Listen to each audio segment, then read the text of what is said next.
The following is a presentation of Flow Sports. In this sport, everything begins in the dirt. How you like me now? Oh, I know you love me. For more than 20 years, the Lucas Oil Late Model Dirt Series has set the standard. The best drivers, the toughest tracks, the biggest nights. Opening night of the Super Bowl of racing. And now the next chapter begins. Overton on the high side, Ricky Thornton on the bottom. Hudson O'Neal back in front of Atomic, no doubt. The #1 ranked dirt late model driver in the nation. Lucas Oil Late Model Dirt Series by FloRacing.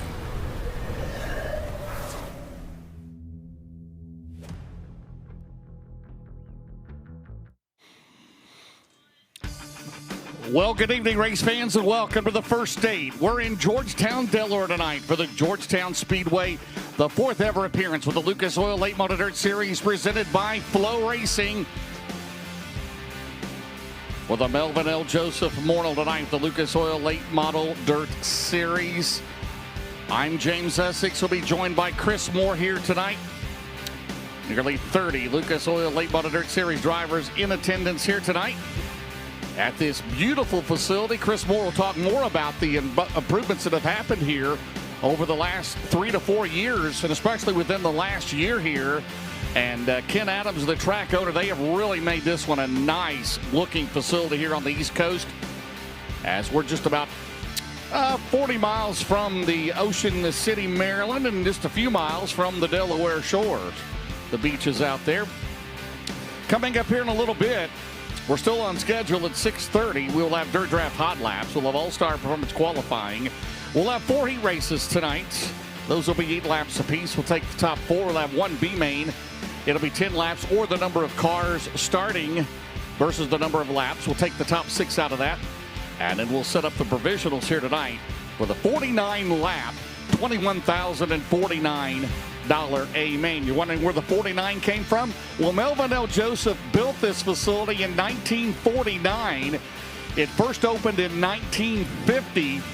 Johnny Martin was the very first winner here at Georgetown Speedway. It's got progressive banking, and as Chris will allude to in a little bit, they've added 125 truckloads of clay here in the off season, and that's very important because obviously being near the beaches and the shoreline, you've got a lot of sand, all of that involved in this, but they have found some clay, and this is the first time the Lucas Oil Late Model Dirt Series has been here on this configuration as far as that is concerned. Devin Moran is the defending race winner. Ricky Thornton Jr. won in our first 2 visits here in 2023 and in 2024.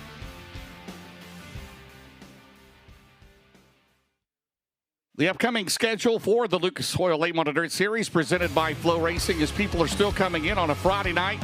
It's still only about 20 after 6. Tomorrow night, plans are the biggest late model race ever at the Babs Motor Speedway, York Haven, Pennsylvania. That'll be the Superior Homes Late Model York County Nationals, paying $25,000 to win. And then we'll be at Hagerstown, the capital of the dirt track racing, Conococheague 40 on Sunday night. That will pay $10,000 to win. And in 1 week from tonight, it's the month of May. It's Indianapolis. Where else would it rather be than in Indianapolis, Indiana, at Circle City Raceway? $15,000 to win next Friday night, May the 1st. The Lucas Oil Late Model Dirt Series into the 40th annual Ralph Latham Memorial at the King's House of Power. $25,000 to win at Florence Speedway, home of the Sunoco North-South 100. That'll be next Saturday night, May the 2nd. Then part of Illinois Speed Week at Farmer City, Illinois. 2 weeks from tonight on May the 8th, the Farmer City 74. Then the Fall Spring Shootout at Fairbury Speedway, May the 9th.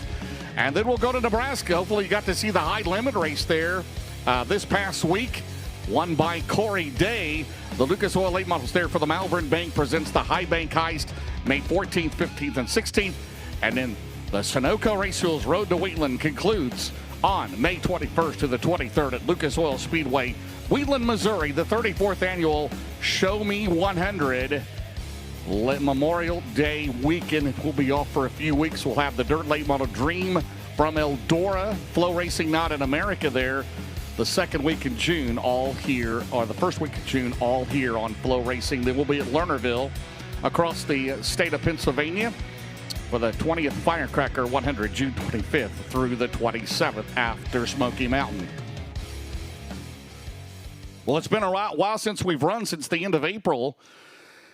And we left Brownstown with Devin Moran getting his third straight Indiana Icebreaker. Then we went to Atomic, and Ricky Thornton got his first win of the year. Moran leads the point standings on this Sunoco Race Tools Road to Wheatland, with the top point man leading to the Road to Wheatland Memorial Day weekend will get $2,500. The top 15 will share $16,000. It's 15 points, the advantage over Hudson O'Neal. Hudson O'Neal, the winningest dirt late model driver of the nation so far this year. He has 11 overall wins, 3 in the Lucas Oil Late Model Dirt Series. Then you have Brandon Overton. And wait till you see Brandon Overton's car. You've seen it on social media. The Budweiser 76 is beautiful. That's the words I'm going to use for that. Yet to get a win this year, but he has 8 top 5s. He is third of the points. And Ricky Thornton Jr., and the 20RT got his 57th career win in the series at Atomic. He's 100 behind. Then Max Blair, Brandon Shepard, Clay Harris, Garrett Alberson, Kyle Bronson, and Josh Rice. Right now, 18 drivers remain with perfect attendance in the Lucas Oil Late Model Dirt Series. All 18 of those here tonight. We're gonna take a break. They're coming in on a Friday night, a work day here in Delaware, the first state. And Chris Moore will be joining us, giving you the updates here from the racetrack and on this wonderful facility. Thank you, Ken Adams. We're glad to be here for the 4th time, the Lucas Oil Late Model Dirt Series. You're watching the Melvin L. Joseph Memorial from Georgetown Speedway in Georgetown, Delaware, here on FloRacing. We'll be right back.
Welcome back to Georgetown Speedway here in Georgetown, Delaware. The Melvin L. Joseph Memorial for the Lucas Oil Late Model Dirt Series, presented by FloRacing, getting set to kick off.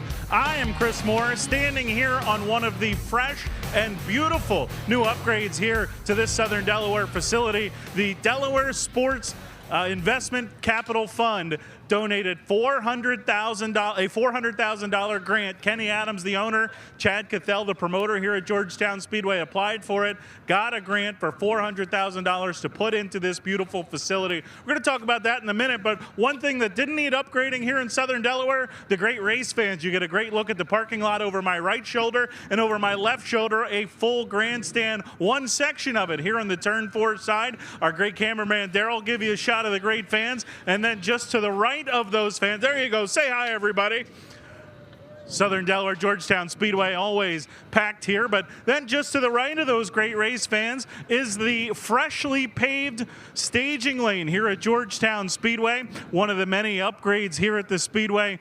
The freshly paved. It was kind of paved, but it was a little rough back there previously. Now freshly paved and beautiful. Then even further to the right, another one of the upgrades. The infield here at Georgetown Speedway completely regraded, freshly surfaced and fertilized. Grass going to start growing here as the summer months come along here at Georgetown Speedway. But if you're a regular here in Southern Delaware and have been to Georgetown Speedway before, you know that it didn't always look like this here at the Speedway. We're on top of one of these beautiful new VIP suites. We're going to take a walk here.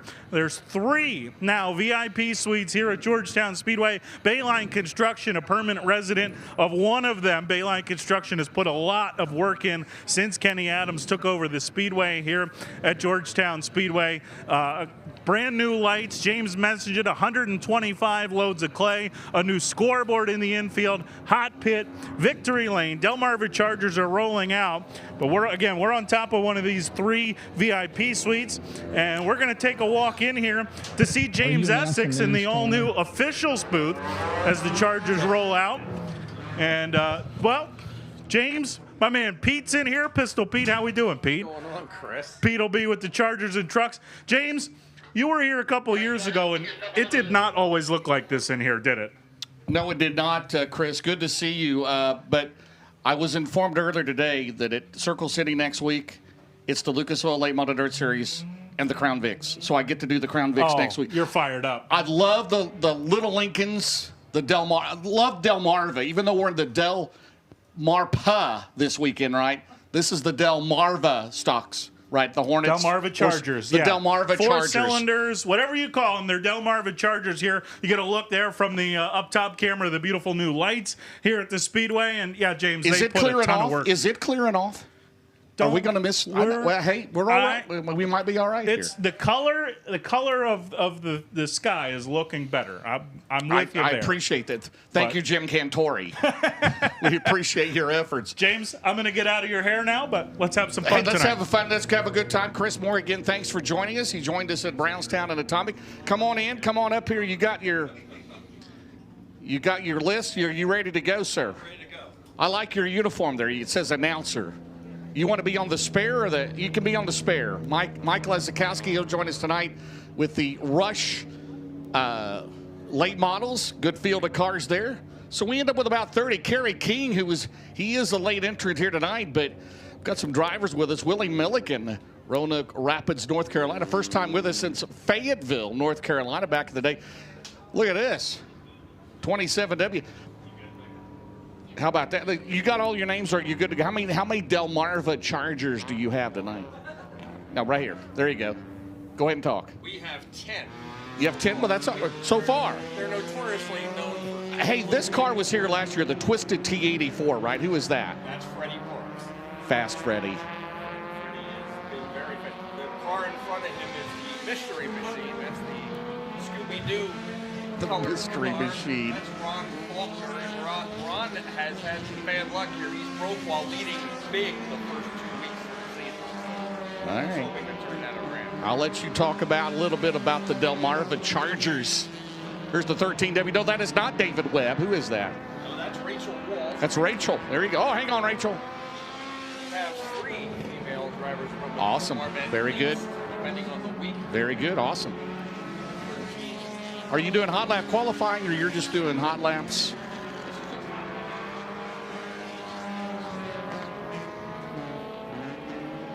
All right, well, here I'll tell you what. Here, we'll switch headsets. I can hear you in the background. That's all right. Yes, it helps to get the right headset on. Now I can hear you. Thank you.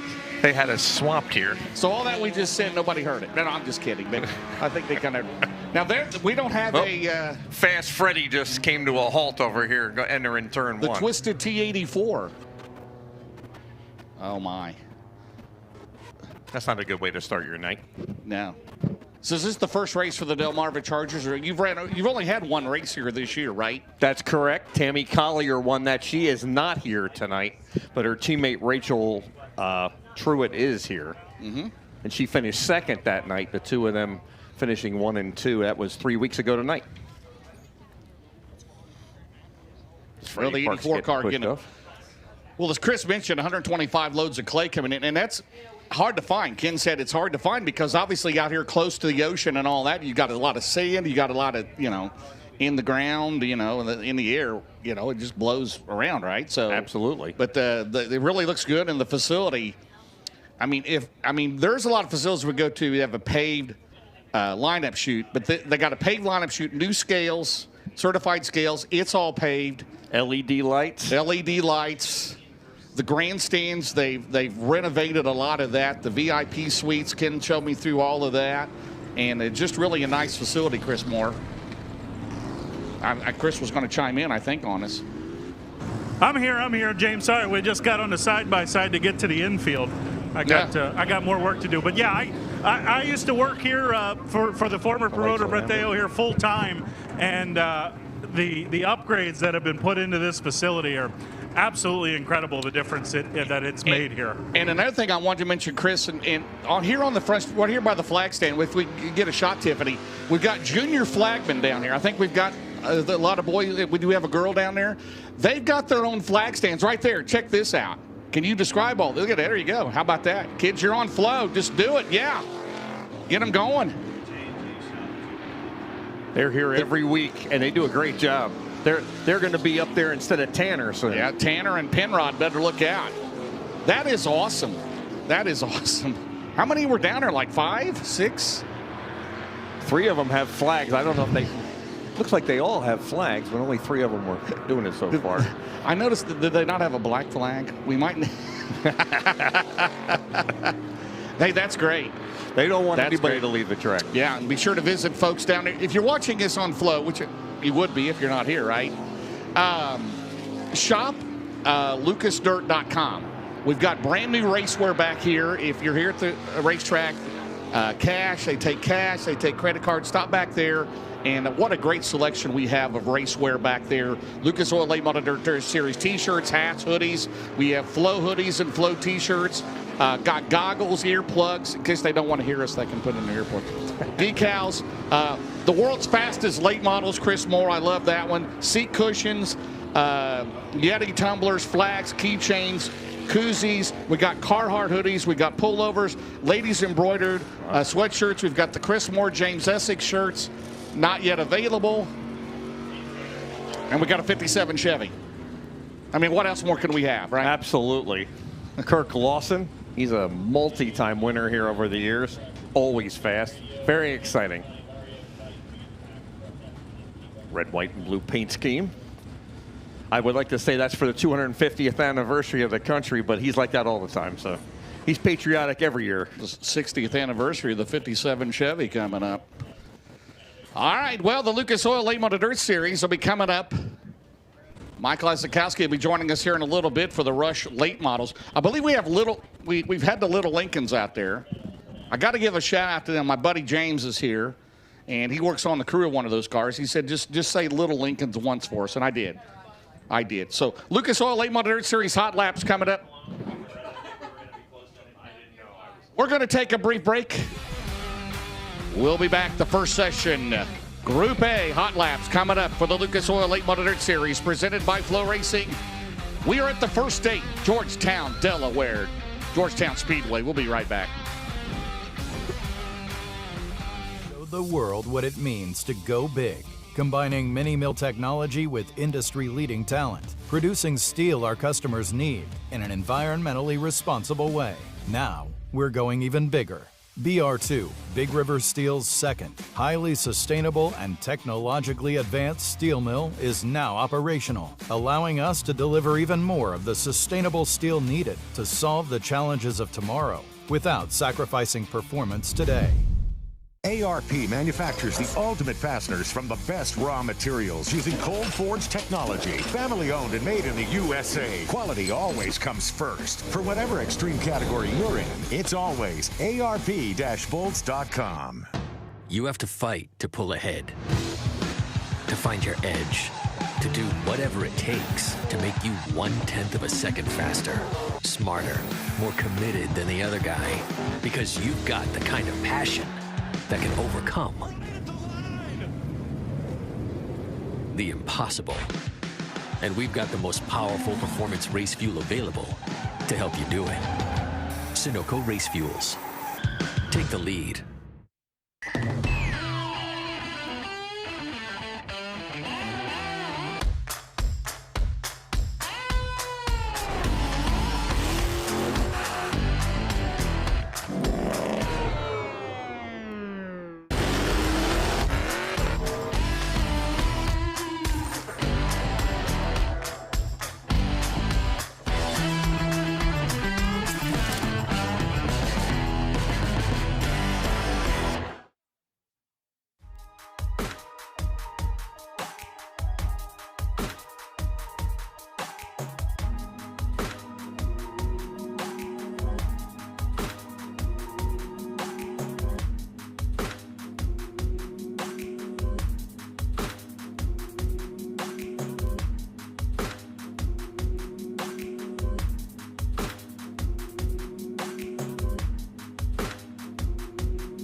Lucas Oil Late Model Dirt Series is brought to you by Lucas Oil. Keep that engine alive.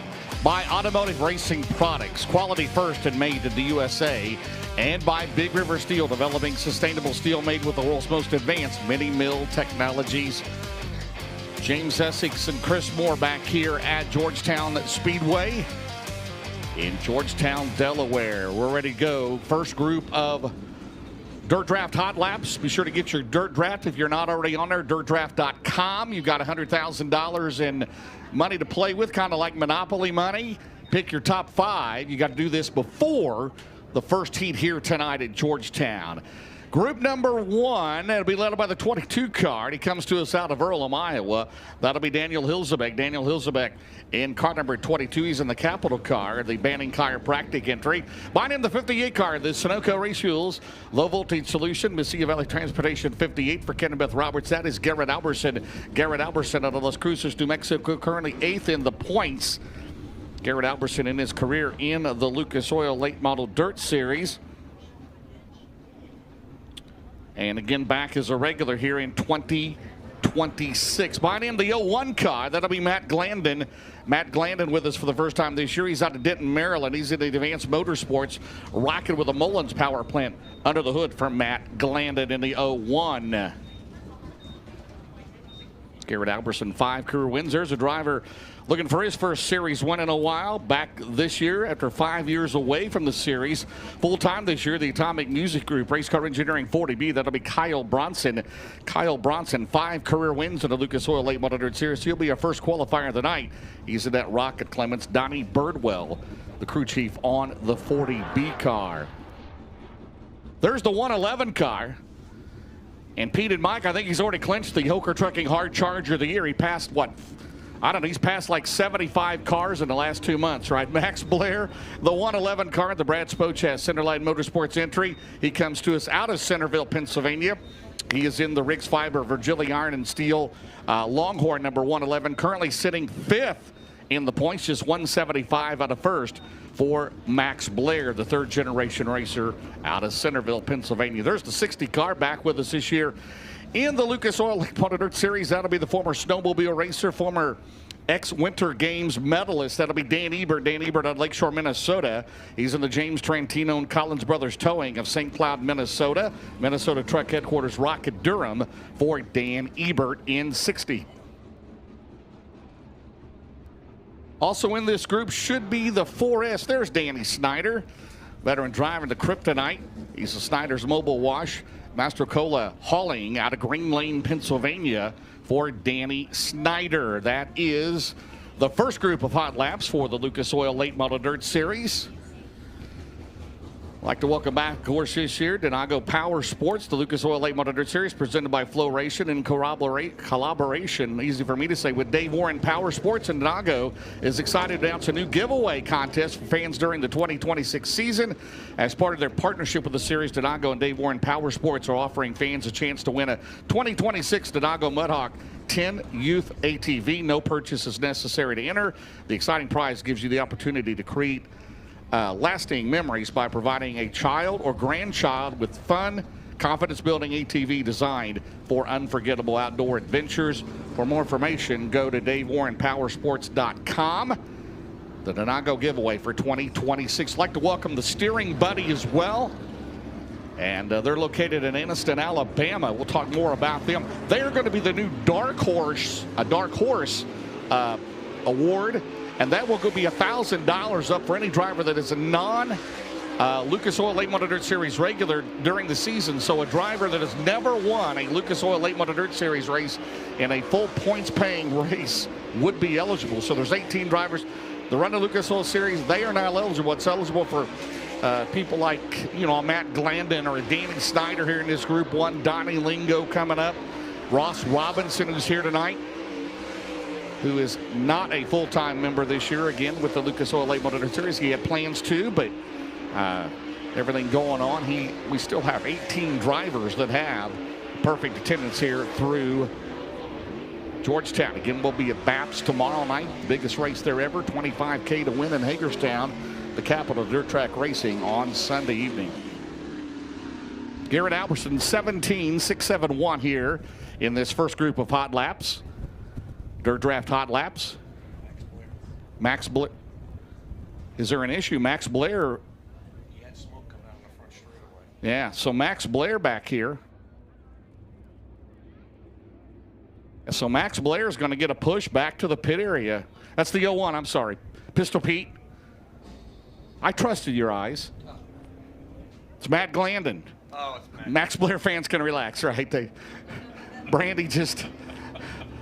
So Matt Glandon smoke under the hood of that 01 car. So he gets back to the pit area. So hopefully it's just an oil line or something. Go get that fixed. Yeah.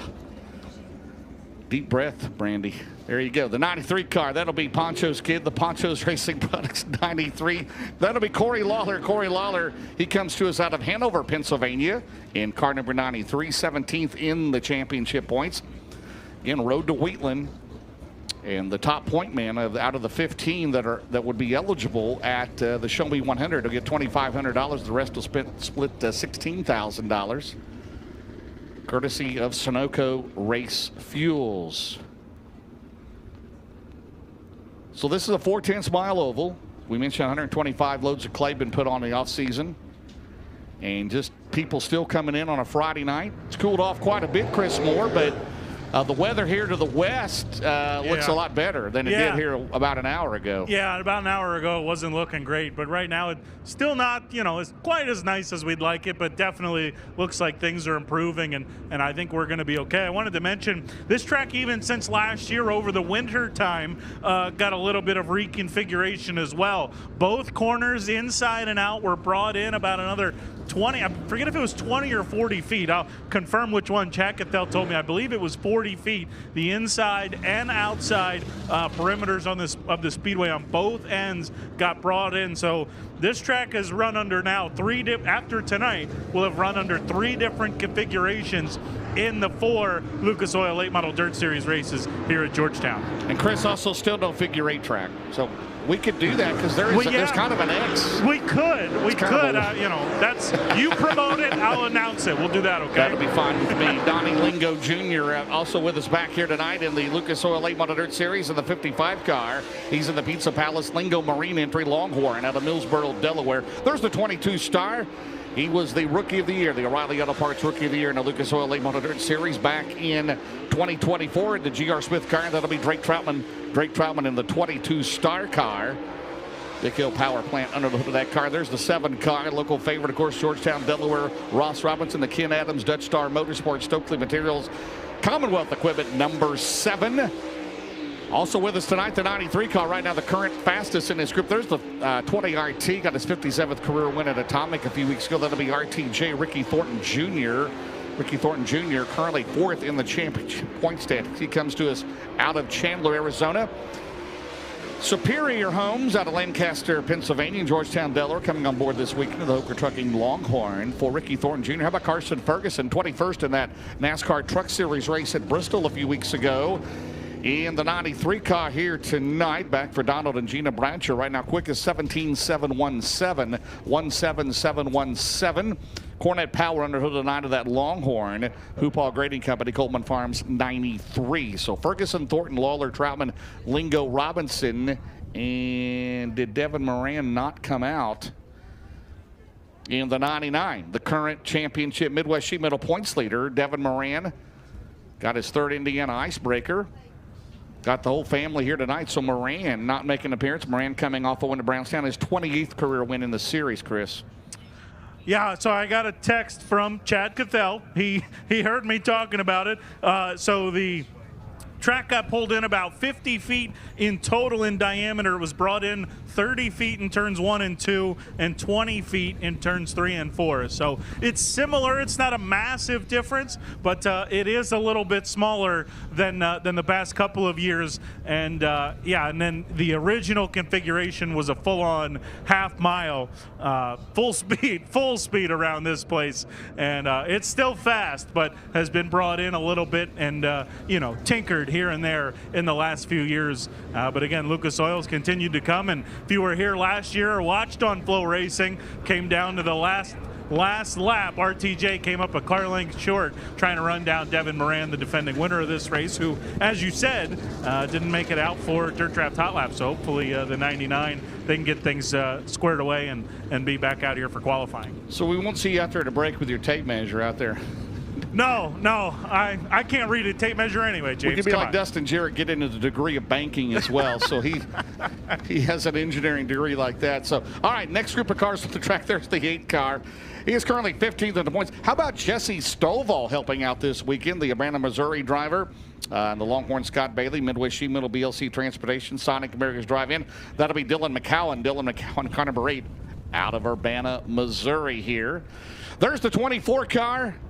Tell you what, he's got a lot of wins here. He's got 6 wins here at Georgetown since 2021. That'll be Scrub Rick Eckert, the Hall of Famer.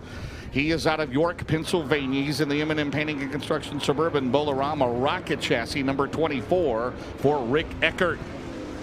Also in group number 3, we will have the 00 car.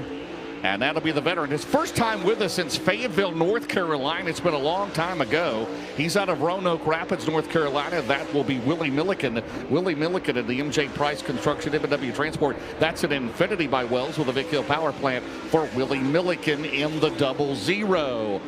Also on the racetrack, there's the 121 car. First time with the series, Tristan Niederer. Tristan Niederer's dad, Larry Niederer, longtime racer as well. And this is only his 8th late model race of his career for Tristan Niederer in the 121 car. First time with the Lucas Oil late model dirt series. There's the 11R. That'll be Josh Rice running for the O'Reilly Auto Parts Rookie of the Year chase. He has 2 career wins in the Lucas Oil series, both in the Ralph Latham Memorial Florence, where we will be next Saturday night in that James Ratliff number 11. There's the 6 car. That'll be Clay Harris. Clay Harris had a good Georgia-Florida Speedway. He's 7th in the points at Scott Bailey Power Plant under the hood of car number 6. And also Fast Freddie Carpenter, the fastest ponytail out there, the Leonardtown Ford Witz Mobile Home Movers, Casey's All-American Pool Company, Kryptonite. He's got a spec racing engine tonight. Scott Fisher there in Indiana, Huntingburg, Indiana. And that is Freddie Carpenter in the C4. So in that group, Dylan McCowan, 17-7-1-1. 4th and final group coming up before Michael Isakowski comes on with the Rush late models. There's the 11 car, the 11 AC doing double duty tonight. That will be driven by Trevor Collins. Trevor Collins out of Seaford, Delaware, the WWC3 Trucking, Abbott Electric Rocket. Behind him, the 15K driving the Bruce Kane entry tonight. That'll be Kyle Lee. Kyle Lee driving car number 15K tonight. Used to see him, of course, in the number 2 car when we come here out east. So that is the All About Doors number 15K, owned by Bruce Kane. Kyle Lee out of Mercersburg, Pennsylvania, the M&M Painting and Construction entry. Also on the racetrack in this group should be the 19M, the Yellowhammer Construction Neon Bubbles, drivebarstow.com. That'll be driven by Brendan Smith. Brendan Smith out of Dade City, Florida, the Rocket J. Dickens, 19M. He is currently 14th in the championship points. Also on this in this group should be the number 1 car. That'll be Brandon Shepard. Brandon Shepard out of New Berlin, Illinois, 2 times a winner this year to Lucas Oil Series 6 in the Valvoline Rocket Durham number 1. There's the 76 car. Are you kidding me? Isn't that awesome? Budweiser celebrating 150 years. The king of beers, the 76 out of Brandon Overton, 3rd in the points in car 76. That Longhorn chassis for Riggs Motorsports. There's the 3S car. First time ever a regular in the Lucas Oil Late Model Dirt Series. That'll be Squirtle Brian Shirley. Brian Shirley out of Chatham, Illinois. The Thomason Express Hoker Trucking Longhorn for Bob and Lisa Cullen. There's the 71 car, the winningest dirt late model driver in the country so far this year. 11 overall wins. And that'll be Hudson O'Neill. Hudson O'Neill in the 71 car. Cornet Power and Hood of the SSI Motorsports entry. Big River Steel, Wheeler Metals, Merrill Bonding, Professional Concrete, Cutting and Drilling. Well, Chris Moore, I'm not sure of your favorite beer, but you got to like the Budweiser 76. The only thing missing in that Dale Earnhardt Jr. throwback design is frosted tips. And I said tips for Brandon Overton. That's all we need, right? I remember when Junior. If Big Sexy showed up with frosted tips, I mean, that would be, first of all, that would be full-on dedication to the paint scheme. But, yeah, I think that would break the internet. That would be fantastic. James, I'll call him out on it, okay? If he ends up somewhere on the podium or an all-star performance quick timer, which he has done before here at Georgetown, I'll call him out, find out when we're going to get the frosted tips to go with that paint scheme. But you said it. It is absolutely awesome. Yeah. And, yeah, the frosted tips would be the icing on the cake. That's right. Very good. 17.547. Hudson O'Neal in that group, the fastest as we conclude Dirt Draft Hot Lap. So the current championship points leader, sporting the Midwest Juvenile bonus, spoiler, Devin Moran did not get a lap in hot laps. Matt Glandon went off. We'll get it fixed. Kerry King, by the way, out there as well in the KB car. All right, we've got the Rush late models. Our good buddy Mike Lezakowski coming up. Good to see you. Brian Spade, I'm not sure where he's at tonight, and we do miss him, but, I mean, hey, he's not here. James, right? you're He's right. probably on some divorce case. And We definitely miss Brian Spade, and good news to the Rush fans. He will be back on tour for most of the events, but I'm here to fill in this evening as we get set for the Hovis Auto and Truck Supply Rush Late Models presented by Born to Run Lubricants, competing in a Flynn's Tire Gunter's Honey Touring Series event. Drivers from 9 states have converged here at Georgetown, as you might expect, as they are vying for their share of over $200,000 in cash and product to be awarded throughout the 2026 season, and a brand new award for hot laps. Thanks to our friends at Schneider Trucks of McKees Rocks, Pennsylvania, the hottest of the hot. A cash bonus award to the driver that turns the fastest time in hot laps. Dale Schneider, the uncle of Rush late model driver Christian Schneider, has developed that award for this season, and our first group has moved out onto the Speedway. In the car number 11W, it's Joey Warren. Joey from Georgetown, Delaware, a home track favorite here in the 17 machine. That is Mark Linton Jr. from Millington, Maryland, directly behind the number 11 machine. We will have 4 sets of hot laps, and we will announce to you the hottest of the hot award winner from the Rush Touring Series. Great to be back here at Georgetown. Continued thanks to our sponsors, Hovis Auto and Truck Supply, Born to Run Lubricants, Gunter's Honey, and Flynn's Tire. We'll have a chance to tell you more about those businesses as the night rolls along. 32 machine is Austin Allen, a top 10 competitor in the final point standings of the Tour from 2025 as he makes his way down the front straightaway. Several top 10 drivers in this session. We will be back with qualifying a little bit later in the program. 35 competitors, once again from 9 different states, will take times. We see the 91B of Brody Oravets, the Oakdale, Pennsylvania driver, coming out of turn number 4. White flag waving on hot lap session number 1 for the Rush Touring Series late models. 29 car of Ryan Hare from Elkins, West Virginia, another top 10 competitor. He was 7th in the Tour points in 2025, having his car number 29 into turn 3. Oh, jumping the cushion there. One driver would say the 01S of Robert Smith. Smith, the Delaware competitor, got over the cushion there, keeps it righted, and takes the checkered flag, ending hot lap session number 1 for the Hovis Auto and Truck Supply Rush Late Models, presented by Born to Run Lubricants. Session number 2, moving trackside for this Flynn's Tire and Auto Gunter's Honey Touring Series event. Qualifying will be 3 cars on the track at a time. We have a Group A and a Group B for the 35 competitors here tonight. Drivers in action from the states of Delaware, New York, Pennsylvania, New Jersey, Virginia, West Virginia, Ohio, Maryland, and the state of New Hampshire. Session number 2 rolling down the front straightaway. Car number 4, Jason Knowles, the veteran from Addison, New York. Longtime supporter of the Tour. In the 18 star, Dylan Cease, Keystone State driver. Cease, one of a pair of racing brothers in that 18 machine. Team had some struggles in 2025, looking to come out of the gate here in our first Touring Series event of 2026 very strong in the 56 car. Christian Schneider of Pittsburgh, Pennsylvania. He's been a winner in 3 different divisions, and that young man steps up to the Touring Series full time here in 2026.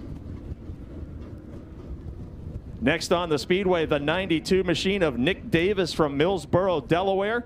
One of the hardest chargers here at Georgetown, the weekly point series champion in 2025.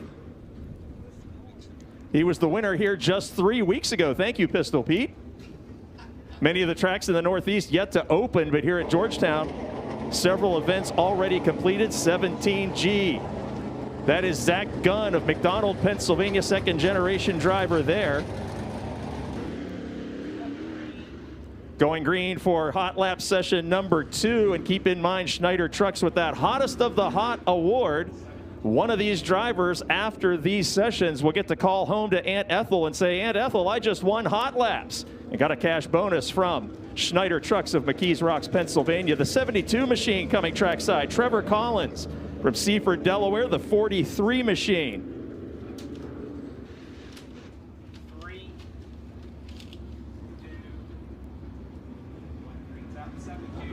And we are green, rolling slowly past the flag stand. Green flag is out, drivers taking their time. The 11K of Devin Kaiser from Winchester, Virginia. Now he's on the hammer. We're up to full speed now in hot lap session number 2 for the Rush Late Model Touring Series. 42 machine. The veteran Daryl Charlier, he is the second leading winner at Pittsburgh's Pennsylvania Motor Speedway in the Keystone State, just 2 wins away from becoming the top winner there. 02 machine Ben Eastler, another Pennsylvania driver. He was solidly in the top 10 of the point standings in last year's tour. 74 car up to full speed.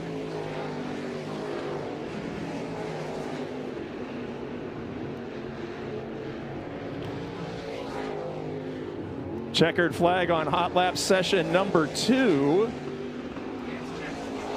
With 35 competitors checked in, we will need 4 sessions to get all of these drivers familiar with the Georgetown clay. And then we'll be back with those qualifying sessions, 3 cars at a time, to get through that qualifying quickly for you race fans.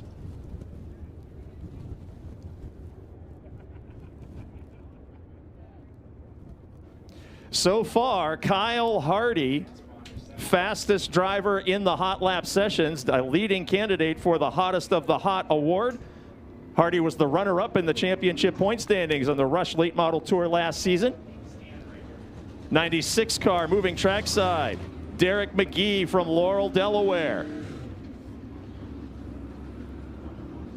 No mistaking who drives that car from that bright orange spoiler as he heads into turn number 2. 67 car, Greg Carrico from Winchester, Virginia. And as we mentioned, Winchester, Virginia, stop number 2 on the tour in 2026, was supposed to be happening there tomorrow. And with the dismal forecast, that event has been canceled. So tour event number 1 here tonight at Georgetown will be a standalone event this weekend. The 101 of Kyle Zimmerman from Albion, Pennsylvania. Beautiful green machine for a veteran campaigner. As we get set to go green, hot lap session number 3 of 4 for the Hovis Auto and Truck Supply Rush Late Model Series presented by Born to Run Lubricants. Green flag is out. Amanda Robinson in the 4R. No stranger to this speedway. She's been a winner in multiple forms of late model competition on this oval. Headed down the backstretch.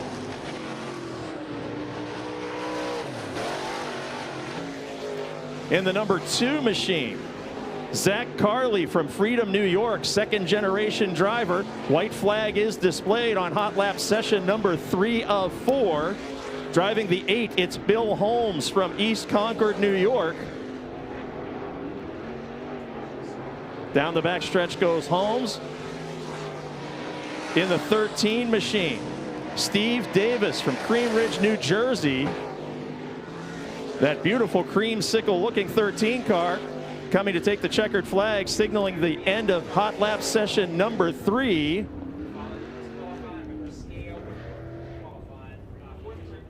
The 101 headed pit side, turned a fantastic time, and after this 4th and final session, we'll announce to you the hottest of the hot. as we present that cash bonus for the very first time tonight with the quickest time in the hot lap sessions. Defending series champion. Moving on to the Speedway in car number 3J, Mr. Excitement, Jeremy Wonderling from Wellsville, New York. Jeremy, a multi-time champion, many times a winner, and we'll tell you more about his career and his outstanding resume in the Rush Touring Series as the night moves along. In the 36 machine, Cody Dawson from Laurel, Delaware. Dawson, a very strong competitor in this region. This is the fourth and final hot lap session in preparation for the time trials coming up for the Rush Late Model Touring Series. Step on the transponders. Come to green on the 24 in turn 3. 24. Getting set to go green in our final hot lap session. Final session. 35 competitors from 9 states. As the sun returns to the oval after a threat of rain hovered over us here for just a couple of hours. Fortunately, clouds are moving away as we see the deuce of Trevor Collins, a hometown driver from here in Georgetown, making his way down the back straightaway. Serious push there on the number 2 as he went into turn number 3. Gathers it back up. There we see the 14G of Jake Gunn. His brother was out in the last session from Coriopolis, Pennsylvania. A racing family, a couple of generations strong.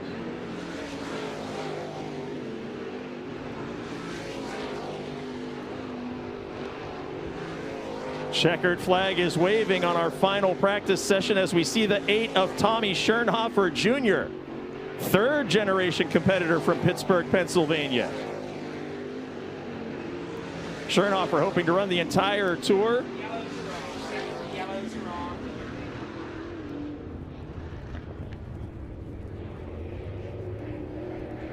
And we can announce to you that the hottest of the hot and a cash bonus from Schneider Trucks goes to Mr. Excitement, Jeremy Wonderling in the 3J. Hottest of the hot, quickest time in practice. And the Rush Late Model Touring Series presented by Hovis Auto and Truck Supply and Born to Run Lubricants will be back with qualifying in just a moment.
Welcome back to Georgetown, Delaware. The Melvin L. Joseph Memorial is here tonight, man.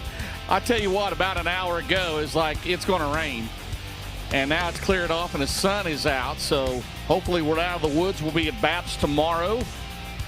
And then at Hagerstown on Sunday. Keep everything in action. LucasDirt.com or obviously our website or our Facebook page and the latest information on the next couple of nights. Of course, 1 week from tonight we'll be Of course, it's the month of May. Of course, it's Indianapolis, Indiana, the Circle City Raceway next Friday night. 15,000 to win. I'm sorry, Tiffany, I missed that. Sorry. We're on Amazon Prime tonight. Absolutely. Yeah. Can order about 500 cases of toilet paper and paper towels, and we're good to go, right? So, right there on Amazon Prime tonight. Welcome to all the viewers out there. It's a great thing. For those that saw the High Limit series the other night from Eagle Raceway in Nebraska, great racing there. Corey Day was the winner there, and that was on FS1, Fox Sports 1, so hopefully you got to see that. And, of course, all the Lucas Oil Late Model Dirt Series, all the High Limit, all the USAC, National Sprint Cars, Silver Crown, and midgets are on FloRacing. On the Mars Series tonight at Brownstown, Illinois. There, and Matt Curl and Jonathan Clayton always put on a great show in the Mars Series. By the way, here in this first group, Danny Snyder, Matt Glandon, Drake Troutman will not qualify. Devin Moran, by the way, the current Midwest Sheet Metal Championship points leader, has gone to a backup car. So Moran will go out next to last in Group A, which will be heats 1 and 2 tonight, to a backup car. Comes in tonight 15 ahead of Hudson O'Neill. Again, Brandon Overton third, and then Ricky Thornton Jr., Max Blair. And there you have it. By the way, for you fans at home, if you want some new Lucas Oil Late Model Dirt Series racewear, all you need to do, if you're not here at the track the next 3 nights, is go to shoplucasdirt.com. Hopefully you can get it next week. Come to Circle City in Florence with it on shoplucasdirt.com. Lucas Oil Late Model Dirt Series shirts, hats, hoodies. We have Flow hoodies and shirts, goggles, earplugs, decals. The world's fastest late model shirt. I love that one, right? Seat cushions, Yeti tumblers, flags, keychains, koozies. We've got new Carhartt hoodies, pullovers. We've got the special ladies embroidered sweatshirts, all right here at the track. Be sure to visit all the drivers. A lot of drivers have their racewear here tonight.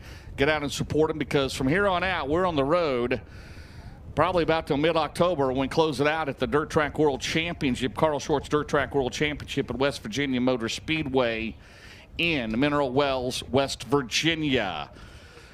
Well, coming up first, he is currently 9th of the championship points. He's been away from the series full-time in 5 years, looking for his first win since 2021. That will be Kyle Bronson. Kyle Bronson. Don't forget, there is Jeb. Stop and see Jeb down there. He's been busy all afternoon long. A lot of great-looking apparel down there at the Lucas Oil Late Model Dirt Series souvenir trailer. New or Mike, have you ever been called reactivated? Because we've got new and reactivated subscribers. Are you on Dirt Draft, Mike Lezakowski? Yeah, I have been reactivated and reactivated, and I think that happens every time I have a big cup of coffee. It feels like that happens to me quite regularly, James. Are you still a Steelers fan? Extremely big Steelers fan. Pirates? Yes, sir. You like the Pirates? You like the Penguins? You like that's tough to do. Liking the Pirates is tough. I got you. All right, here we go. We've got DirtDraft.com. Get on there and sign up for that. It'll be Kyle Bronson out of Brandon, Florida, followed by the 111 of Max Blair. He's out of Centerville, Pennsylvania, and the 58 out of Las Cruces, New Mexico, Garrett Alberson. Kyle Bronson, he's in the Race Car Engineering, LTX Home Builders, Boswell Oil, Michael Lloyd Hauling and Demolition, All Guy Performance, Atomic Music Group, Lucas Oil, Borsters Equipment, Angry Elephant, Tattoos and Piercing, It's a Rocket Clements, Danny Snyder, not out there, Max Blair, the Virgilia Iron Steel, Murphy's Logging, C&J Dairy, Creekside Auto Sales, Riggs Fiber, Upstate Auto Group, Andy's Towing, Rob Blair, the crew chief on the Longhorn Clements. First lap for Bronson is 18.365, 1.8365. Max Blair fast time, 17.871. Garrett Alberson, he'll be the new fast qualifier at 17.761. And the Ken and Beth Roberts Low Voltage Solutions, Sunoco Race Fuels, Mesilla Valley Transportation, Bill Sport Shop, Romer Machine and Welding, Brack Properties, Mitchell Rance, Sims Family Racing, and Nutrient Ag Solutions. Zach Houston, the crew chief on the Longhorn Clements. Lap 2 for Bronson is going to be 18.297. Max Blair 17.871. Here comes Garrett Alberson, and he goes across at 17.761. It'll be his quick lap. Lap number 2 was 17.812, 17.812 for Garrett Alberson. Well, the next trio will be the 60 car. That'll be Dan Ebert. He comes to us out of Lakeshore, Minnesota. He's in the James Trantina Collins Brothers Towing of St. Cloud, Minnesota. Minnesota Truck Headquarters, Amsoil Christensen Group Insurance. Jeff McGee, the crew chief on the Rocket Durham, followed by the 22 out of Earlham, Iowa. Will be Daniel Hilsebeck. Tristan Vesterby, the crew chief on the Capitol Clements. Banning Chiropractic, 22 Enterprises. Big Deal Car Care, Alley Auto Sales, Hilsebeck Farms, and Wolfmark Roofing. Sponsor Daniel Hilsebeck. Troutman not there, so it'll be Corey Lawler in the 93 car for the green flag out of Hanover, Pennsylvania's Father Pancho Lawler, the crew chief on the Longhorn Pro Power. Pancho's Racing Products, Trinks Auto Sales, Sunoco Ratio sponsor Corey Lawler. Lap 1 for Ebert. Showing a lot of speed this year, 17.967. Max Blair still second. Albertson still first. Hilsebeck third, 17.936. Here comes Corey Lawler. And Corey's first lap is 18.502, 1:8.502.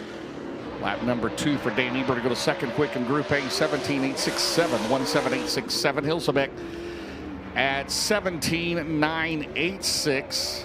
So Hilo on lap number 1, and lap 2 for Lawler is going to be better, 18.433, 1:8.433. So through 6 cars, it's Garrett Alberson at 17.812. Up next will be the 55 car. That'll be Donnie Lingo Jr. He's out of Millsboro, Delaware. He is in the Pizza Palace, Lingo Marine, Little Acres, Atkins Masonry, Dan's Tackle Shop, Tink's Fab Shop, Longhorn with the Lingo Racing Engine, followed by the 93 coming off at 21st place in the NASCAR Truck Series race at Bristol a few weeks ago. It'll be Carson Ferguson. He's out of Lincoln in North Carolina. Dean Bowen, the crew chief on the Donald and Gina Bradsher Hoopaw Grading Company, Coleman Farms Racing, Tribble Electric, Solidify Concrete Floor Solutions, Buddy's Wrecker, Matt Mann Designs, Pro Fabrication, Pilot Risk Management Group. That's a Longhorn with a Cornet tonight, followed by another Cornet powered to Longhorn. That'll be Ricky Thornton Jr., the 20 RT out of Chandler, Arizona.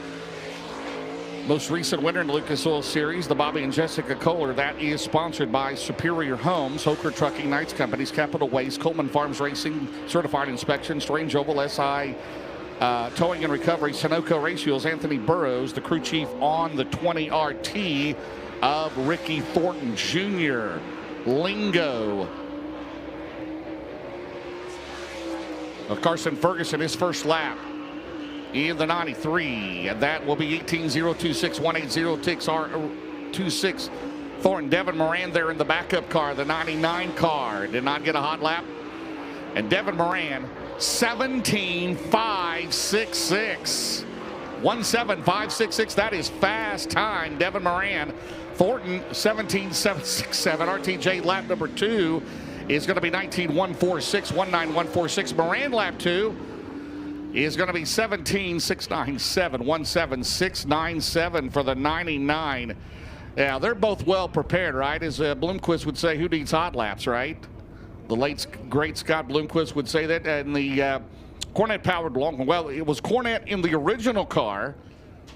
Longhorn chassis, Big River Steel, Millwood Plumbing, C&W Trucking, Phillips CPA, Bomac, Nasco's CarSourceAuto.com, Anthony's Pizza, Hasten Services, McHugh Chrysler, Dodge Jeep, Ram, Elliott Farms, Peavy's Service, Jack Kimball, the crew chief. Unbelievable. You just roll a car out and go. And he's quickest right now in Group A, 17.566 for the current points leader. One lap for Donnie Lingo out of Millsboro, Delaware. Here's out of Georgetown, Delaware. The home track driver to be Ross Robinson. Ross Robinson, the Ken Adams Dutch Star Motorsports. Stokely Materials, Commonwealth Equipment, Wesley Collins Builders, Delmarva Hydraulics, Georgetown Speedway, ML Joseph Sand and Gravel, his wife Amanda Robinson, the crew chief of the Rocket Clements. And there's Donnie Lingo Jr. in that 55 car, the Longhorn Lingo Racing Engines in Pizza Palace, Lingo Marine, Little Acres, Atkins Masonry, Dan's Tackle Shop, and Tink's Fab Shop, 55. Ross Robinson, first lap time is 18.512. Lingo at 18.614. 2 first state drivers out here. Final 2 in this group. So Danny Snyder will not take a qualifying lap. Neither will Matt Glandon. Neither will Drake Troutman. Robinson, lap 2 is going to be 18.567, 1:8.567. Lingo only got 1 lap and is 18.614. So that'll do it for Group A. They will be heats 1 and 2 tonight here in Delaware. And 10th will be Ross Robinson, 9th Corey Lawler, 8th Kyle Bronson, 7th Daniel Hilsebeck, 6th will be Carson Ferguson, 5th Max Blair, 4th Dan Ebert, 3rd Ricky Thornton Jr., 2nd Garrett Alberson, and your fastest qualifier in Group A at 17.566, your current points leader, the 99 of Devin Moran.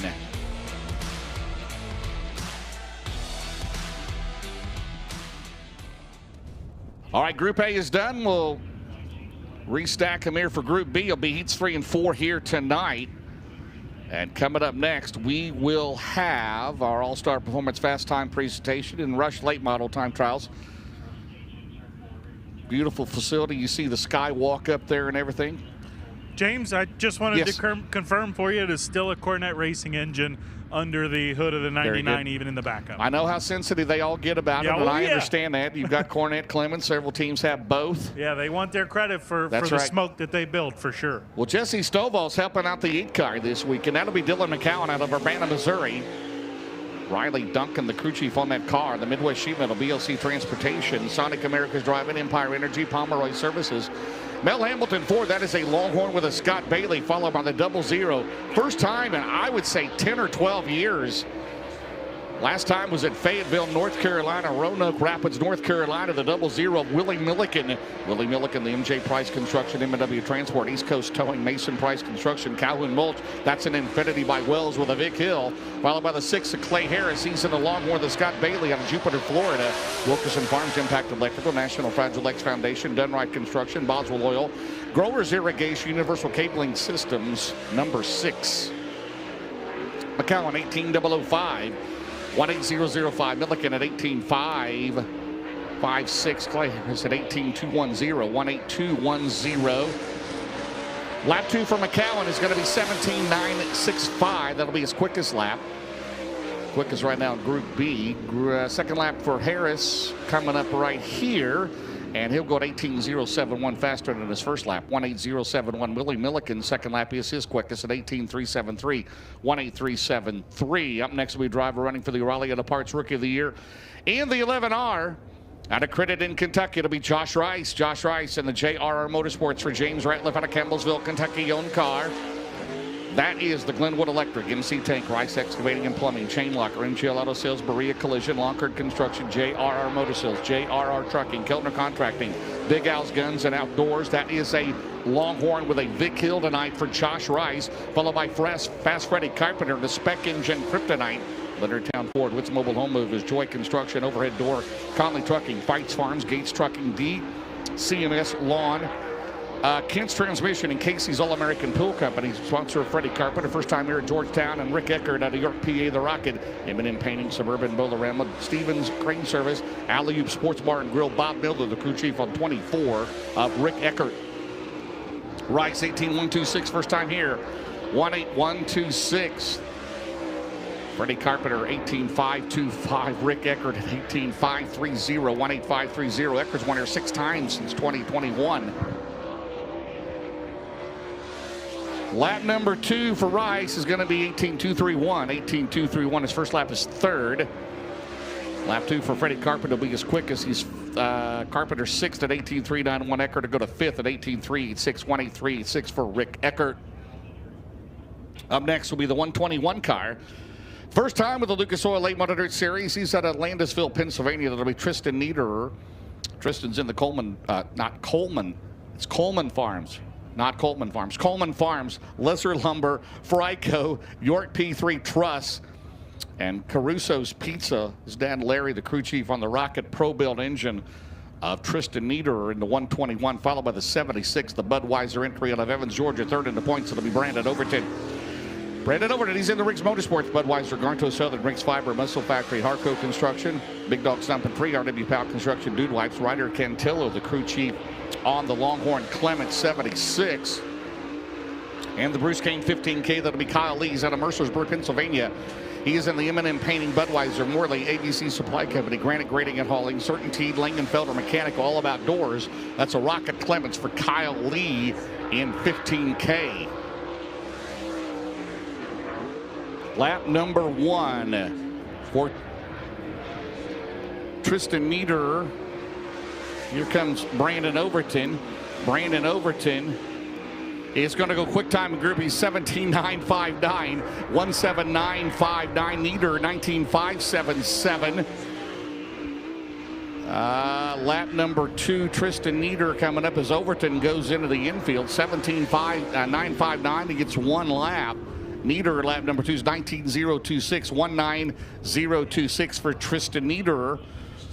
First time with the Lucas Oil Series, only his 8th super late model start for the second generation racer. So right here in Group B, it's Brandon Overton, Dylan McCowan, Clay Harris, Josh Rice, your top 4. Beautiful sunset on this Friday. I mean, it was sunny most of the day till about an hour or two ago, and it clouded up. Looked like it was going to rain, but hopefully we're clear for the rest of the night. Do you see that Bud 76 down there?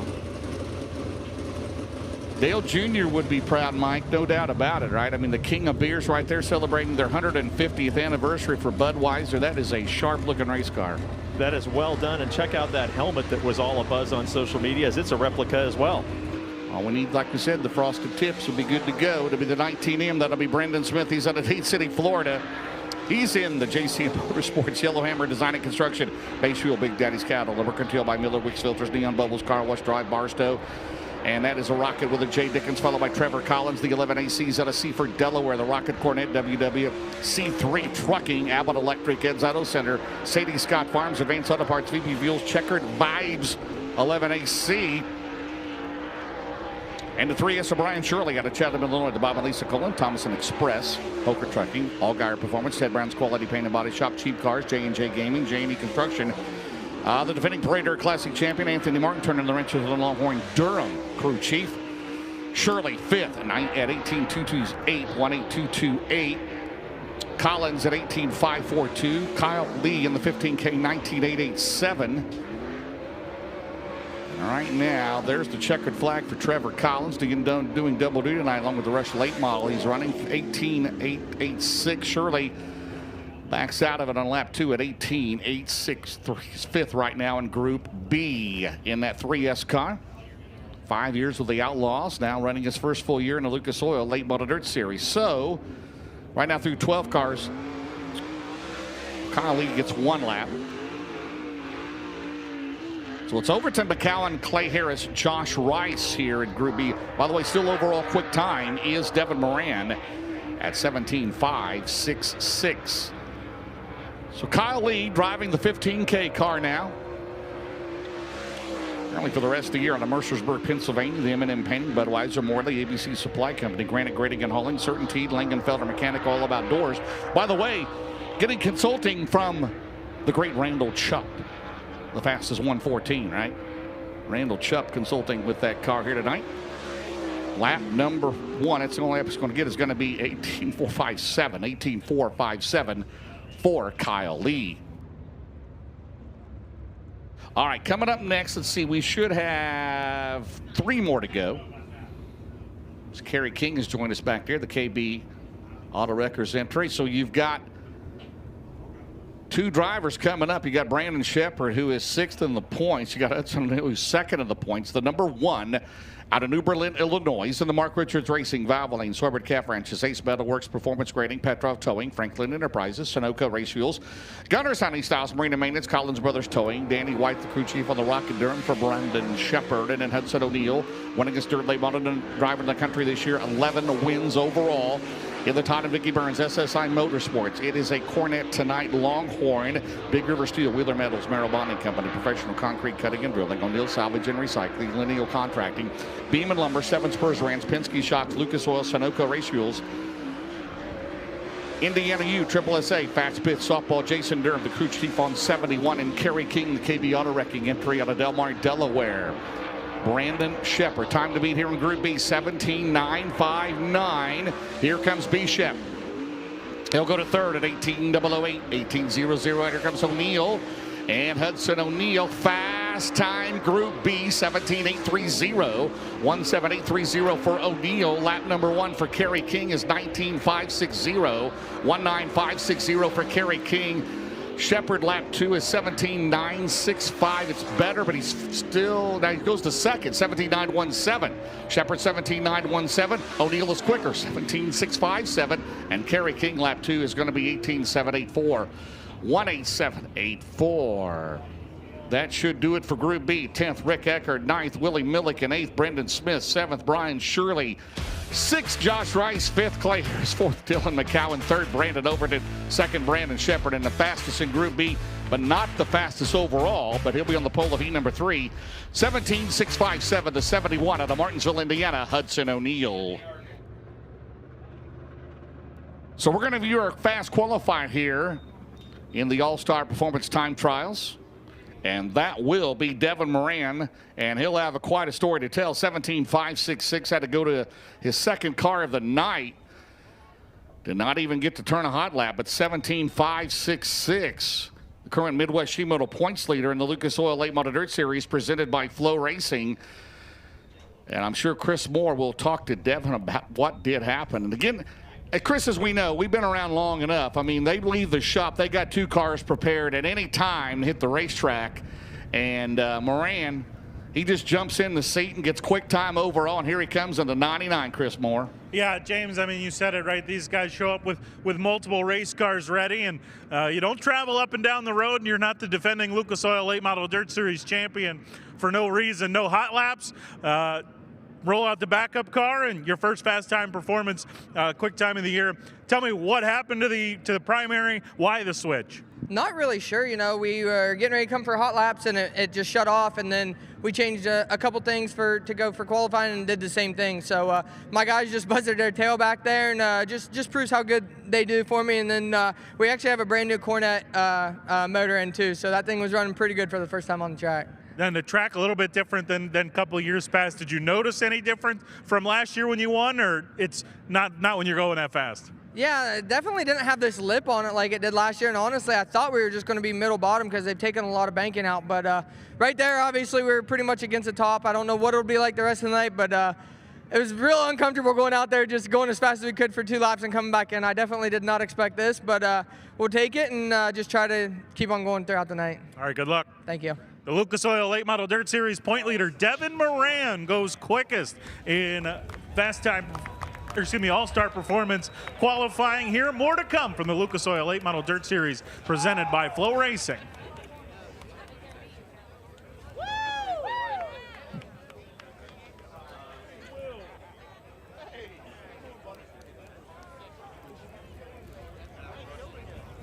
All right, Mike and Chris, we're going to go to break. Pistol Pete is with us tonight as well. We're going to go to break. We'll be back. The Rush Late Model Time Trials coming up next here on the Lucas Oil Late Model Dirt Series presented by FloRacing from Georgetown, Delaware. Just taking it.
Welcome back to the Georgetown Speedway, where the Hubbas Auto and Truck Supply Rush Late Model Touring Series, presented by Born to Run Lubricants, competing in a Flynn's Tire Gunter's Honey Touring Series event, are about to present FK Rod End's Shock the Clock Time Trials with a cash award to the driver setting the fastest time in each of Group A and Group B. Drivers will take the green flag for 2 laps on the clock after they circle this speedway 1 time from the front straight chute.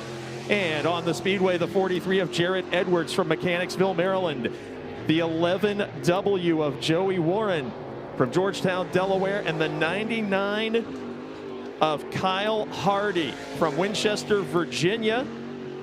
The 43 of Edwards and the 11 of Warren. Both were in the top 10 of the point standings here last season. Hardy, a 14-time winner on the tour in the 99 car.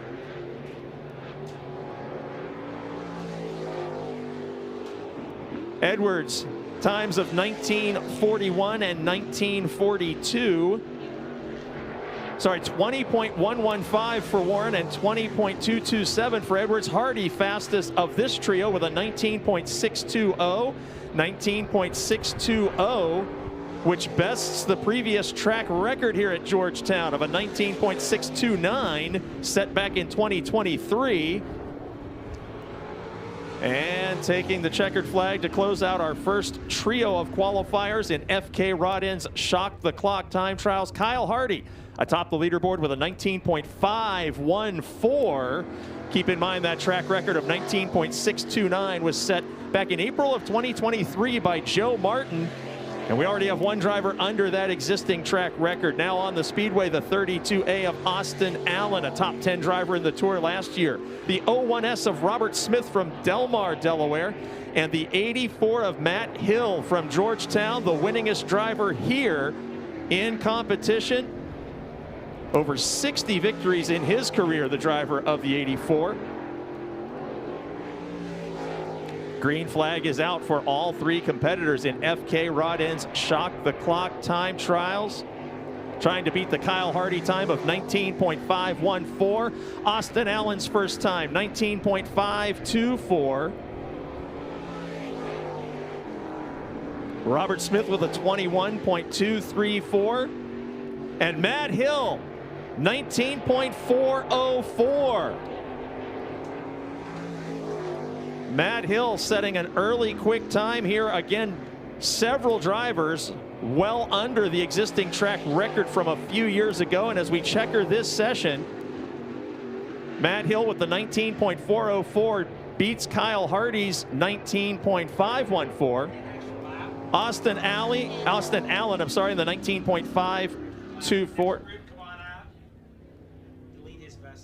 And we're going to be penalizing 1 driver for taking an extra lap and not obeying the flagman as our next group heads out trackside. It is the 91 machine of Brody Oritz from Oakdale, Pennsylvania. Mark Linton Jr. in the 17L from Millington, Delaware. And Ryan Hare in the 29 car. Hare, a top 10 performer in rush competition at his home track of the Tyler County Speedway in West Virginia.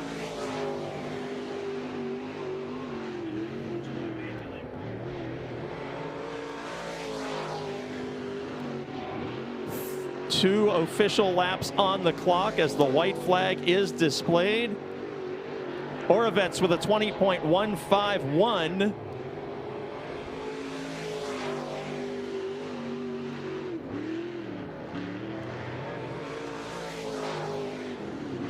Ryan Hare with a 19.961, good for 4th, fastest of this group so far. Everyone aiming for the Matt Hill time of 19.404 as the checkered flag waves over this group. Still in qualifying Group A, 3 cars at a time. 18 competitors in Group A, and keep in mind, these drivers from 9 states competing here tonight in the opening round of the 2026 Rush Late Model Touring Series. It's Matt Hill, Kyle Hardy, Austin Allen, Ryan Hare, and Joey Warren, the top 5 so far. 19.404 is Matt Hill in the 84 car.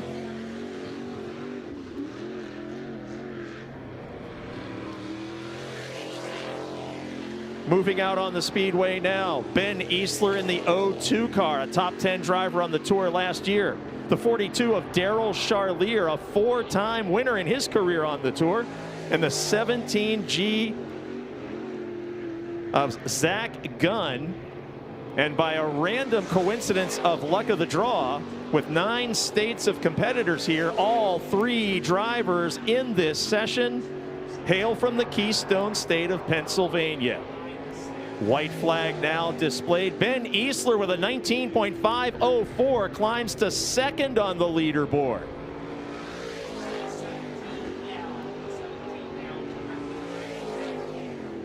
Daryl Charlier with a 19.817. And Zach Gunn with a 19.739. As the checkered flag closes this session, we've had a shakeup in the podium positions with Ben Easler in the 02, climbing to position number 2. So far, it's now Matt Hill overall quick time of 19.404, and in that session, 02, Ben Easler, 19.495. Zach Gunn with a 17.739, and Daryl Charlier with a 19.817 in that group. Veteran Jason Knowles from Addison, New York brings the 4 car out in FK Rodden's Shock the Clock time trials. Dylan Cease in the 18 star. And Nick Davis in the 92 from Millsboro, Delaware. Defending champion here. Still working Group A with 35 competitors in for competition in the Rush Touring Series.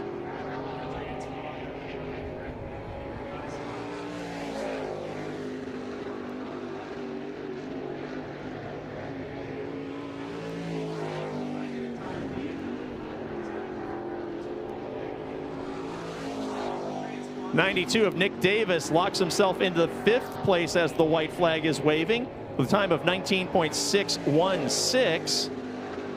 Dylan Cease with a time of 19.918 in that group. Knowles with a 19.691. Knowles into the 6th spot as Davis is into 5th, the quickest of this trio with that 19.616. Still a couple tenths off of Matt Hill's quick time so far at 19.404. Final trio in Group A, FK Rodden's Shock the Clock qualifying.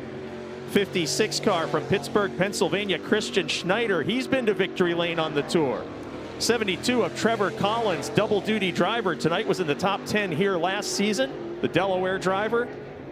And the 11K, Davin Kaiser from Winchester, Virginia. And these 3 competitors will round out Group A,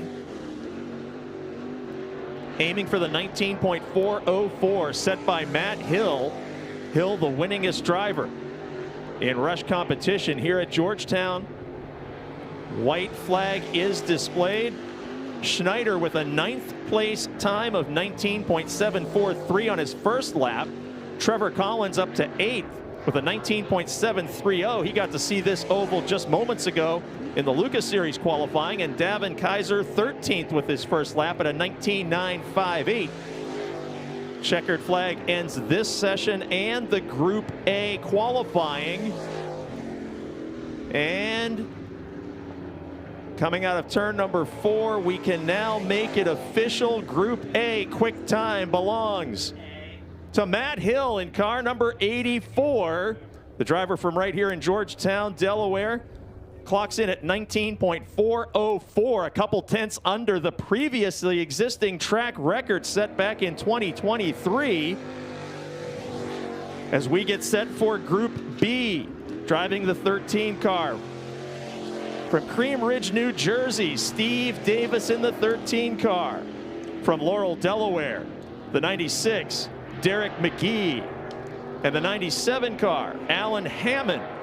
From Enfield, New Hampshire, Who knew they had dirt track late models in the state of New Hampshire? And Alan Hammond is here to prove that. His first time making a start on the Rush Tour. Planning to run the entire series in that black number 97 machine as the first trio of Group B.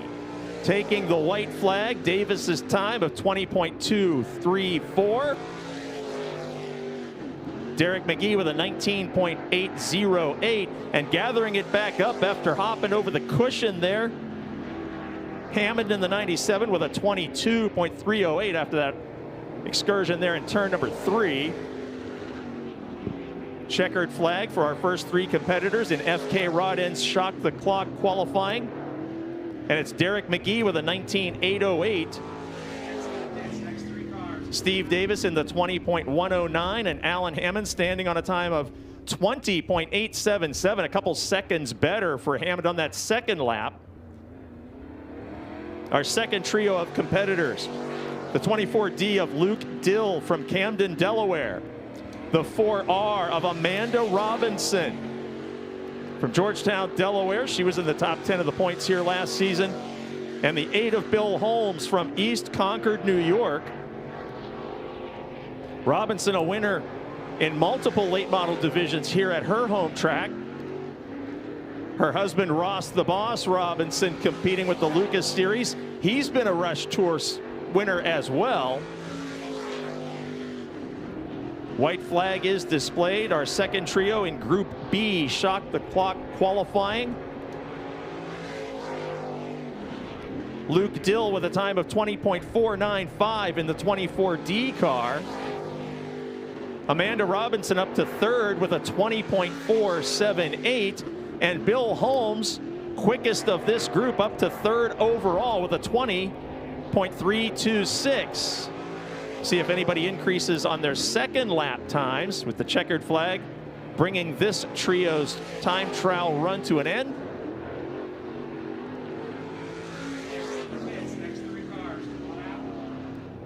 And Holmes, the fastest of the group, third overall. Amanda Robinson improved her time with a 20.414, and Luke Dill will stand on a time of 20.495. That is fifth overall here in Group B. 67 car from Winchester, Virginia, Greg Carrico. The 101 from Albion, Pennsylvania, Kyle Zimmerman. And the 2C from Freedom, New York, Zach Carley, not on the Speedway in the 2C. That winning second generation driver not able to answer the call here. Zach Carley in the 2C not on track. We check the first lap times. Headed to get their first lap time, I should say. Only 2 in this group, with Carley, a weekly feature winner, not able to come out. Greg Carrico goes to fifth overall with a time of 20.360, and Kyle Zimmerman second in Group B with a 19.868, just 6/100ths of a second off of McGee's quick time in Group B. Let's see if Zimmerman can pick it up just a little as he takes the checkered flag.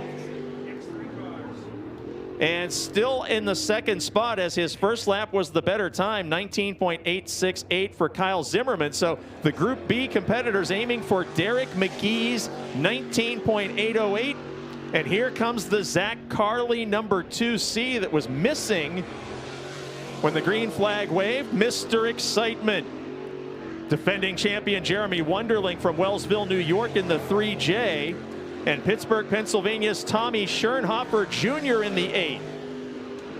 Schernhofer with a win on the Rush Tour in his career, and Wunderling with 30 career victories in the 3J. We mentioned Carley is a winner in weekly competition, the second generation campaigner from the Empire State. Everybody aiming at a 19.808 in Group B. Wunderling second quick in the group with his first lap of 19.866. Schernhofer with a first lap time of 20.581. Carley in the 6th spot with his first lap of 20.245. And as the checkered flag waves, the multi-time and defending champion Wonderling will be second at a 19.866. It's still Derek McGee, the driver of the 96 machine from Laurel, Delaware, leading the way here in Group B with a 19.808. 19.808 the time to beat here in Group B. 14G, Jake Gunn from Coriopolis, Pennsylvania.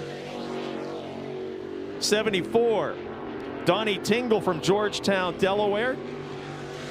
And the 2 of Trevor Collins from Georgetown.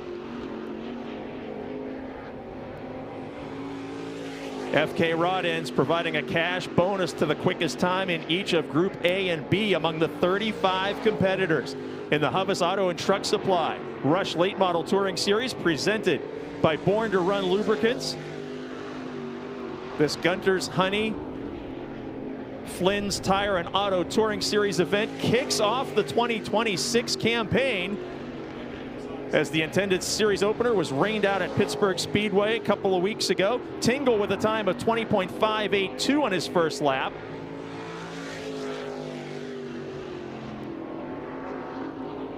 Jake Gunn with a 20.773. And Collins with a 20.985. None of these drivers cracking the top 5. It's still Derek McGee, Jeremy Wonderling, Kyle Zimmerman, Steve Davis, and Greg Carrico. That McGee time, he was in the first trio to come out in Group B with a 19.808.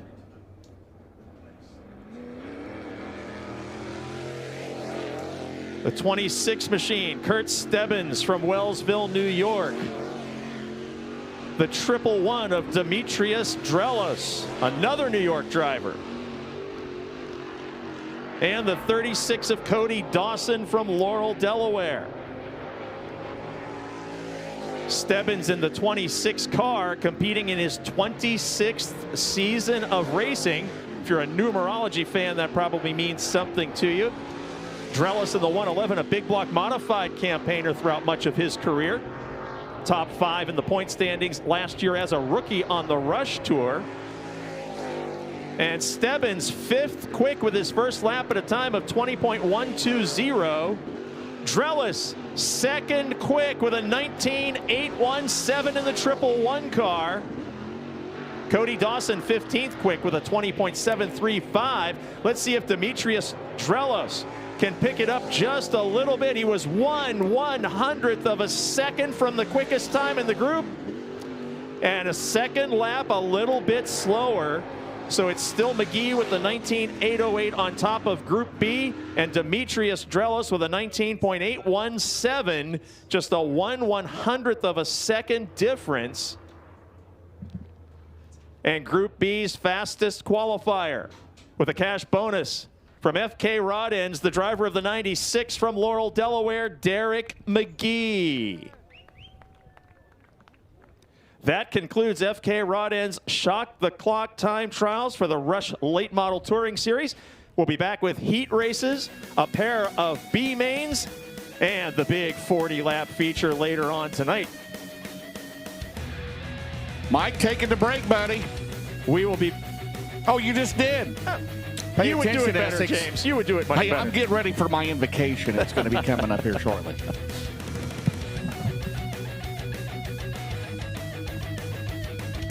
Turn your passion into a career at the University of Northwestern Ohio. From high performance to automotive, diesel, and everything in between, you'll find a degree that will get you a job. Students that go through our programs have fantastic experiences, and they come out getting good job placements. 70% hands-on, no out-of-state tuition, and accredited degrees in trades that are in high demand all across the country. 10 out of 10. If you even think this is the right place for you, you better just go. Learn more about your future at unoh.edu. The new Dirt Draft app, faster, sharper, built to win. New lock windows and predictive contests. More ways to play, more ways to win. Lock in your drivers, watch the action, and become a fantasy champion.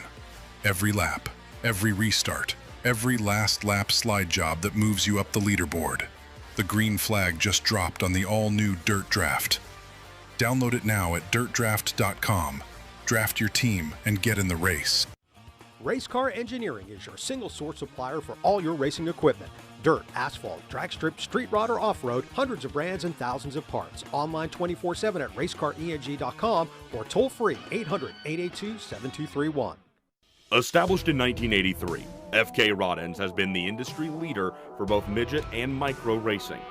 Family owned and operated, we take pride in our products and our name because we know you value yours. Visit our website, www.fkrodends.com, to find out how you can join our winning team. FK Rod Ends. To beat the best, you've got to use the best.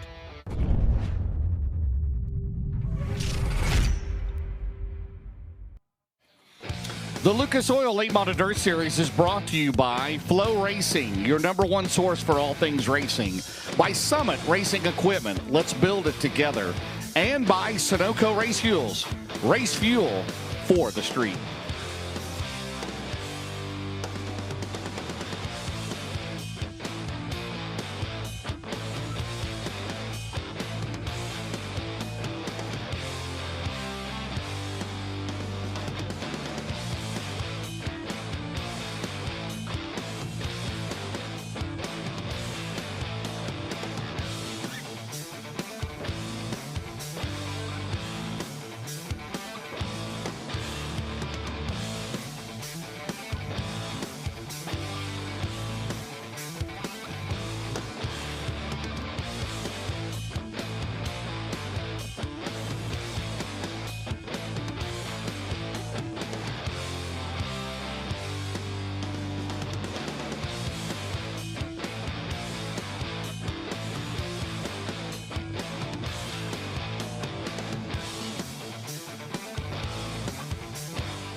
Welcome back to Georgetown Speedway, Georgetown, Delaware, the Sunoco Race Fuels Road to Wheatland.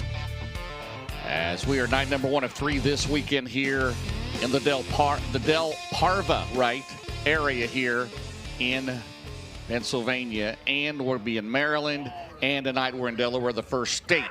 29 cars entered here tonight. And we've got 4 heat races coming up next. But first off, we're ready for our pre-race ceremonies. If everybody will please rise, remove your hats, as we will have our invocation for tonight.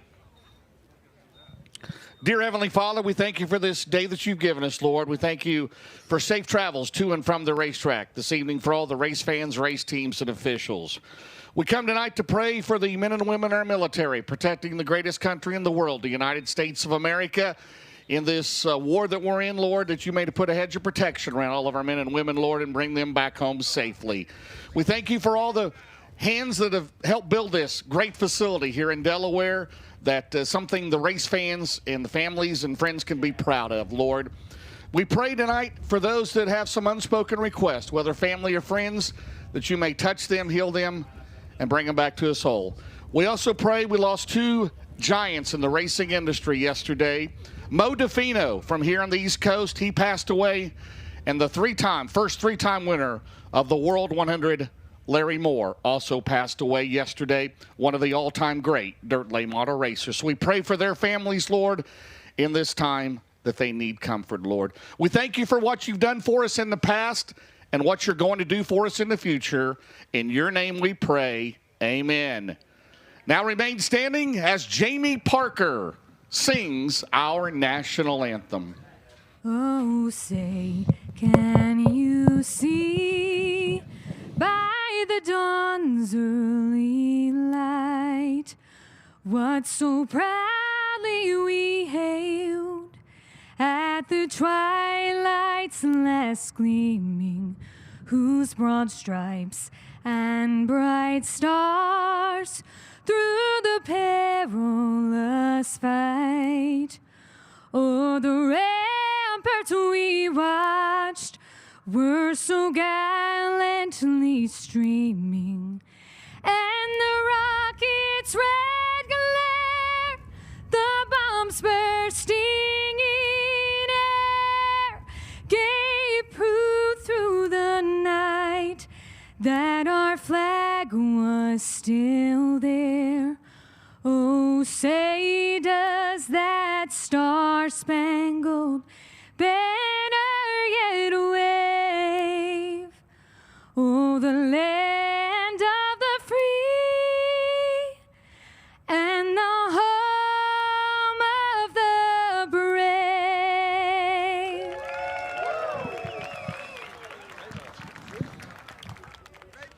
All right, very good. Thank you, Jamie. Give her a big round of applause again. Great job here. The Lucas Oil Late Model Dirt Series, our 4th time here. Ken Adams, the track owner, and a lot of improvements, as Chris mentioned earlier, and just really, really nice.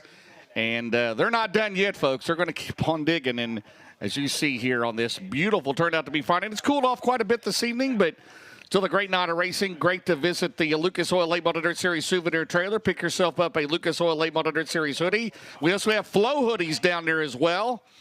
Goggles, earplugs, decals, seat cushions, Yeti tumblers, flags, keychains, koozies, all James, down there. Yes, Chris Moore. You mentioned the Flow hoodies. I got to go grab one. you said it. It has absolutely cooled off here, but the racing we know is going to be great, and the grandstands are absolutely packed here at Georgetown Speedway. Yeah, glad to have you here. Chris Moore will be with us all weekend long as we go to Penske Shocks heat number 1, and the winner will start on the Bill Stein Shocks pole here tonight. On the pole is your current Midwest Sheet Metal points leader. He is the defending series champion, the 99 out of Dresden, Ohio. That'll be Devin Moran. On the outside, he has 57 career wins of the series. He won the last Lucas Oil race at Atomic last month. He is out of Chandler, Arizona. That's Ricky Thornton Jr. Row 2, the 111 car out of Centerville, Pennsylvania. That is Max Blair. And the 22 out of Earlham, Iowa was Daniel Hilzebeck. Row 3 will be the 93. That's Corey Lawler. He's out of Hanover, Pennsylvania. And Donnie Lingo Jr., the 55L. He's out of Millsboro, Delaware. And starting in the back is the 01, scheduled to be Matt Glandon out of Denton, Maryland. So the winner of this race will be on the Bill Stein Shocks pole tonight. 4 heats, top 4 go. That gets us to 16. Top 6 out of 1B is 22. And then we have 2 provisionals based on this year's championship series points. 18 drivers enter tonight with perfect attendance.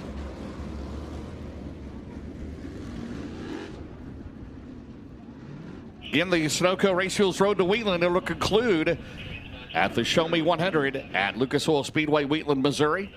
Memorial Day weekend. It's $2,500 to the top point man, and then the rest of the top 15, they will split $16,000. Thank you to Sunoco Race Fuels. Well, Matt Glandon is a scratch. Had some issues in hot laps, so 6 cars will go the distance here, and they will fire at the east door and hauling and rigging start zone. We are underway in Delaware.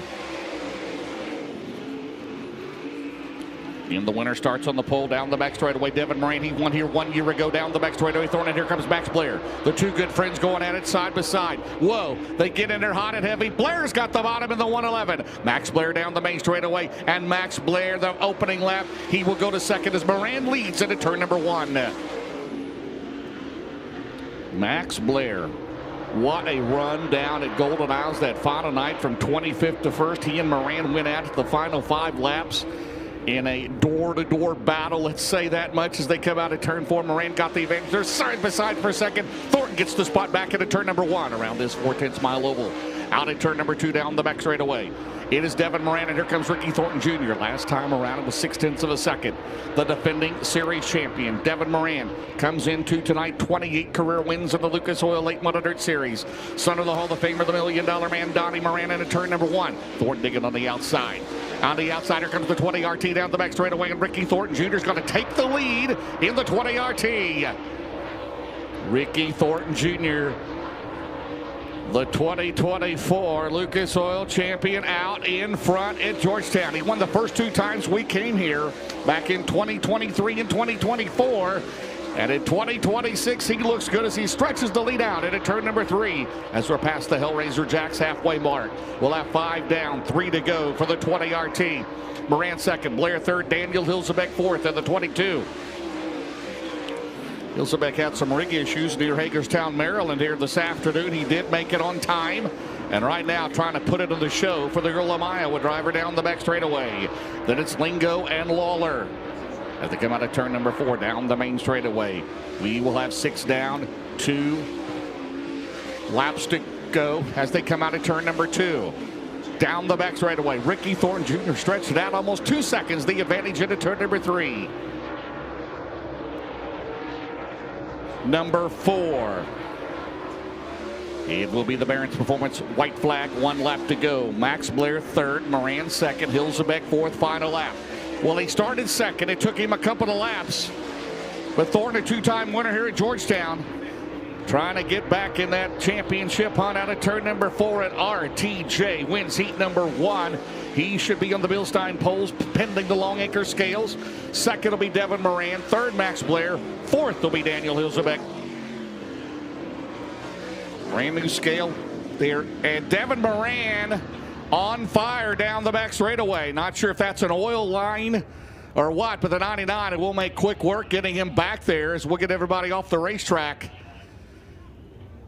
As Devin Moran, and again, that is his second car of the night as he climbs from the 99 car. So they'll go to the long acre scales to make it official. Fourth, Daniel Hilsebeck. Third, Max Blair. I got you. Second will be Devin Moran. And your winner, he is in the Hoker Trucking Knights Company's Capital Waste, Coleman Farms Racing, Certified Inspections, Strange Oval, SI Towing and Recovery, Sunoco Race Fuels, Superior Homes in Lancaster, Pennsylvania, and Georgetown, Delaware, Anthony Burrows, Justin Tharp. On the Longhorn Clements for Bobby and Jessica Kohler. The 20RT out at Chandler, Arizona. Ladies and gentlemen, give him a big round of applause. Your first heat winner, Ricky Thornton Jr. A 2-time winner of the Melvin L. Joseph Memorial here at Georgetown Speedway. Ricky, you fell back to third there the opening lap or two, and it was like a fire got lit under you. This thing came to life. What changed? I think probably the driver wasn't committed. I don't know, that the lip around the top's just different, I guess. I figured that's where Devin was going to go, and then once he started like running across the middle bottom, I'm like, man, if I can just get one good corner, at least get next to him. And really, I never saw him, so I'm like, well, I must go right by him. So just overall, I thank my guys. I didn't feel that great hot lapping, and really, I didn't feel as good as I needed to be qualifying. We still had a good lap, but I felt really good there. I'm sure the track's going to slow down a little bit and probably widen out. Honestly, I think the bottom is probably a little faster, a little easier to hit. But if you hit the top right, it's lights out. So hopefully we can have a good showing, should put us on the pole. So I thank all the fans for coming out, everyone that stopped by the apparel trailer. Gotta say hey to my wife, my kids back home, and hopefully we can be talking to you here later. All right, Ricky Thornton Jr., James, a 2-time winner of this event. He won in August of 2023, winner again in 2024, and we mentioned it maybe another lap a year ago. He'd have won that one as well. RTJ gets around this joint really well. Yeah, they can add all the clay, 125 truckloads of clay on this track. We'll try to get an update on Devin Moran.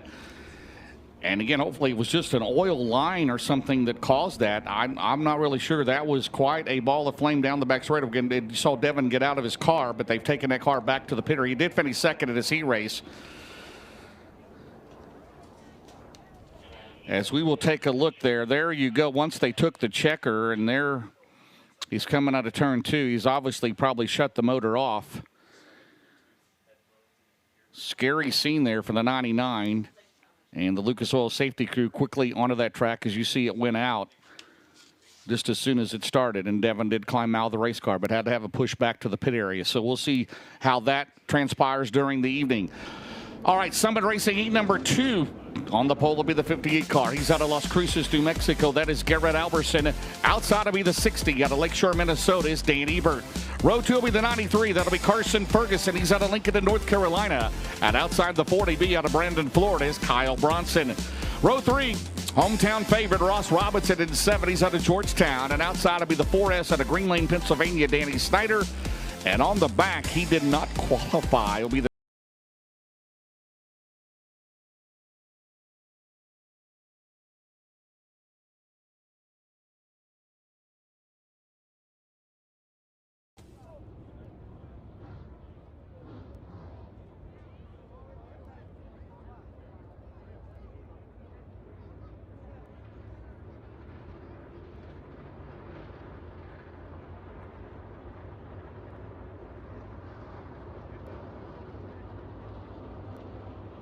So run through the back straightaway back there. So again, out of that first heat, Thornton, Moran, Blair, and Hilzebeck make it into the show. 4 more out of this one, 4 more out of heat 3. Heat 3, by the way, in group qualifying, that will be for the outside of the front row. And it's going to have the driver second and third, and the points on the front row of that one, Hudson O'Neill and Brandon Overton. Again, be sure to get all of your Lucas Oil Late Model Dirt Series racewear. Shop lucasdirt.com. By the way, you can go online and get that, and hopefully you can have it by next Friday, right? Circle City on Friday, 1 week from tonight, May the 1st, $15,000 to win in Indianapolis. And then next Saturday night, the 40th, Ralph Latham Memorial at Florence Speedway, $25,000 to win on Saturday night, May the 2nd, at the King House of Power in Union, Kentucky.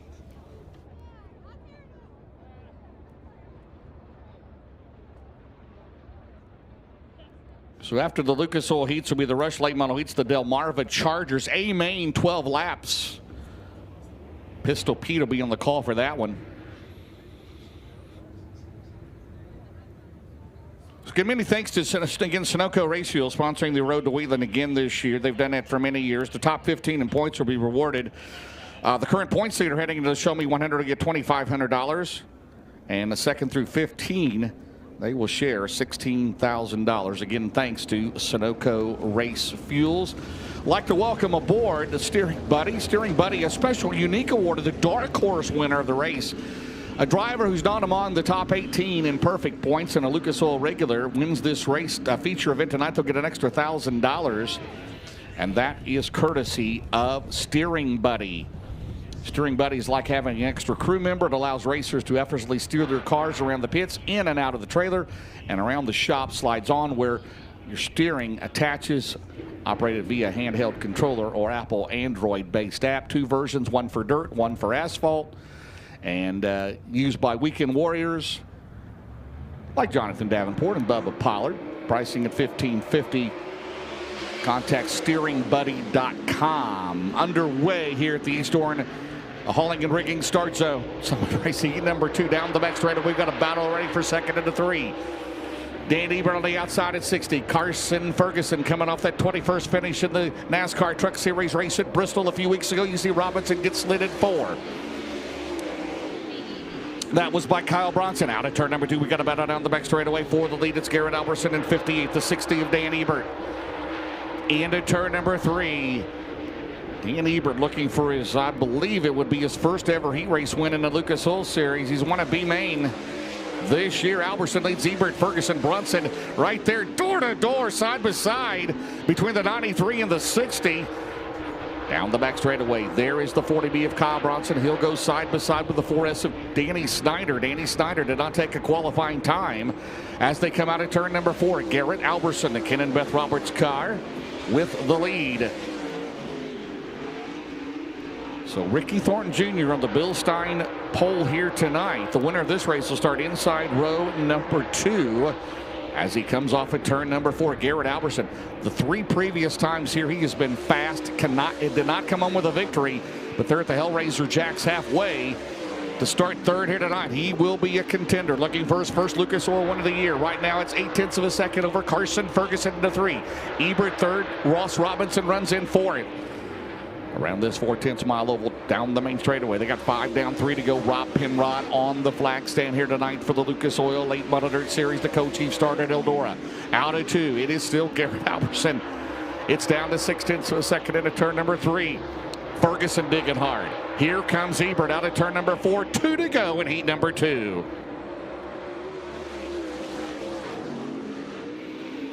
Oh man, Ebert tries the bottom. Good 3-car battle down the back straightaway. They're going to head to the Barrett's Performance. 1 lap to go. It's among these 3. Alberson, Ferguson, Ebert off at turn number 4. Barrett's Performance. White flag. 1 to go is Ferguson. And Ebert going at it as Alberson starts to slip away on the final lap. Out at turn number 2. Man, Ebert gets a run on the bottom on Ferguson, but Carson off on the top side down the back straightaway. It's 3-car lengths, the advantage for the driver out of Las Cruces, New Mexico. Out at turn number 4. He's going to lead it wire to wire. It'll be the 58 Carson Ferguson, your winner. Second, Garrett Alberson, your winner. Carson Ferguson second. Dan Ebert third. Fourth will be Ross Robinson by a car length over Kyle Bronson and Danny Snyder. So the top four, they will go to the Longacre scales to make it official. Fourth will be Ross Robinson. Third, Dan Ebert. Second, Carson Ferguson, and your winner. He is in the Low Voltage Solutions, Sunoco Race Fuels, Mesilla Valley Transportation, Bill Sports Shop, Romer Machine and Welding, Brack Properties, Mitchell Ranch, Sims Family Racing, Nutrient Solutions at the Longhorn Clements, Zach Houston, the crew chief on the 58. He has been a contender here the last 3 years. Can he get his first win at Georgetown? Your winner, the 58 from Las Cruces, New Mexico. How about it for your winner, Garrett Alberson? Yeah, you said it, James. He's finished on the podium the last 2 years here at this event. Garrett, you've run well here in the past, finished third the last 2 years. What do you need to do to get on the top step of the podium tonight? Well, starting up front, I think it's going to help. We've started mid-pack at best the last couple times, and we've been able to claw our way through there. I don't really know what I need right there. I feel it's kind of awkward feeling right there. I didn't really know where to be. Didn't feel like I was making good speed anywhere. So, but you know, hats off to my guys, Zach, Donald, and Jeff. They've been working hard as a brand new car. Hats off to Longhorn and Bill Stein Shocks, Mesilla Valley Transportation, Sunoco Race Fuel, Brack Properties, Low Voltage Solution. Vinny's been working hard for us. So, yeah, good start. All right, there you go, James. How about that? He feels awkward, picks up a heat race win. If the 58 can get dialed in, he'll have a real shot to get that win here at Georgetown tonight. Yeah, if I could feel that awkward and win like that, I would not be awkward. But he mentioned Donald McIntosh. Donald McIntosh last year's O'Reilly Auto Parts Rookie of the Year, rideless right now. He is helping the crew. With Zach Houston as the crew chief, the Ken and Beth Roberts 50. Wakula Thermal Tech heat number 3. The winner's going to start on the outside front row tonight. On the pole is the driver second in the points. Right now, he's the winningest driver in Dirt Late Model Racing this year. 11 overall, wins the 71 out of Martinsville, Indiana's Hudson O'Neal, the Budweiser 76. Out of Evans, Georgia, that'll be Brandon Overton, the Riggs Motorsports entry. Row number 2 will be Clay Harris out of Jupiter, Florida, in 6. And Brian Shirley, he's out of Chatham, Illinois, the 3S. Row 3 will be Willie Milliken. It has been a while. I'd say about 15 years since he ran with us. That was at Fayetteville. He's out of Roanoke Rapids, North Carolina, in the Infinity by Wells. And on the outside to be Fast Freddie Carpenter, the C4 out of Parkersburg, West Virginia. Your final row doing double duty tonight, Trevor Collins. He's in 11ACC for Delaware, his hometown. And Tristan Niederer, he is out of Landisville, Pennsylvania, the 121. Hey, James, a quick note for Garrett Alberson.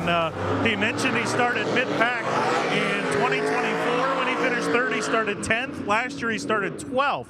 Both of those races, he finished third. Tonight, he'll start third in that 58 machine. Yeah, Alberson at Georgetown, Chris Moore's like Dale McDowell at Eldora. The farther he starts back, the better he runs, right?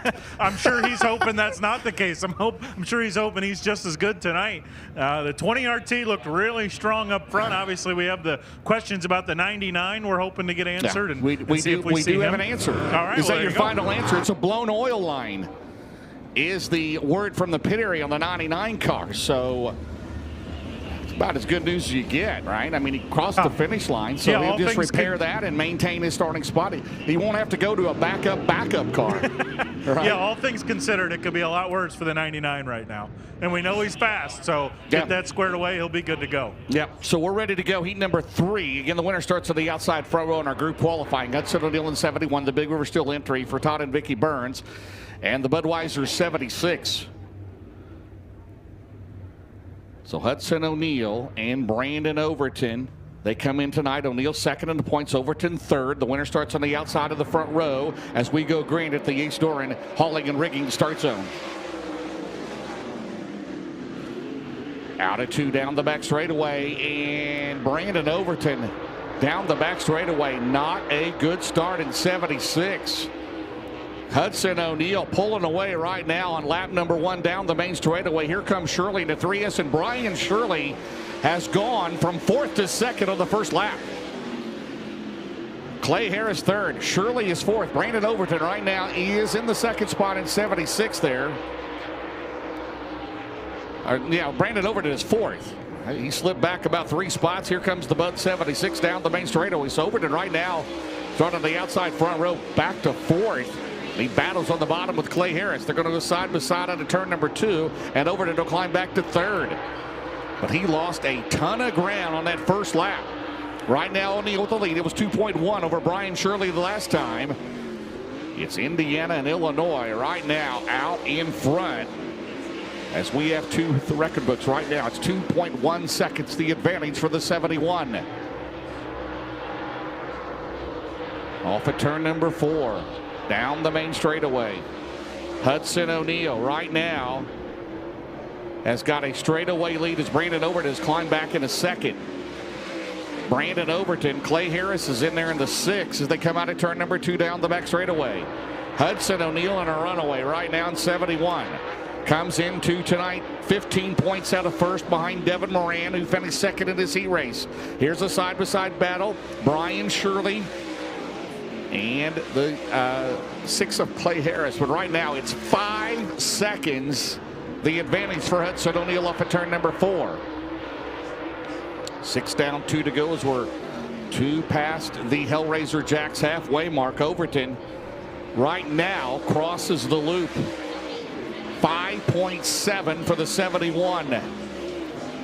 Ian O'Neal with the combination, of course, driving the 71 car on the Lucas Oil Tour, been driving the Kevin Rumley 6 car. 11 wins combined, and right now it is the Barron's Performance, 1 lap to go, and O'Neal is already halfway down the main straightaway. Overton's entering turn 1. 5.9 for the third-generation racer out of Martinsville, Indiana. Ran in his grandfather's race last week at Perrigan down the main straightaway. Give that one to Hudson O'Neal once he crosses the Longacre scales. We're waiting. Brandon Overton crosses the line. He's second. Third, Brian Shirley. And fourth will be Clay Harris. They'll go to the Longacre scales to make it official. Fourth will be Clay Harris. Third, Brian Shirley. Second, Brandon Overton. And your winner, he is in the Big River Steel, Wheeler Metals, Merrill Bonding Company, Professional Concrete Cutting and Drilling, O'Neal Salvage and Recycling, Lineal Contracting, Beam and Lumber, Seven Spurs Ranch, Penske Shocks, Sunoco Race Fuels, Lucas Oil, Indiana USSSA Fat Smith Softball. Jason Durham is the crew chief. Riley Sheedy and Kyle Daly on the crew of the Longhorn Cornet. Berton and Vicky Burns in the 71 car. He is the winningest dirt late model driver in the country so far this year. Second in Lucas Oil points out of Martinsville, Indiana. How about a big round of applause for Hudson O'Neal? Hudson O'Neal just getting to us, an extra cool down lap for the 71 car. Huddy, a 9th in 2023, 14th in 2024, and finished 5th a year ago. So doesn't have the best of results here at Georgetown Speedway, but he'll roll off from the outside pole tonight. Hudson, I was just going through it. The results here have been a mixed bag for you so far in the first 3 races here. What's different tonight? You're going to start outside pole, and seems like you got a really good 71.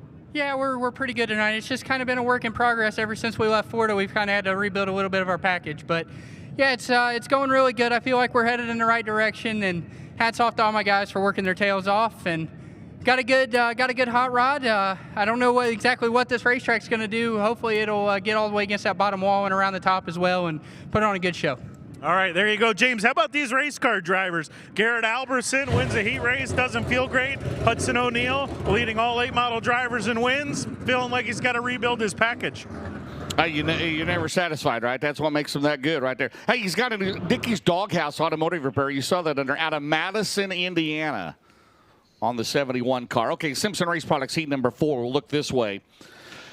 On the pole will be the number 1 car. He is currently 6th in the points. The Valvoline entry out of New Berlin, Illinois, to be Brandon Shepard. And outside the 8 car, he's out of Urbana, Missouri, is Dylan McCowan. Row 2, the James Ratliff 11R running for the O'Reilly Auto Parts Rookie of the Year of this year. And accredited in Kentucky is Josh Rice. And outside the 19M, he's out of Dade City, Florida. That is Brendan Smith. Row 3, he's won here 6 times since 2021. That'll be Scrub, the Hall of Famer Rick Eckert out of York, Pennsylvania. And outside in the Bruce Kane Racing 15K, that is Kyle Lee out of Mercersburg, Pennsylvania. And the KB car, Kerry King out of Delmar, Delaware in the KB car. All right, 8 laps. Simpson Race Products heat number 4.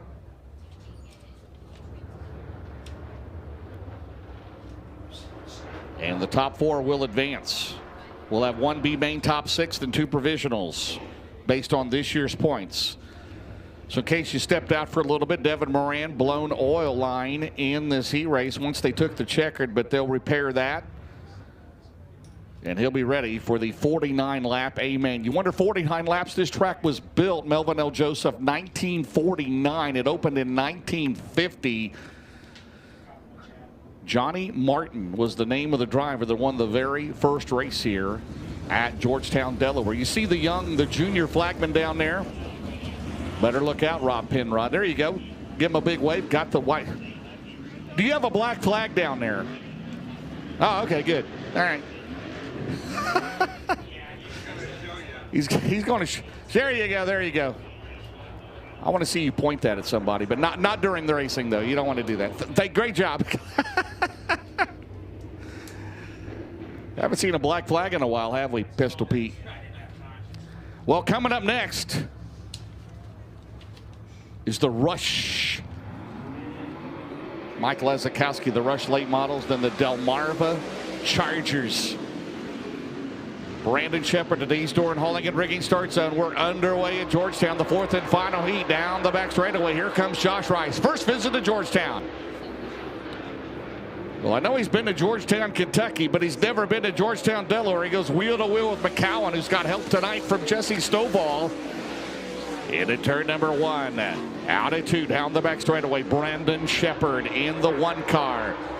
2 wins this year in the Lucas Oil Late Model Dirt Series. Currently 6th in the championship point standings. The 5 ahead of him in the points, or 5 ahead of him already in the race.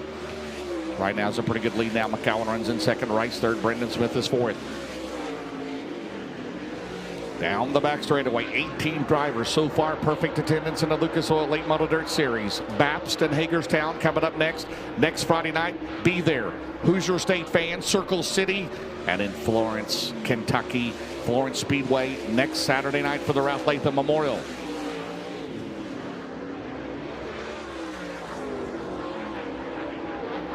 Brandon Shepard still leads. 1.6 seconds the advantage over Dylan McCowan off of turn number 4. And then Mark Richards Racing, Valvoline, Durham, Ford. Hellraiser Jacks halfway. McCowan, Rice, Eckert now goes to 4th. Rick Eckert in the 24 car down the back straightaway with a Hall of Famer. Bapst is about, 20 minutes, he said, from his home. Race shop there in York, so see what happens. They go into turn number 1. Stay tuned to all of these social media platforms. The Lucas Oil Late Model Dirt Series Facebook page, lucasdirt.com. Down the back straightaway right now, it is 1.8 seconds the lead for the 5-time Dirt Track World Champion, tied with the late great Freddie Smith, 5-time Outlaw Champion Brandon Shepard. Shepard right now in a runaway into turn number 3. Dylan McCowan out of turn number 4, down the main straightaway. Barron's Performance, white flag, 1 lap to go for B-Shep. Into turn number 1. Big lead right now. The winner of this race starts 4th. As long as they pass the Longacre Scales and Brandon into turn number 3. Here he comes out of turn number 4. He is well out in front. He and O'Neill have dominated the last 2 heat races, and B-Shep wins heat number 4, brought to you by Simpson Race Products. Second is going to be Dylan McCowan in 8th. Third will be Josh Rice, and Rick Eckert gets 3rd. 4th will be Rice.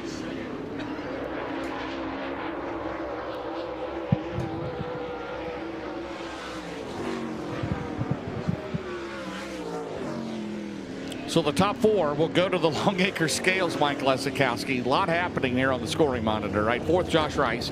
3rd, Rick Eckert. 2nd, Dylan McCowan. And your winner, he is in the Valvoline, Soybert Calf Ranches, Ace Metalworks, Performance Grading, Petrov Towing, Franklin Enterprises, Sunoco Race Fuels, Gunners, Honey Styles, Marina Maintenance, Collins Brothers Towing, Danny White, the crew chief, Joel Rogers, Austin Hargrove on the Rock and Durham from Mark Richards Racing. He will start 4th tonight. The number 1 car out of New Berlin, Illinois. Ladies and gentlemen, give them a big round of applause. Your winner, Brandon Shepard. Yep, the Valvoline number 1 car here on the front straightaway. Shepard, another one.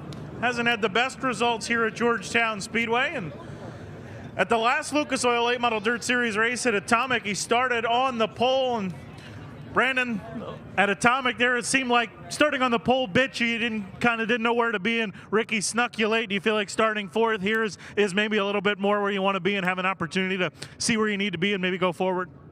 Man, I sure hope so. I feel like we got a pretty good piece again tonight, and Mark and the boys been working their tails off, keeping me up front night in and night out, and giving me a consistent feel, and it's super fun to drive right now. So, hopefully, I'm sure the track's going to change a little bit more for this feature and move around some more, and it's definitely interesting with that man-made cushion up there, so it'll be interesting to see if we run that the whole race or if we move around.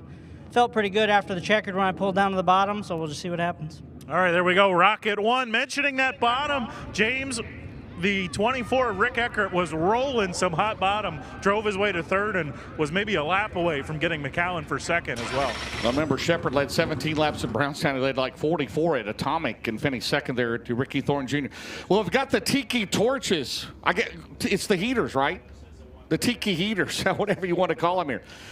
This has really turned into a nice facility, Mike Zakowski. I mean, they've done a great job here. The improvements since my last visit and the Rush Touring Series last visit are remarkable. But of course, we're talking about facility improvements, but how about that surface in an area that has surprisingly not had much rain? Two solid grooves, Eckert working the low side, other drivers working the high side. This surface has dialed in perfectly in what could have been challenging conditions with clouds overhead earlier, where you had to be careful not to water too much, because if the storm actually hits, this crew has done an amazing job, James. Move over Mother Nature, because it was rolling down. It was bearing down on us. I mean, it looked like it was going to rain about 6:15 or 6:30, but it's a little cooler than it was. Mike Zakowski on the call for the Rush late models. Thank you, James. And while the weather is cooling, the action is getting hot for the Hubbs Auto and Truck Supply Rush Late Model Touring Series, presented by Born to Run Lubricants. 4 8-lap heat races coming your way. Top 5 finishers move directly to the 40-lap A-Main feature. Top 2 finishers will battle in the dash for upfront starting positions, and our lineup looks like this. Fast qualifier in the 84, Matt Hill. 99, Kyle Hardy, a 14-time winner on the tour from Winchester, Virginia. Starting in the 3rd spot from Pittsburgh, Pennsylvania, the 56 car, Christian Schneider. He's been to victory lane on the Rush Tour.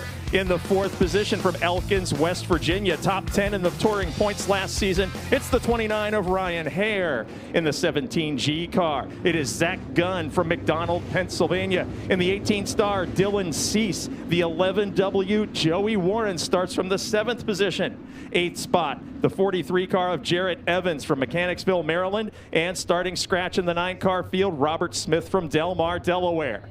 9 cars to compete 8 laps. Only the top 5 finishers will lock into the 40-lap A-Main for the Rush Late Model Touring Series. 2 cars will advance to the dash, and with the fastest qualifier on the pole, they head into turns 3 and 4. Mike Reiniger's green flag awaits, and we are up to full speed at Georgetown.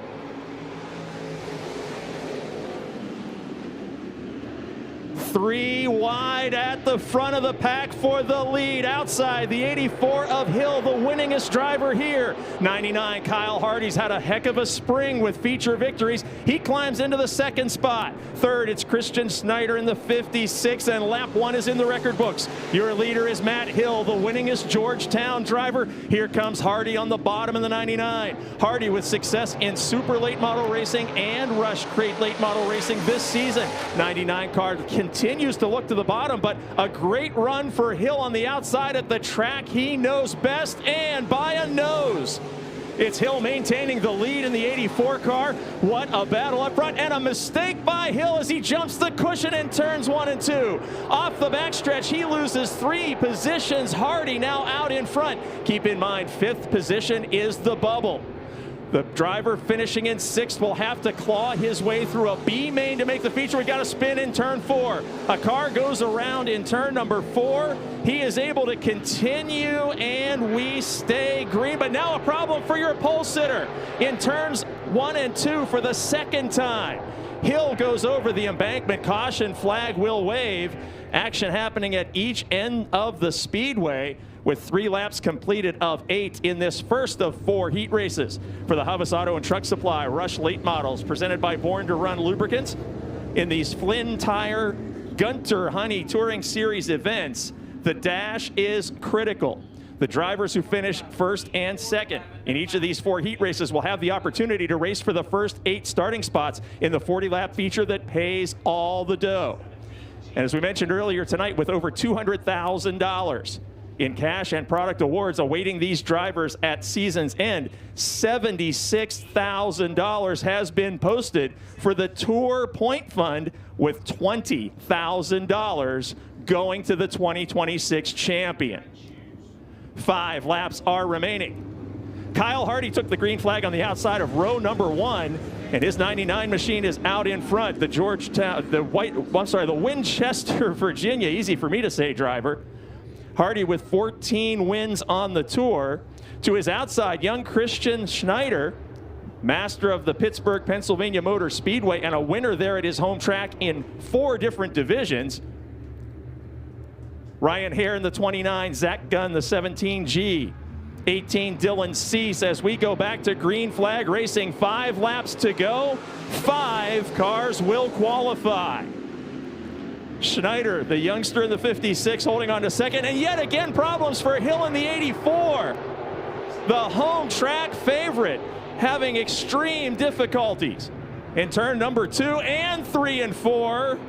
He is over the embankment and goes around once again in a cloud of dust back there over turns 3 and 4. That's a part of the speedway that is not carefully prepared, because that's not a lane that should be used, as Hill is now well aware, with lots of problems in turn 2 and now bringing out a second caution in turns 3 and 4 in the 84 machine. So I'm told now that the other caution flag was not for the 84. Good to know, as he will be able to tag the tail of this field with only 1 caution scored to him. We had multiple incidents during that first caution. Here comes the replay, and keep your eyes on the 84 as the car pushes badly. You see the front wheels turn to the left. Could not negotiate a slide there in turn number 3 and rolls to a stop in turn number 4, facing the wrong direction. Hard to believe the winningest driver here at Georgetown having those kinds of problems, but an extreme tight handling condition as shown by the steering to the left headed into turn 3. 4 laps are now complete of 8 as we return to full speed in turn number 4. Kyle Hardy, the leader. Christian Schneider in second spot, a very close second right now. Side-by-side battle for third. And keep your eyes on that 5th position. Very important for the drivers who want to make the A main without the B. Look at Schneider to the inside of Hardy. Christian Schneider in the 56 challenges for the lead. Hardy maintains it into turns 1 and 2. Now single file through the top 5. It's the 11W of Joey Warren, holding down the 5th position behind the West Virginia ace Hare. Signal of 2 laps to go, and Schneider makes the move around Hardy. The young driver from Pittsburgh, Pennsylvania, with 1 career tour victory, makes a pass of Hardy. Hardy, a driver who has claimed paychecks of $20,000 and $25,000 in his career, is now several car lengths behind the young Pittsburgher driver. In car number 56, Schneider sees the white flag. 5th place well in hand as heat race number 1, sponsored by FK Rod-Ends, will find Christian Schneider the winner from Pittsburgh. Kyle Hardy in the 2nd spot. 3rd place to Zach Gunn. 4th place to the 29 of Ryan Hare. And 5th place, final transfer spot going to Joey Warren. What a battle up front. It started out 3 wide before the Hill caution flag incident. And young Christian Schneider in car 56 picks up the victory from Pittsburgh, Pennsylvania. Heat race number 1 in the record books. And 3 more events to go, determining the starting lineup for tonight's 40-lap feature for the Rush Late Model Touring Series.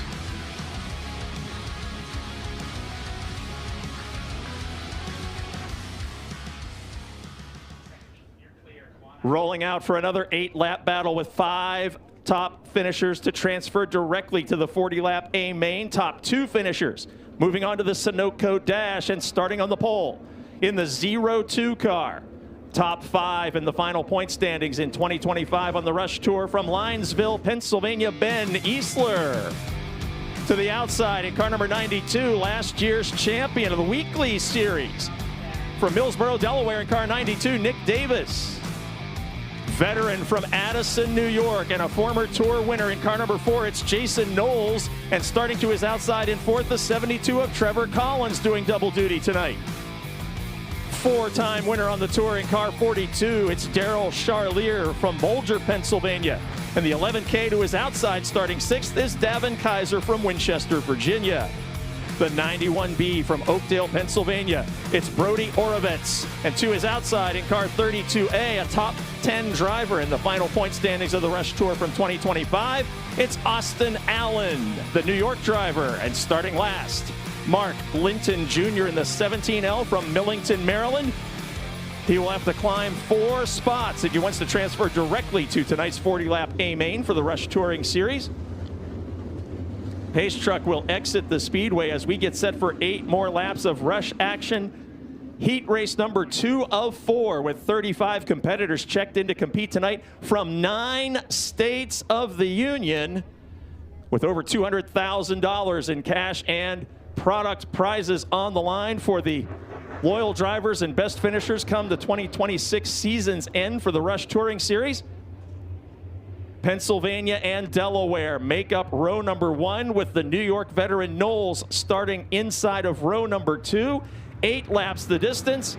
Ben Easler gets on the loud pedal and brings us up to full speed. Nearly contact on the front straight as Nick Davis, who knows this track so very well, tried to put in a bid for the lead. Easler fights off the home track favorite. We'll see who leads lap 1 officially at the scoring line, and by several car lengths now it's young Easler in the 02. Battle develops for the 2nd position. Knowles in that Knowles dropping back into the 5th spot. And in turns 1 and 2, we have a caution flag for a stopped machine at the top of the banking. That is the 17L of Mark Linton Jr., the Millington, Delaware driver. Started in 9th position, and knowing he would have to try to get around at least 4 cars to transfer, got himself crossed up there in turns number 1 and 2. We did complete an official lap, 1 lap in the scorebook, and Ben Easler in the 02 machine fought off a challenge by the 92 of Davis. Davis had an outstanding 2025 campaign. Double file restart with 7 laps remaining. Keep your eyes on that 5th position. That's the bubble transfer spot. Out of turn 4, and we are green. And once again, Davis to the inside of the 02 this time. Easler grabs a 2 to 3 car length advantage. Collins in the 72 car, a double duty driver here tonight as we watch the battle between the 42 of Daryl Charlier. He is in the outside lane with the 11K of Kaiser. And Charlier grabs the spot. Remember, 4th and 5th place, very, very important to transfer out of these heat races directly into the 40-lap A main. Knowles in the 4 car, 1 spot away. This is the bubble battle we're watching out of turn number 4. Knowles in car number 4 needs to gain a few car lengths and challenge the 11 of Kaiser in order to make the show. Meanwhile, he's feeling the pressure of Austin Allen in the 32. And just as he blows away Allen, the 4 car dives to the inside of car number 11K Kaiser. A great battle for the bubble position. 3 cars strong as now Allen moves to the inside of Knowles. Allen in the 32, a top 10 competitor on the tour last year. Charlier in the 4th spot, Kaiser in 5th. And Kaiser says, if I can pass 1 more car, they'll have to deal with Charlier instead of me to get transferred to this 40-lap A main. Out front, it's all Ben Easler, by the way. He has pulled away by half a straightaway over last year's weekly champion Davis in the 92 car. This time, Eastler in the 0-2 will see the signal of 2 laps to go in heat race number 2 of 4. Second place battle begins to develop now as the 72 of Collins had reeled in the 92 of Davis briefly, but as the white flag is displayed, it has been the Ben Eastler show all the way through heat race number 2. Single file through the top 5 as we conclude the second of 4 heat races for the Rush Late Model Touring Series. Coming out of turn number 4 from Linesville, Pennsylvania, your winner drives car 02, Ben Eastler. Nick Davis grabs the second spot. Trevor Collins in third, Daryl Charlier in fourth, Davin Kaiser in the 5th and final transfer spot. So from heat race number 2, the 92 of Nick Davis and the 02 of Ben Eastler advance to the Sunoco Dash to battle for tonight's pole position in the Rush Late Model Touring Series.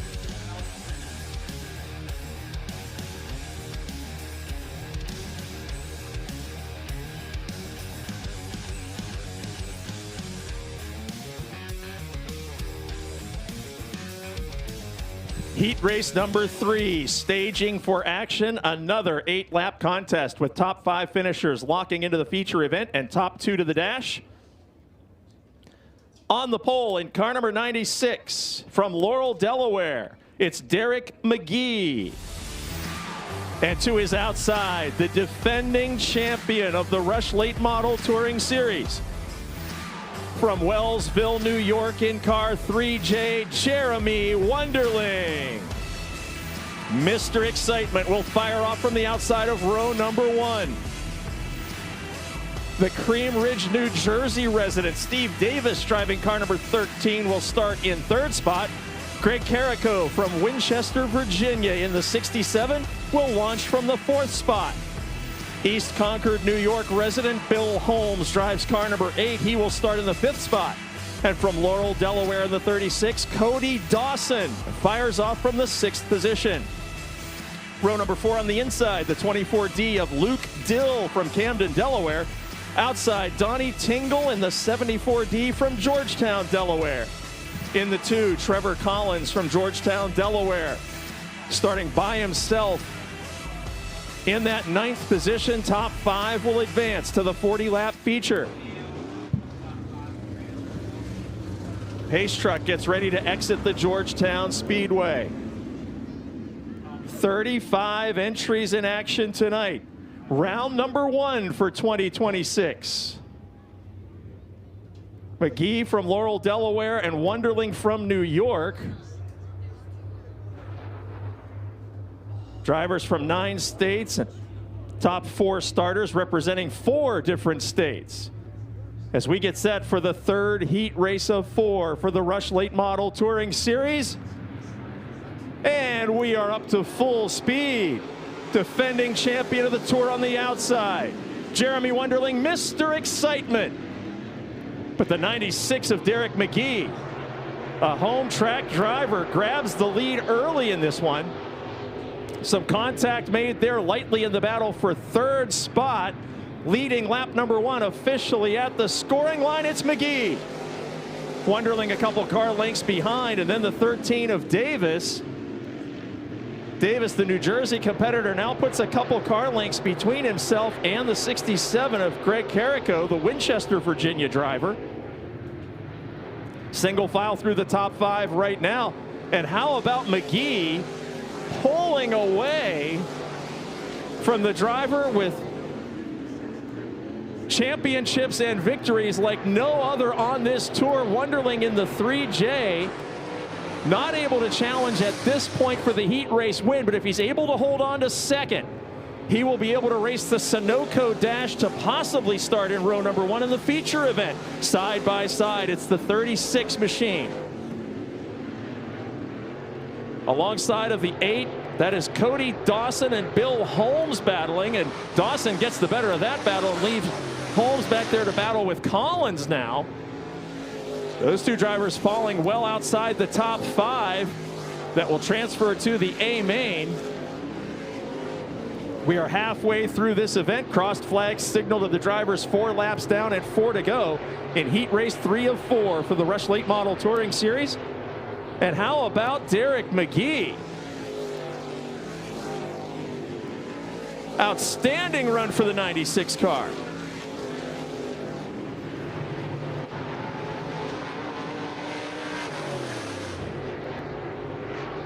A great look at that machine coming out of turns number 3 and 4, and one might assume with all the Touring Series victories on the resume of the 3J of Jeremy Wunderling that this would have been a heated battle for the lead, but McGee is hooked up and hauling. He is pulling away from every machine in this race, looking for his first ever Touring Series victory. He sees the white flag in heat race number 3. Locking into the dash to battle in that Sunoco event for the pole position. McGee could position himself perfectly for a hometown win in the Touring Series among all the invaders from 9 different states, taking the win in heat race number 3. It's the 96 of Derek McGee over Mr. Excitement Jeremy Wunderling. 13 machine of Steve Davis. 67 car of Greg Carrico coming home 4th, and the 5th and final transfer spot goes to Cody Dawson in the 36 car. Jeremy Wunderling and the 96 of Derek McGee headed to the Sunoco Dash coming up a little bit later to fight for the pole position tonight as we get set for our 4th and final heat race in the Rush Late Model Touring Series.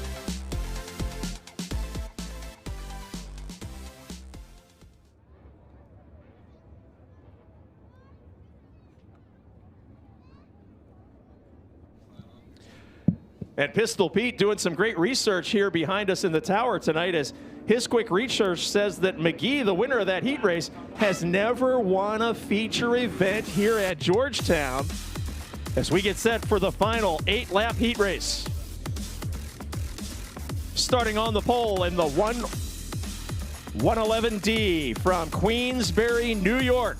Rookie of the year last year on the Rush Late Model Tour, it's Demetrius Drelis. It's starting the outside of row number 1 in car number 101 from Albion, Pennsylvania, second-generation driver Kyle Zimmerman. From Wellsville, New York, starting 3rd in car number 26, it's veteran Kurt Stebbins. And starting in the 4th spot, another second-generation driver in the 2C from Freedom, New York, Zach Carley. Coraopolis, Pennsylvania is the hometown of the driver of car 14G, Jake Gunn, starting in the 5th position. A home track favorite and former tour winner. From Georgetown, Delaware in the 4R, Amanda Robinson.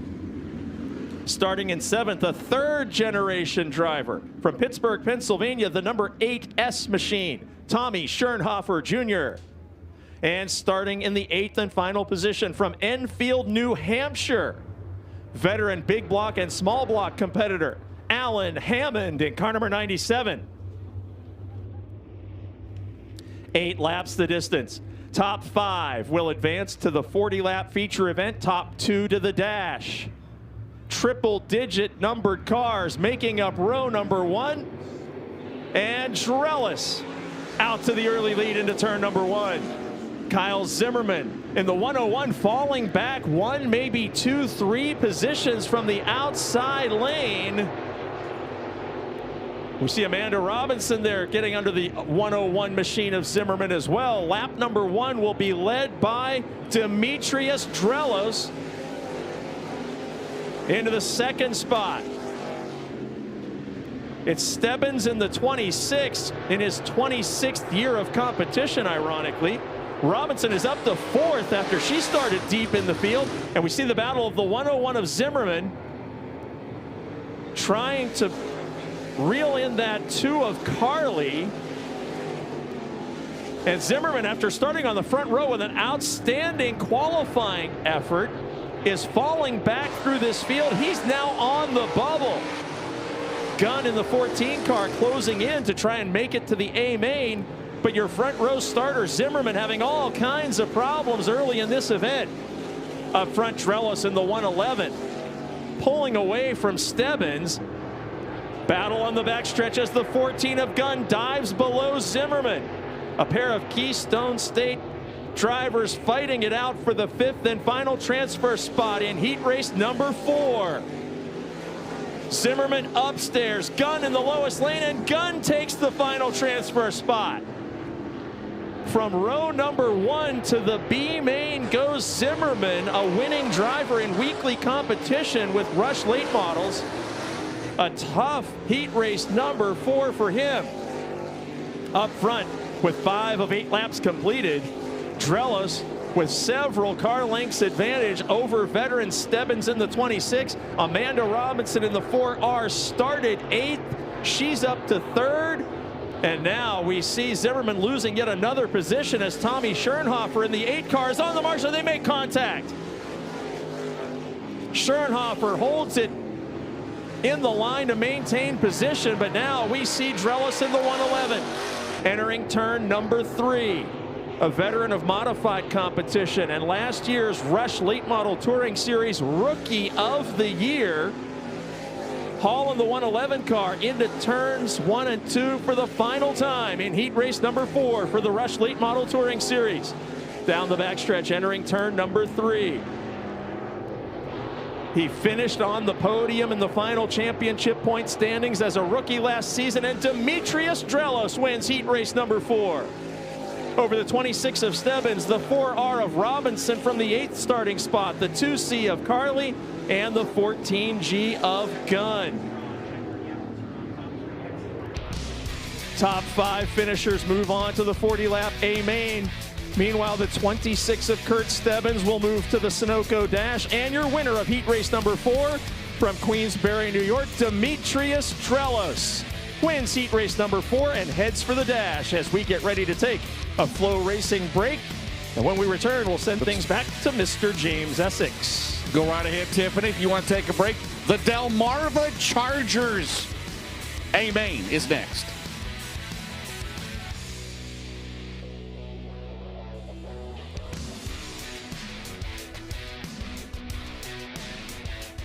Deep in the world of dirt racing lies a mind that refuses to rest. A team obsessed with innovation, precision, and the relentless hunt for speed. A brand new product line built through a partnership with one of the most respected names in high-performance suspension. Öhlins doesn't simply participate in racing. Racing is their core. Öhlins Shocks, available exclusively through Longhorn Dynamics. In the heat of the game, every drop counts. Introducing Victory Fuel Flavored Electrolyte Water, the ultimate hydration companion.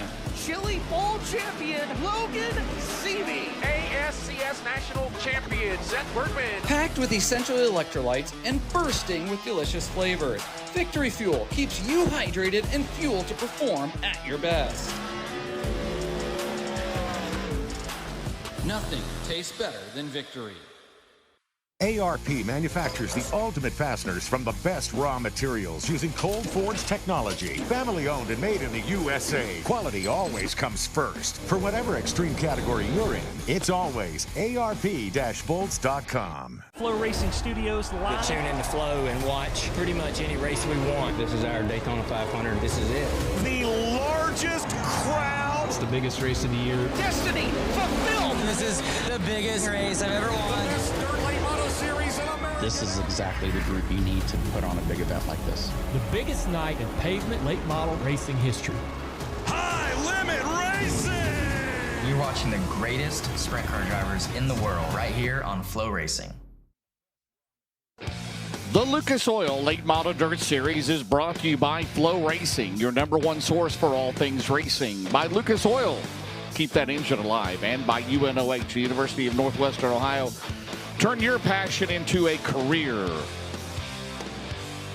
James Essex, Mike Lezakowski, Chris Moore, Pistol Pete coming up next to Chargers, Delmarva Chargers. First off, we would like to make this announcement for tomorrow, Baps Motor Speedway, the biggest late model race ever. Well, it's going to have to wait a while because it has been canceled tomorrow. So just wanted to let everybody know that. I know that was out on our social media post, but just want to let everybody know here at the track. And for those at home that had planned to come to BAPS tomorrow in York Haven, PA, that event has been canceled. The race at Hagerstown on Sunday is still on as of right now, so make sure you keep track of all of our social media outlets. Lucas Oil Late Model Dirt Series on Facebook or at lucasdirt.com. Pistol Pete, I'd like to give a shout-out, even though Babs is canceled tomorrow, our own meteorologist here in Georgetown, Mike Lichiak. Is that his name? I believe it is, Pistol Pete. Do you know Mike Lichiak? Chad told me to mention him. He is our local meteorologist here. He made the call, and about 6 o'clock, 6:15, it looked like we was going to get hit by some weather. Well, we didn't. We might have had a drop or two, but it's good for the rest of the night. But thanks to him. And also a shout-out. Now, this is only the second race of the year. They've added 125 truckloads of clay. Jamie Friesen, that is Stuart Friesen's dad, does the track prep work here. Thank you. Hey, it's got a little dust. It's a dirt track. It's new dirt. They're making it work. We're going to have great features coming up. So, Jamie Friesen, thank you. How about that? Jamie does a great job. All the track prep guy does is catch heat, right, on Facebook or whatever about this and that. But, hey, it's not perfect, but it may be. We might have a 3-wide finish in all these classes. Who knows? But are you ready for the Delmarva Chargers? Absolutely. Let's do it. 12 laps. Pistol Pete, take it away. Well, thanks a lot, James. And it is time for the Delmarva Chargers as they are in the staging lane. I'd like to tell you that the Royal Farms, who sponsors our start zone here at the Georgetown Speedway each week, they also sponsor the longest tow by a fan to come watch. And you can, tonight's winners are Tommy and Debbie Reed. They came all the way from the state of Florida here. And they get a $25 gift card to Royal Farms. You may be familiar with Royal Farms. You've probably passed them on the way here. I passed 4 in the last 20 minutes on the way here. They are known for their fried chicken. Can I get a Wawa? We got a Wawa in town, right? That's correct. We got one of them here and one in Milford up the road. So what do we have at Royal Farms, Pistol Pete, that they can take their gift card to? Royal Farms is known for their fried chicken. Everybody loves the fried chicken. Hey, thanks to everybody that we had catered in the food this afternoon for the staff and the race teams as well. Did that about noon and at 12:30. And ribs, we'd have ribs and chicken and homemade chocolate chip cookies. Well, Pistol Pete, we're going to take a break. It looks we don't have them all down. How many we got? 12? 10? We have 10. I think we may be ready, Tiffany, but are they rolling? Okay, all right. It's all right. Take the lineup, Pistol Pete. All right, this is the way they're going to line up for your Delmarva Charger 12-lap feature event as they roll out onto the Speedway. Starting on the pole in the 31R out of Barkley, Maryland, that is Rachel Truitt. And lining up alongside of Rachel outside that front row in the number 2 is Jay Lohman. Lohman out of Dover. Lining up on inside of row number 2, third starting spot from Seaford, Delaware in the 27W is Derek Swafford. And lining up alongside of Swafford out of Dagsboro, that is Ashley Merritt in the number 61. Row number 3 on the inside is Rachel Walls. Walls from Delmar, which is right down the road. And an all Delmar row number 3, that is Dean Brashure in the number 100 starting in the 6th. 7th, the Mystery Machine, the number 67 of Ron Faulkner. Faulkner hails from Chesapeake City, Maryland. Faulkner has been very fast his last 2 appearances here, only to break. He is hoping to put it all together here tonight. And lining up alongside of Faulkner out of Georgetown right here in town, the number 84 is Freddie Parks. The last row, Garen Morris is in the 10S from Hartley, Delaware. And lining up last on the field, driving in the number 72, and I don't believe he has made the call, was scheduled to be Greg Naylor out of Chincoteague, Virginia. Looks like only 8 cars are out there. Spell that. Chincoteague. They're known for the ponies. They have wild ponies that run the beaches. They do have wild ponies. Twisted T's out there, isn't he? You know what? I don't see him out there. No. And he did break during warm-ups. So 8 cars coming off of turn 4, racing And we are underway with the Delmarva Chargers. Ashley Merritt looks like she missed a shift there. She drops back to the rear. She's a winner here, and she's going to have a long way to cut out to get to the front as Rachel Truitt leads them down the back. On the outside, Swafford battling, and Swafford will grab the lead going into turn number 3. Derek Swafford on the outside. He is going to lead lap 1 by less than a car length over Rachel Truitt. Truitt falls into that second spot. Faulkner working his way up from row 3 is into third, and we have yellow lights on the speedway already. And I believe that is the 100 of Dean Brashear, and it is Brazier. Dean Brazier in the 100 up and over the berm over there, right by the... I don't know if he's French or not, but it sounded like he's French there for Brashear. So it's Brazier. I like Brashear better, don't you? I do, and it could go either way. It could go either way.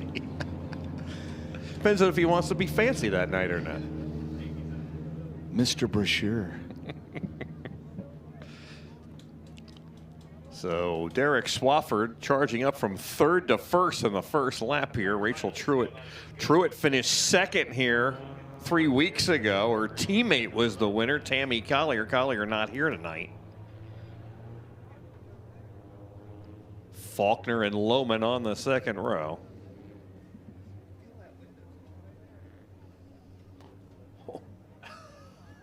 Wow.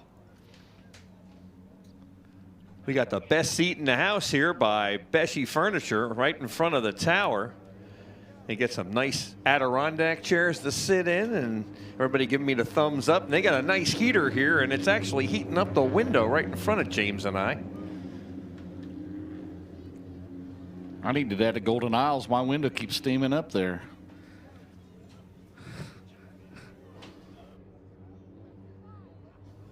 All the great people from Bessie here tonight. Right, sitting right in front of you. Do we have any specials? We got couches, we got recliners, probably have futons. Got them all? I think they have everything. Do you have free delivery? Thumbs up. Double thumbs up. That's good. Only tomorrow, though. I'm just kidding.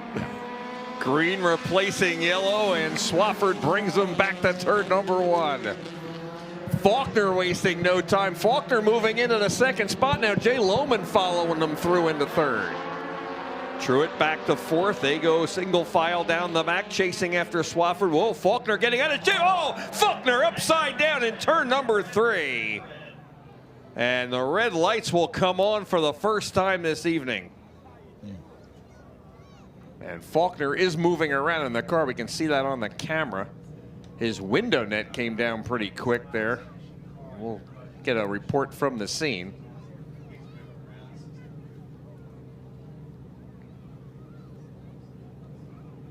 And he is talking to the crew. You can see it on Flow. We're good. Driver's good. And the driver is okay over there. He took a ride. Boy, Ron Faulkner has had some tough luck here the last 3 times out. He was fast again tonight. He didn't get to the front tonight, but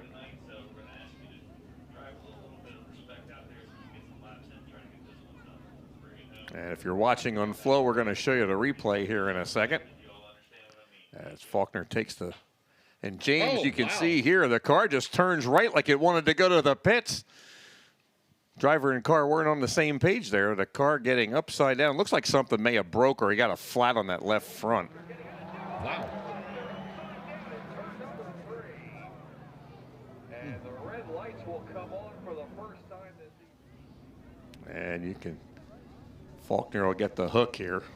That was a rough ride for Ron Faulkner.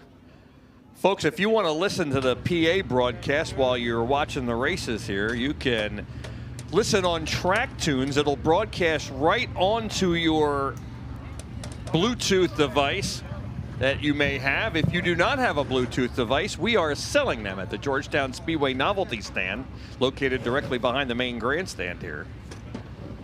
Actually right under the main grandstand. Have to say that now. We've built the grandstand out with these suites on top. If you have not been here in a while, we have a lot of new additions, including the nice suites at the top of 3 of the grandstands here to complement the nice tower we have now. It's like night and day from 2 years ago. Speaking of daytime, it looks like daytime with all these LED lights.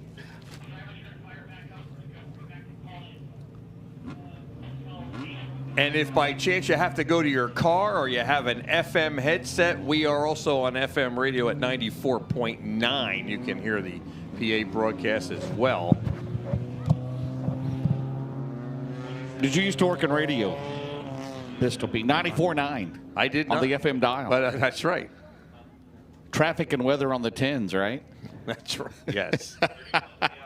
Your local Delmarva news coming up. Like Delaware, Maryland, and Pennsylvania. Well, no. Hello. Traffic from the helicopter, but the guy Delaware, always yells Maryland, at you. Virginia, yeah. Traffic and weather from the helicopter. Yeah. Do they still do that, helicopter reports, traffic? I haven't heard helicopter reports in a long time. Traffic on I-95 smooth this afternoon. Folks, we're back in action 1 week from tonight here. It's Phil's Electrical Service Night at the Races. And the Millman's Napa Modifieds will be the headline division, joined by the Blue Hen Disposal 602 Crate Sportsman. These Delmarva Chargers will be in action, along with the Little Lincolns that will be in action later tonight.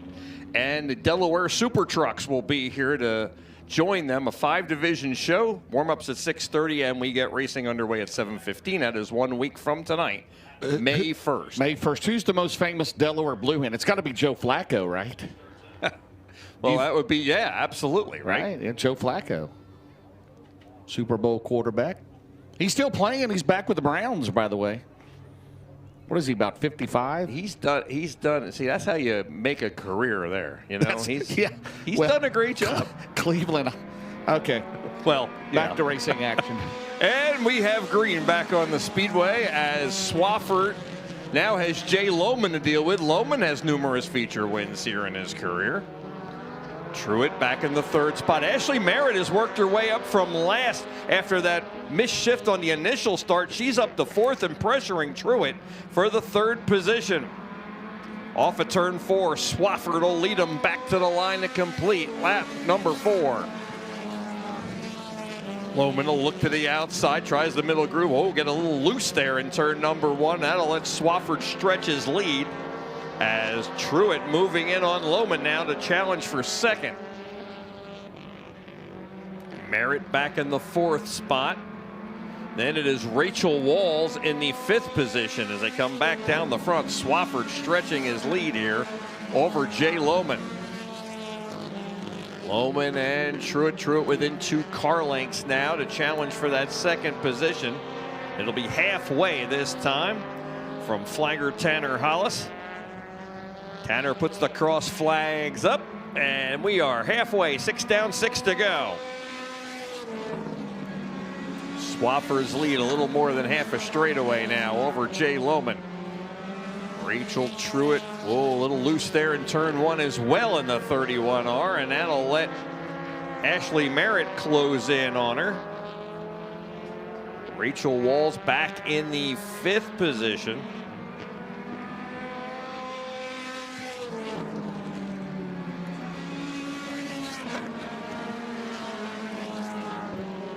Swafford continuing to show the way in the 27W. 2/3 of a straightaway now over Lohman.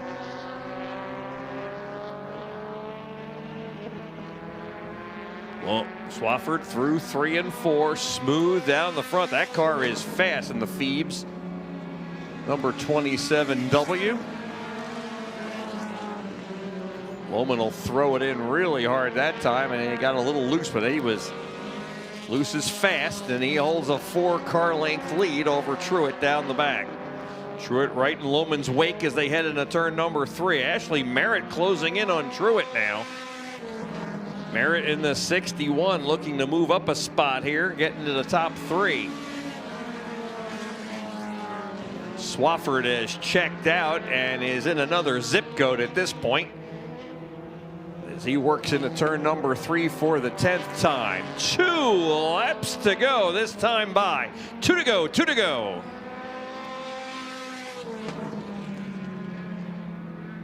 Swafford going around turn number 1 and disappearing from sight as the 2nd through 4th. Now you can throw a blanket over him as they head into turn number 1. Swafford is a distant memory at this point as the white flag is displayed for him, but we got the 2nd, 3rd, and 4th place cars all right together there heading through 3 and 4. Final time around, Swafford has things well in hand. He can pretty much coast here for the last half a lap. Whoa, Lohman gets real loose there as Rachel Truitt took the spot away right before that. And now Merritt's going to go by him. Merritt to 3rd as, whoa, look out, Lohman is off the track on the backstretch as Swafford takes the win down the front. Derek Swafford is your Delmarva Charger winner tonight. Checkered flag out, and it is Rachel Truitt coming home 2nd and Ashley Merritt in the 3rd spot. Jay Lohman is going to finish.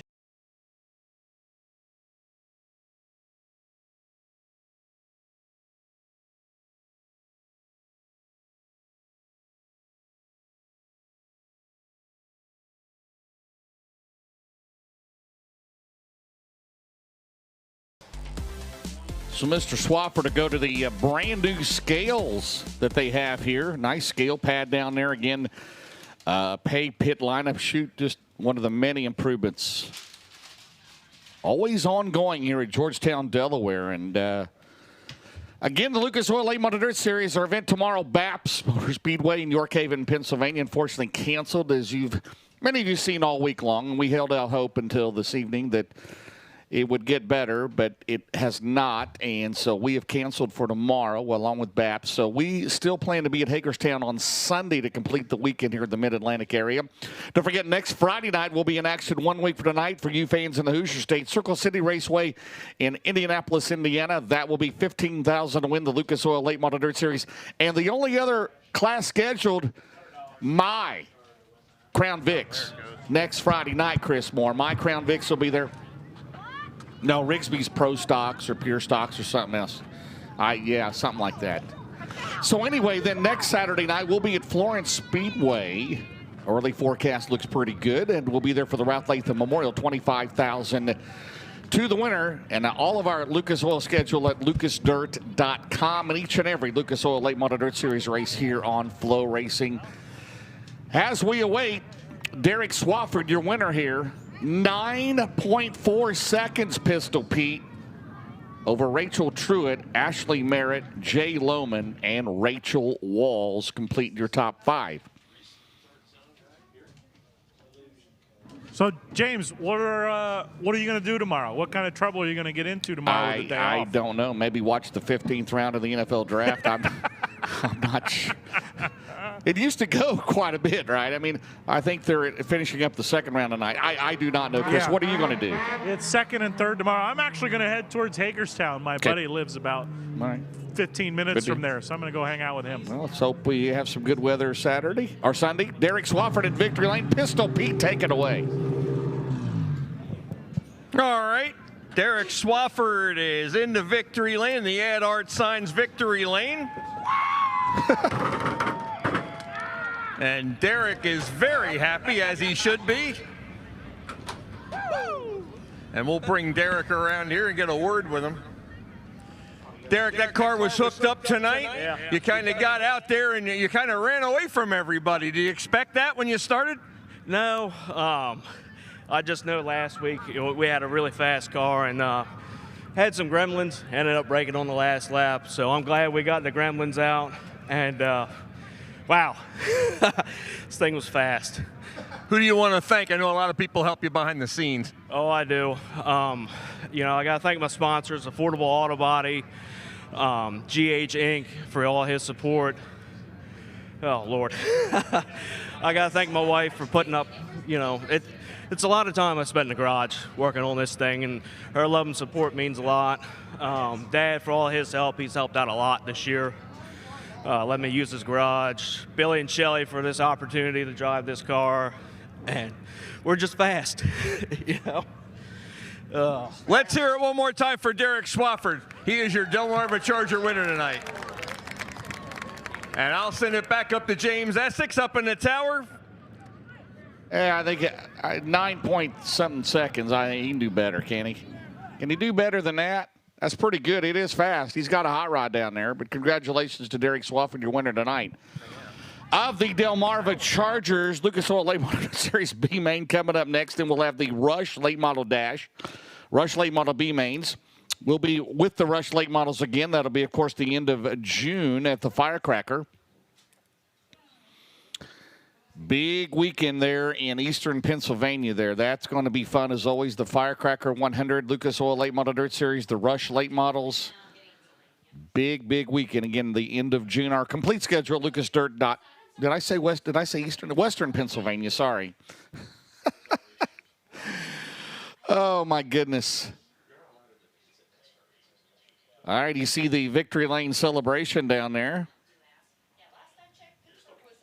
I'd like to thank our official sponsors this year, who will be in Western Pennsylvania as well with us, some of them, right? Coming up at the end of June. Lucas Oil, FloRacing, Automotive Racing Products, My Race Pass, Sunoco Race Fuels, Big River Steel, Veland, Hoosier Tires, Summit Racing Equipment, UNOH, Eclipse Claims Consulting, Wayland, also Miller Welders, Race Car Engineering, O'Reilly Auto Parts, Ace Door and Hauling and Rigging, Dirt Draft, Rugged Radios, Homatro, FK Rod-Ins, and All-Star Performance. I'd give shout out to All Makes Collision Center in Council Bluffs, Iowa. We haven't mentioned today, we haven't had any work in turn 4. Don't forget Steering Buddies come on board as a dark horse winner. $1,000 to a non-series regular. And right now in the feature, the only one right now would be eligible Ross Robinson. That's $1,000. Thanks to Steering Buddy. Thank you very much for coming on board. Don't forget the Sunoco Race Fuels Road to Wheatland. We'll conclude that on Memorial Day weekend, the Show Me 100 at Lucas Oil Speedway and the Diamond and Dirt Tracks in Wheatland, Missouri. And that is 2,500 to the top point man leading at that time. The rest of the top 15, 2 through 15, they will split $16,000. Mike, I will see you. Rush late? You got the Dash coming up and the B mains. You're still going to pay $20,000 this year at the Thompson House of Power there at Lernerville. That's exactly right. The Lucas Series and the Rush Late Model Tour pairing up several times a season, not just here at Georgetown, but also at Pittsburgh. Pennsylvania Motor Speedway for the long-running Pittsburgher, and, of course, the big Firecracker weekend in Sarvertown, Lernerville Speedway, with 4 and 5 days of activities leading up to the big races there, which include the biggest race of the Rush Touring Series and the Firecracker 100 for the Lucas Oil Dirt Car Series. Lernerville.com. We'll see you at Pittsburgh then in October as well. Again, this year, the Lucas Oil Late Model Dirt Series, a dirt late model record, $250,000 to the winner, and a lot of bonus money at the end. However, it is a full season points run for $250,000. All right, ready to go. Fast Shafts B-Main, it'll be Donnie Lingo Jr. He's out of Millsboro, Delaware, the 55. Willie Millick in the 00, Roanoke Rapids, North Carolina, alongside Road 2 will be Danny Snyder. He comes to us out of Green Lane, Pennsylvania. Brendan Smith in the JCM Motorsports 19M. He's out of Dade City, Florida. Row 3 will be Corey Lawler out of Hanover, Pennsylvania. And Trevor Collins in the 11AC out of Seaford, Delaware. Row 4 will be Kyle Bronson. He is out of Brandon, Florida. Kyle Lee out of Mercersburg, the Bruce Kane Racing 15K alongside Fast Freddie Carpenter, the C4 out of Parkersburg, West Virginia. Kerry King, the KB out of Delmar, Delaware. Tristan Niederer, he's out of Landisville, Pennsylvania, the 121. Matt Glandon, we've not seen him since Hot Laps, the 01 Denton, Maryland. And Drake Troutman is scratched in the 22 star. All right.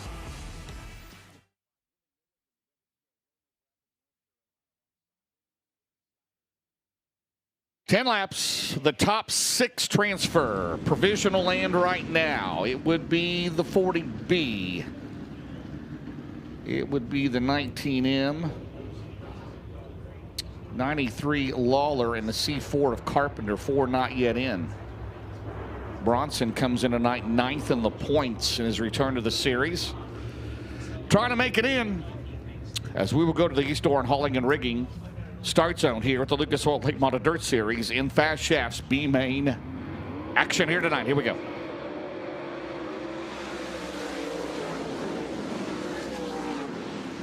Donnie Lingo Jr. with the lead down the back straightaway. They head down the back straightaway into turn number 3. Here comes Danny Snyder, the 4. It's the 00 Willie Milliken and an Infinity by Wells at a turn number 4. Lap number 1 belongs to the Delaware driver, Donnie Lingo Jr. Danny Snyder runs in second. Battle for third. Brendan Smith, the 19M. Here comes Milliken up topside. Again, it's probably been 15 years since we've seen Willie Milliken in the Lucas Oil Series, and that was his home track there in Fayetteville, North Carolina, as they come out of turn number 4. Battle there. Down the straightaway, it's still Lingo in front. Danny Snyder doing good in that 4 car in the second. Battle for third. Down the back straightaway, Brendan Smith has it right now. Ahead of Milliken. Then it's Trevor Collins. Kyle Bronson runs in 6th. As they come out of turn number 4, as they scored lap number 3 of 10 here in this B main tonight in Delaware. The feature is already set. 16 drivers already in the show. Whoever wins this race will start 17th. Will go to the 22nd starting spot and 2 provisionals. They come out of turn number 4 down the main straightaway. Next time around will be the Hellraiser Jacks halfway mark. Shout out to Tim Sheets at Hellraiser Jacks.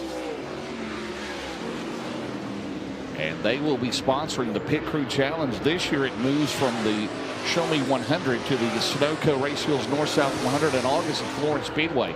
Last year it paid $10,000 to win the Crew Challenge. Last year Rockin' won it at Wheatland. Hellraiser Jacks halfway, and it's Donnie Lingo Jr. out in front. Looking good. They build their own engines in that 55 car. It's a Longhorn chassis out of Millsboro, out of turn number 4 down the main straightaway. 6 down and 4 to go.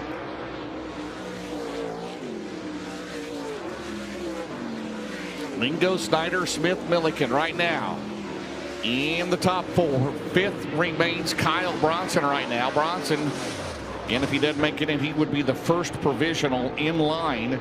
Brendan Smith would make it in. If he makes it in, he would be in the show, obviously, without a provisional. Lingo looking good.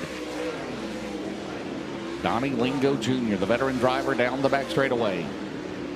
A rare start. The only starts he's ever made in the Lucas Oil Series have been right here at Georgetown, and right now he's got 2 laps to go to start 17th in the 49 lap A main here tonight.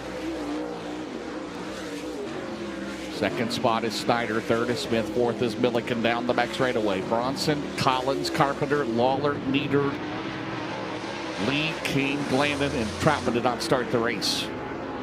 Down the main straightaway, Barron's Performance, white flag, 1 lap to go. The Rush Dash is next. Followed by the Rush late model B mains. Those will be 10 laps. Lingo, final lap down the back straightaway. As he's taking the white flag from Rob Penrod. He's got about an 8-9 car length lead at turn number 3 over Danny Snyder. It's been a while since Danny Snyder's been in the starting lineup in the Lucas Oil Series, but he's going to get it done tonight as long as he passes the Longacre scales. Your winner is Lingo. 2nd is Danny Snyder. 3rd is Brendan Smith. 4th will be the 00 of Willie Milliken.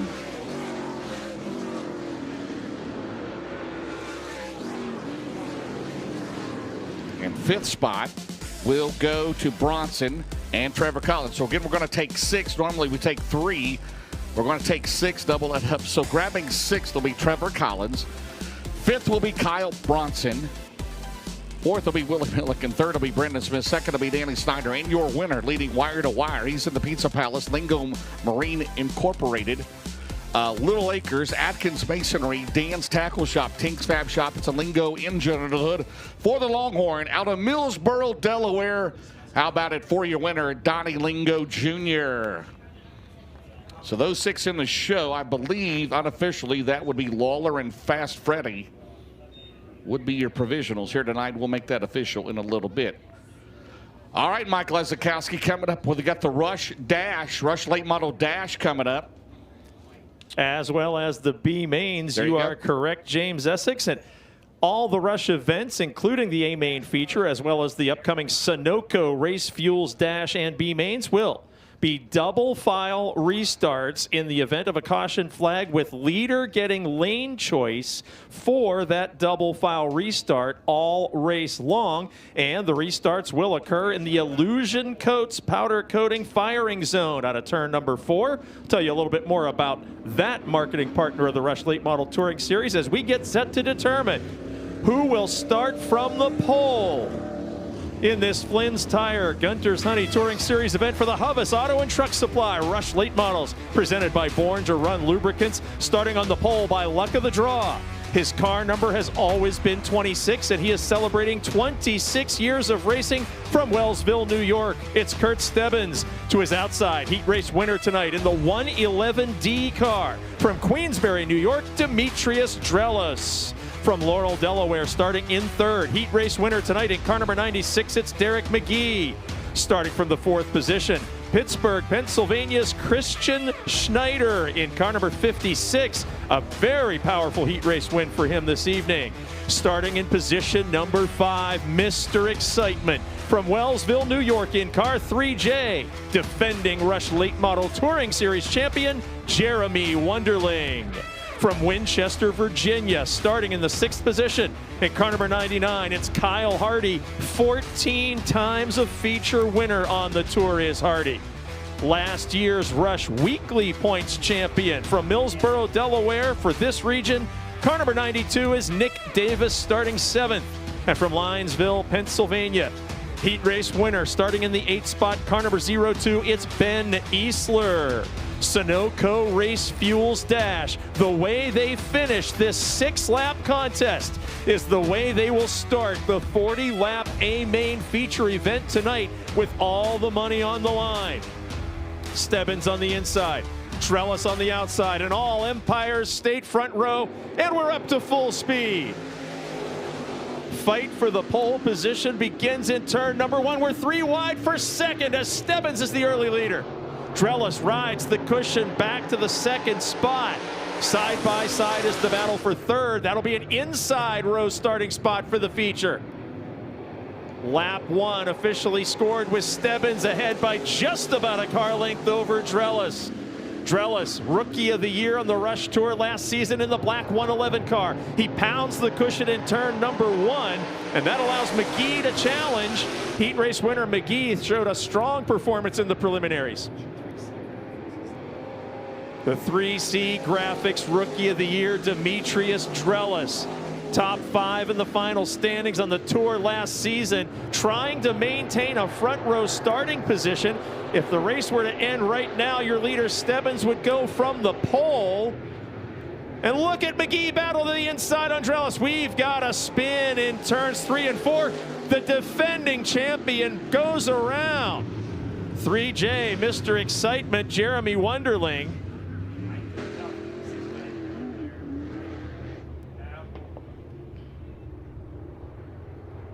We have 3 laps completed of 6 in the Sunoco Race Fuels Dash, and your defending champion goes to the tail of the field.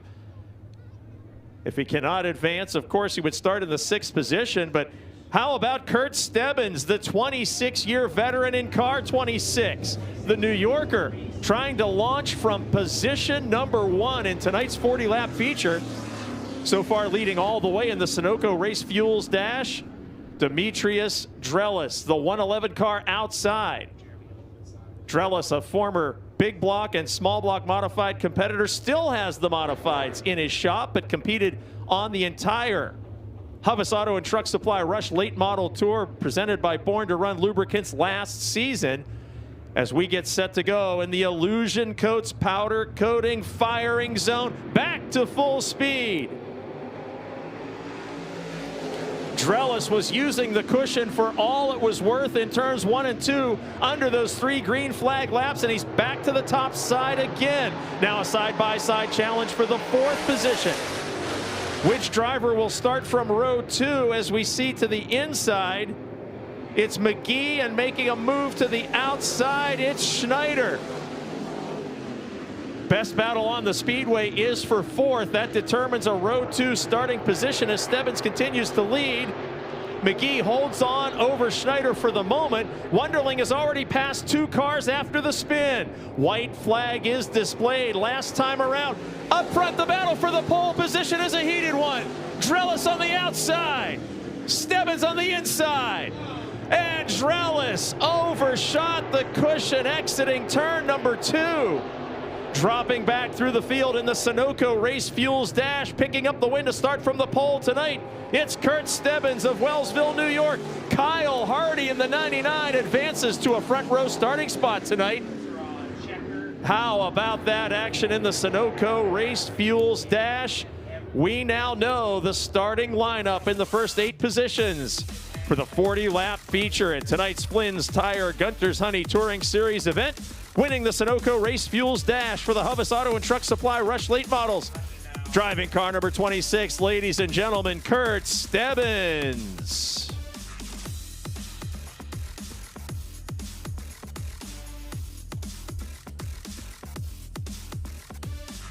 And we will finish the starting grid for tonight's Rush Late Model Touring Series event with a pair.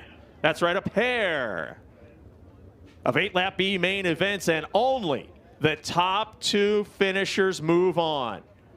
Finishers third on back will load it up to go home. Once again, all double file restarts with leader getting lane choice should we have a caution flag. All restarts will go back to green flag racing in the Illusion Coats firing zone in turn number 4 as the pace truck leads our starting lineup. On the pole, the 43 of Jared Edwards from Mechanicsville, Maryland, and outside. Top 10 in the final point standings of the Tour last season. New York's Austin Allen in the 32A. Del Mar, Delaware's Robert Smith drives the 01S car, launching from the 3rd position. And Addison, New York's veteran Jason Knowles steers car number 4 from the 4th starting position. The 18 star of Dylan Cease will start from the 5th position and alongside the 91B of Brody Orovitz in an all Keystone State row number 3. From Georgetown, Delaware, the 84 of Matt Hill will start in the 7th position, and Mark Linton Jr. from Millington, Maryland drives the 17L, taking the green flag from the final position. Keep your eyes on the 84. He will go from the 7th position, and he is the all-time leading winner here at Georgetown Speedway.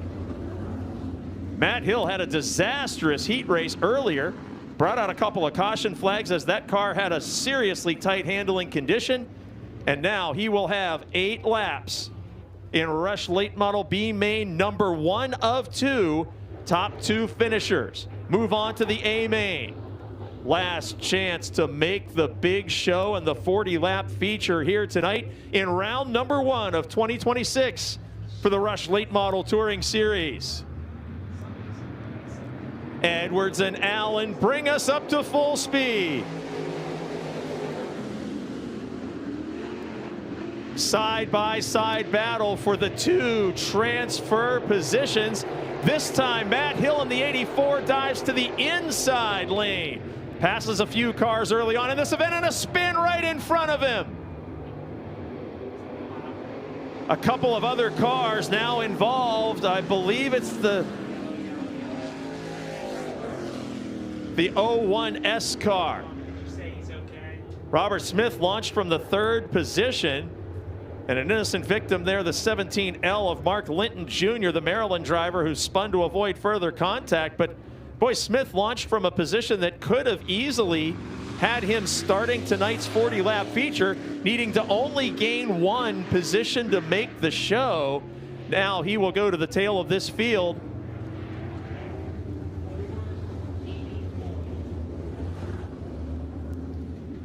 Checking with scoring to see if lap 1 was officially completed, and we did get a lap in. 1 lap showing on the scoreboard, and we will resume that battle between Edwards and Allen for the pole position, but now a double file restart. Edwards will get his lane choice as we will be going green from the Illusion Coats firing zone in turn 4.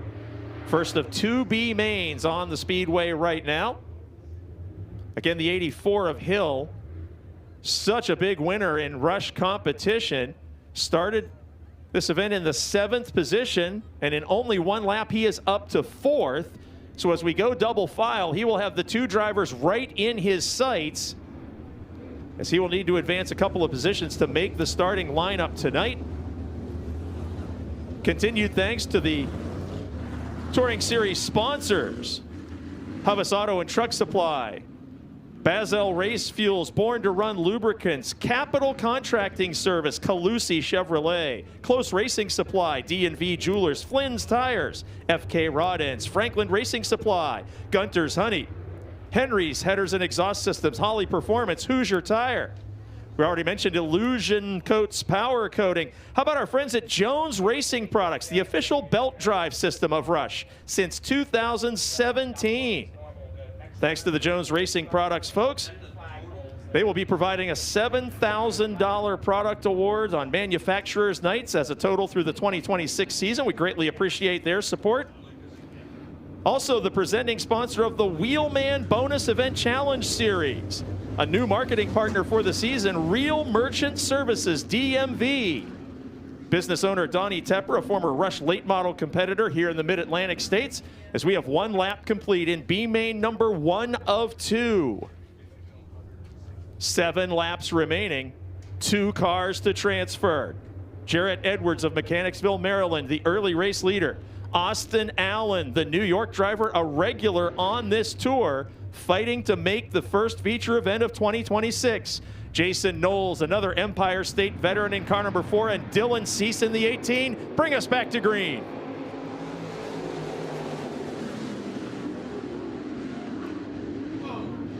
And another problem for Hill. The same thing we saw in the heat race from the 84 car. The regional superstar with nearly 60 feature victories, struggling to find the handle here tonight as the Rush Touring Series opens the 2026 season.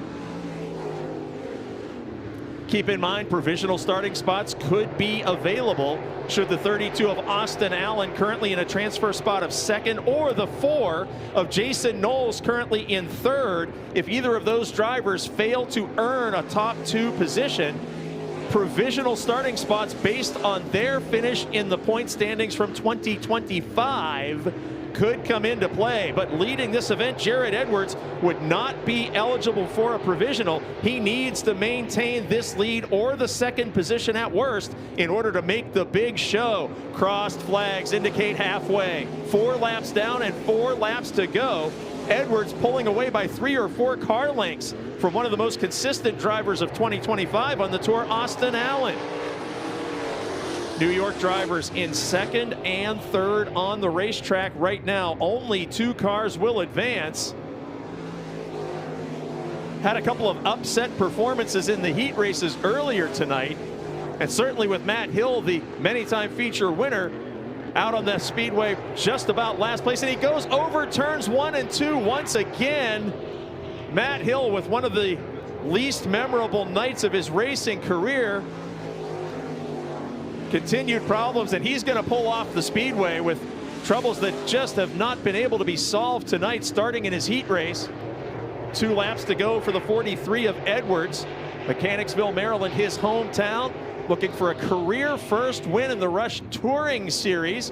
Allen gaining back a little bit of ground, about a 3-car length separation as the white flag signals the final lap of B main number 1 of 2 for the Rush Late Model Touring Series. Final time down the back straightaway. 2 cars to transfer. And after starting on the pole, a dominating B main event, Jarrett Edwards takes the checkered flag over Austin Allen in the 32A. 2 cars transfer. There we see the 43 started from the pole, and a perfectly clean B main number 1 locks him into the 40-lap feature event coming your way. 3rd place finisher Jason Knowles will be eligible for a provisional starting spot based on his consistent performances last year as we get set to complete the starting lineup. Getting ready to stage B main number 2 for the Rush Touring Series.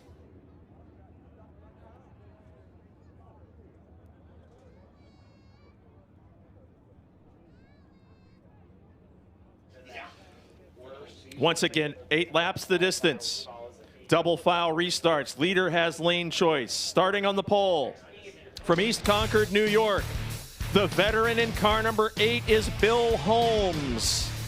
And from Pittsburgh, Pennsylvania, starting on the outside of row number 1, driving car number 8S, the 3rd generation competitor, Tommy Schernhofer Jr.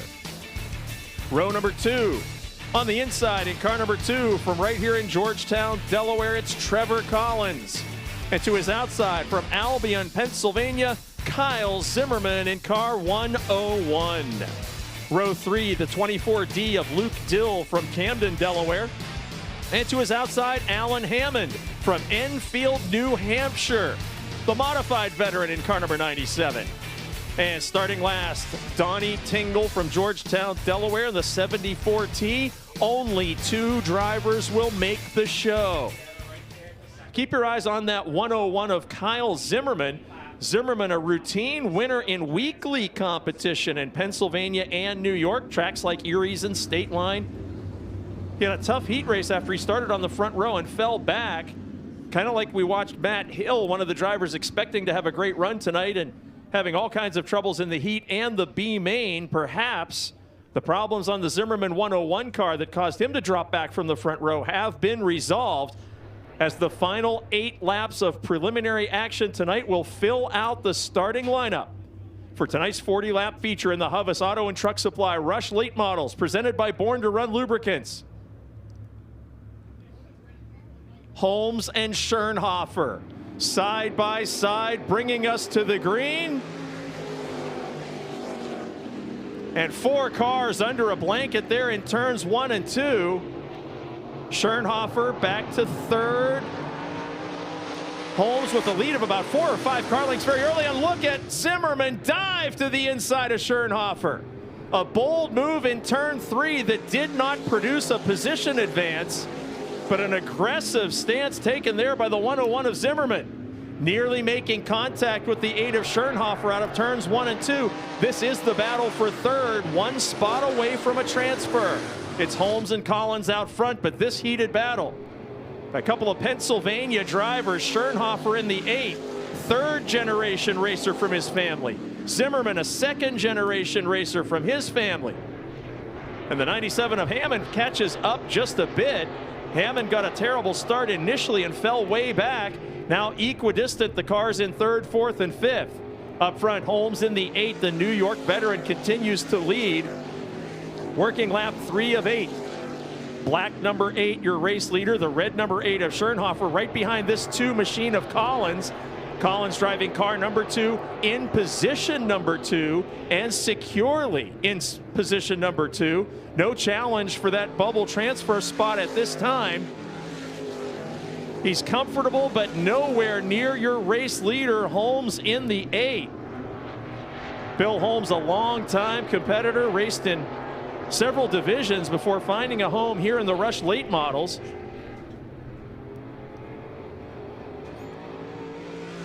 As we watch the Collins number 2 with plenty of breathing room behind him, and there you see the distance to your leader, the black number 8 of Holmes out in front of this blue number 2 machine. Working lap 5 of 8.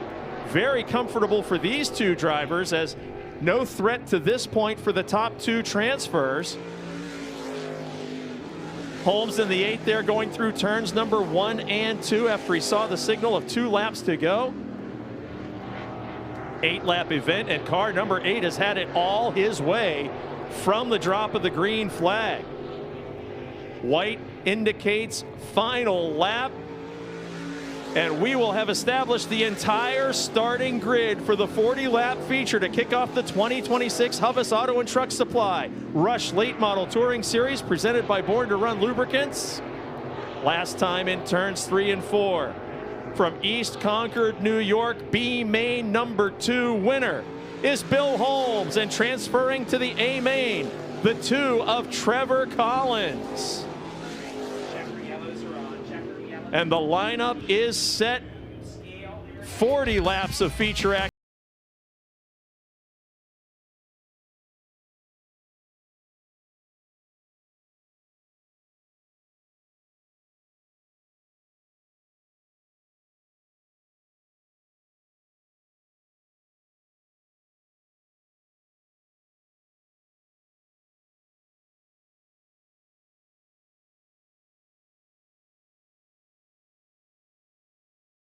Well, coming up next, it'll be 49 laps, the Lucas Oil Late Model Dirt Series A main.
Welcome back to Georgetown Speedway for the Melvin L. Joseph Memorial here with the Lucas Oil Late Model Dirt Series presented by FloRacing.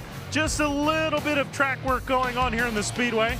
I want to make sure I'm not going to get run over here by the track crew. Jamie Friesen, James Essex mentioned him earlier. Jamie Friesen here for more events than not during the season, but he does miss some, traveling with his son Stuart on the road with the Truck Series and also hanging out with his grandson Parker. If you know Jamie well, affectionately known as Granddad, but he is a phenomenal track prep guy. A lot of laps so far. 35 plus Rush late models, plus the 29 super late models we have, plus the Delmarva Chargers, Little Lincolns. So a lot of laps put on so far. So Jamie Friesen came out, and if you're in the stands, you may think, boy, that looks like a lot of water. Depending on what camera angle you look at, you might think it's a lot of water. It's really not. We'll take a walk over here, and you can take a look, just see how easily my foot still kind of sticks here on the dirt. Of course, there's a couple slick spots, but the Packer trucks are following the water truck to work this moisture in. So it may look like a lot, but it's just a bit of a mist. Few minutes here, track crew's going to have this thing dialed in, and James Essex will be ready to carry you through the 49 laps here at the Melvin L. Joseph Memorial. Coming up next here live on FloRacing from Georgetown Speedway.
Welcome back to the Lucas Oil Late Model Dirt Series presented by FloRacing from the first state, Georgetown, Delaware. The Melvin L. Joseph Immortal, $21,049 to win here tonight.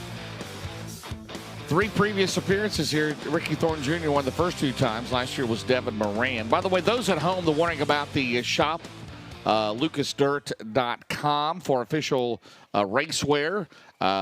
Hey, get it ordered this weekend, all right? And you can have it hopefully by next weekend when we're at Circle City in Indianapolis next Friday.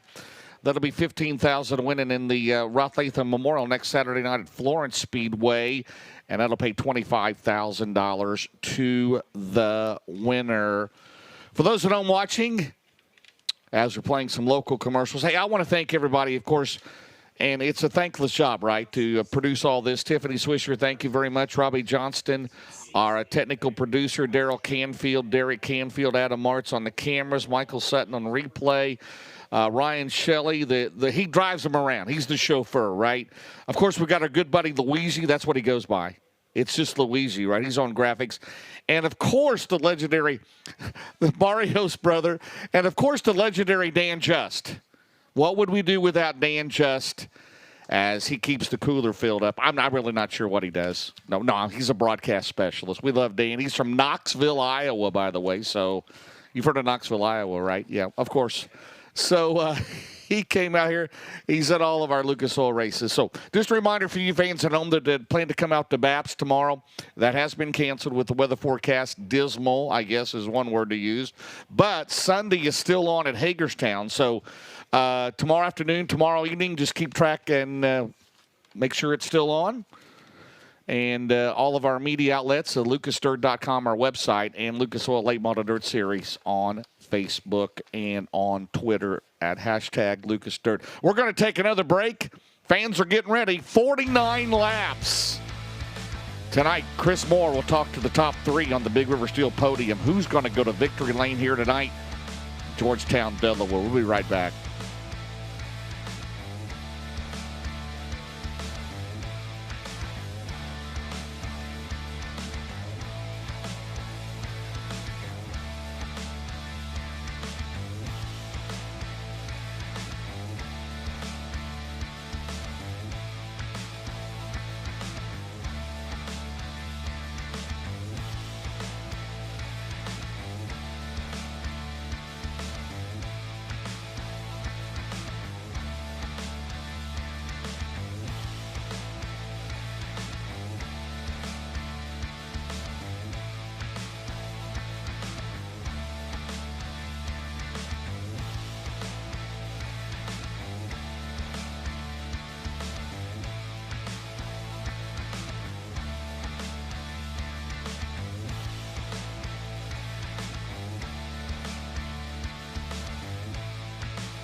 Welcome back to Georgetown Speedway here in Georgetown, Delaware. A couple of reminders. Final call if you're wanting some Lucas Oil Late Model Dirt Series race apparel.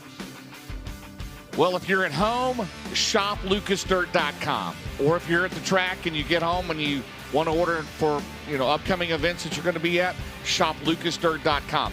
Back here behind the grandstand area, last call, Lucas Oil Late Model Dirt Series t-shirts, hats, hoodies. We have Flow hoodies, Flow t-shirts, goggles, earplugs, decals. The world's fastest late model shirts. I love that one. Seat cushions, Yeti tumblers, flags, keychains, koozies, new Carhartt Lucas Oil hoodies, pullovers, and this just in this week, I believe, ladies embroidered sweatshirts. We've got all of these, a variety of colors and sizes. Stop back here and see Jeb back there.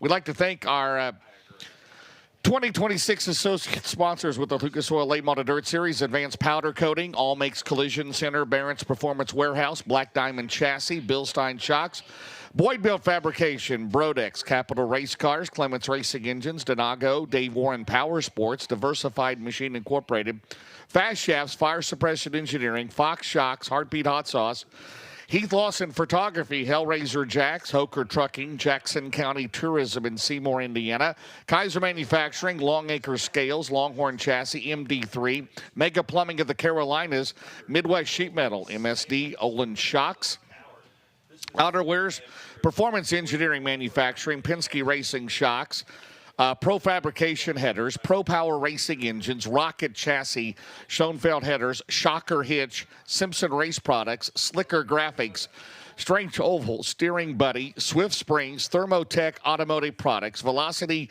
Manufacturing, Victory Fuel. We'll have the Victory Fuel Power Move the race coming up here. Weir's Machine and Racing Products, Willwood, Exodyne XS Power Batteries, and 5150 Race Trailers. Thank you very much. And a special thank you to Edda's Catering and the folks here at Georgetown Speedway catering in about 12:30 this afternoon for the race teams and the staff. Thank you very much. Well, the Olin's starting lineup will be coming up in a little bit. 10-minute call will be coming up here as they continue with track prep work. We'll be back. You're watching the Lucas Oil Late Model Dirt Series presented by FloRacing from Georgetown, Delaware.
Welcome back here live at Georgetown Speedway, Georgetown, Delaware, the Melvin L. Joseph Memorial. 49 laps tonight, $21,049 to the winners. We burn in the track here as they came in, watered, and then prepped it. Your Olin's Shocks starting lineup for tonight for the 24-car starting field on the pole. He's won here twice at Delaware. The 20 RT out of Chandler, Arizona. That is Ricky Thornton Jr. On the outside, the driver second of the points is 71 out of Martinsville, Indiana's Hudson O'Neal. Row 2, can he get it down here tonight? He's been close. He has been on the podium the last 2 years. The 58 out of Las Cruces, New Mexico is Garrett Alberson. And on the outside, looking for his third series win of the year, the number 1 out of New Berlin, Illinois. It'll be Brandon Shepard. Row 3, he won here a year ago. He is the current Midway Shebutta points leader. The defending series champion, the 99 out of Dresden, Ohio, is Devin Moran. And on the outside, the Budweiser 76 out of Evans, Georgia, it's Brandon Overton. Row 4 will be Carson Ferguson. The Paylor Motorsports 93 on a Lincoln to North Carolina in the Eat car. Dylan McCowan, he comes to us out of Urbana, Missouri. Row 5, he'll start 9th, the 111 out of Centerville, Pennsylvania, Max Blair. And the 3S out of Chatham, Illinois is Brian Shirley. Row 6 will be Dan Ebert. He's in the 60. He's from Lakeshore, Minnesota, the veteran. He's won here 6 times in the last 5 years. It'll be Rick Eckert out of York, Pennsylvania in 24. Row 7 will be Daniel Hilzebeck. He's in car 22 out of Earlham, Iowa. Clay Harrison, 6 out of Jupiter, Florida. Row 8, it'll be Ross Robinson, the hometown driver out of Georgetown, Delaware in 7. And Josh Rice in the 11. He's out of Crittenden, Kentucky in the Ratliff 11. Row 9 will be Donnie Lingo Jr., the 55L. He's out of Millsboro, Delaware. And Danny Snyder gets the start tonight. 4S out of Green Lane, Pennsylvania. Row 10 will be the 19M. It'll be Brendan Smith. He's out of Dade City, Florida. And Willie Milliken, his first start in a long time. Glad to have him here tonight. Roanoke Rapids, North Carolina, the 00. Row 11 will be the 40B of Kyle Bronson out of Brandon, Florida. And 11AC of Trevor Collins out of Seaford, Delaware. And your series provisionals tonight will be the 93 out of Hanover, Pennsylvania, Corey Lawler. And the C4, the People's Champ out of Parkersburg, West Virginia, is Freddie Carpenter.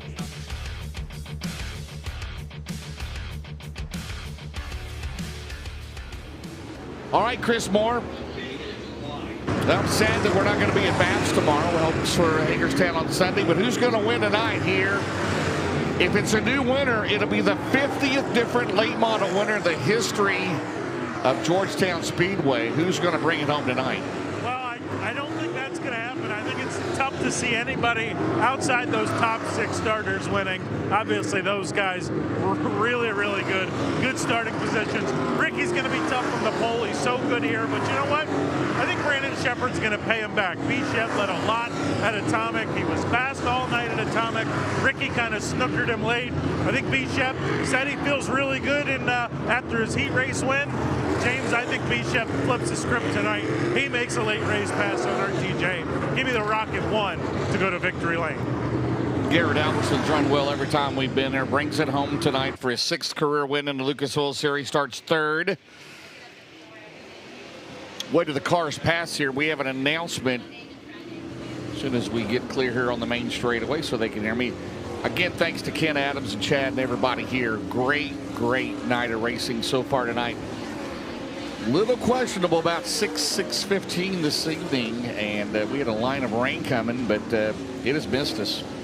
We're good to go. By the way, William Toomey, going to wait till the car's clear. William Toomey, if you can hear me, you need to go to the front gate, please. William Toomey.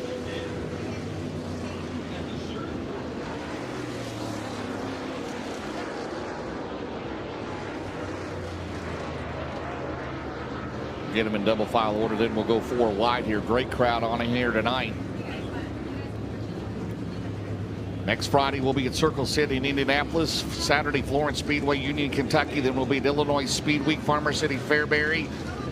Then at Eagle in Nebraska. And then to wind up the month for the series, we will be at the Show Me 100. Again, William Toomey. William Toomey, if you can hear me, please go to the front gate, please. William Toomey. Toomey. Please go to the front gate, please.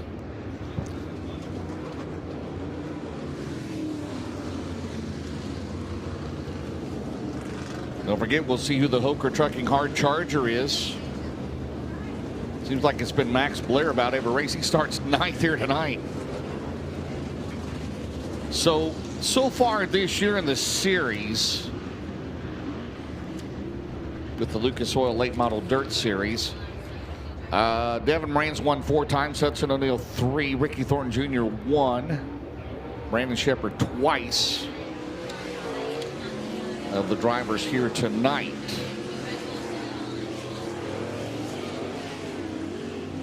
See if Alberson, how about Overton, can he break through? He's 3rd in the points. Again, he starts 6th. Carson Ferguson, Dylan McCowan looking for their first wins. Good starting spots here tonight in row 4. Brian Shirley, full time this year with the series, starts 10th. Rick Eckert, he's one.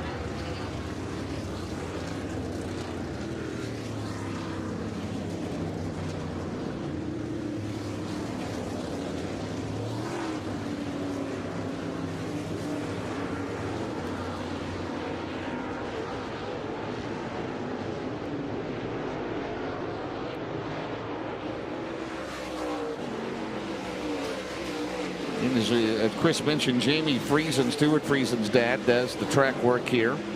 Put 125 loads of clay on this in the off season.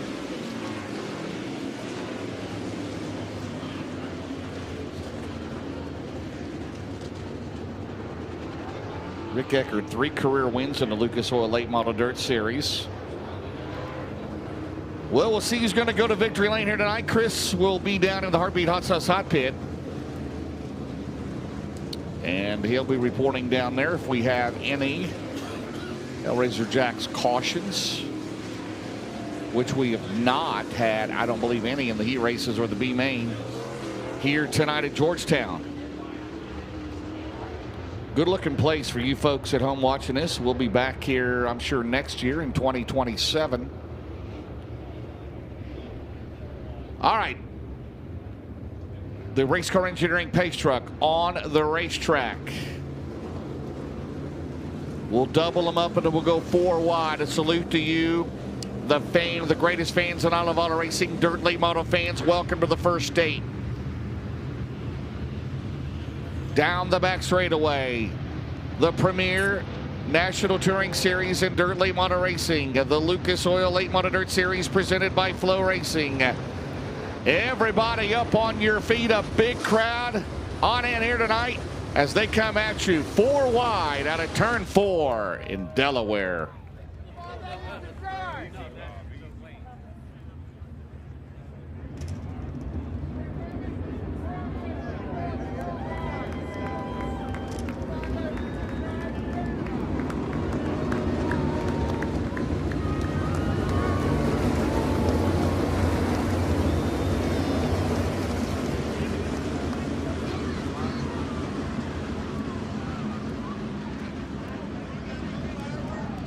Fourth time here. Ricky Thornton Jr.'s won twice. Moran won a year ago.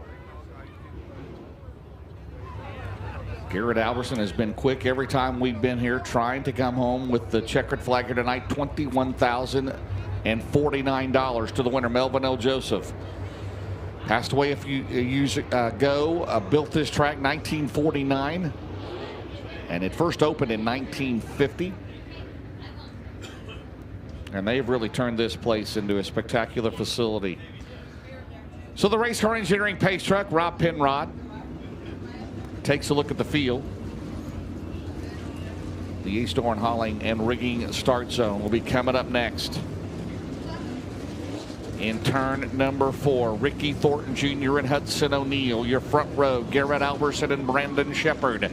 Devin Moran and Brandon Overton. Carson Ferguson and Dylan McCowan. Max Blair and Brian Shirley, Dan Ebert and Rick Eckert, Daniel Hilzebek, Clay Harris, Ross Robinson and Josh Rice, Donnie Lingo Jr. and Danny Snyder, Brendan Smith and Willie Milliken, Kyle Bronson and Trevor Collins, and Corey Lawler and Freddie Carpenter.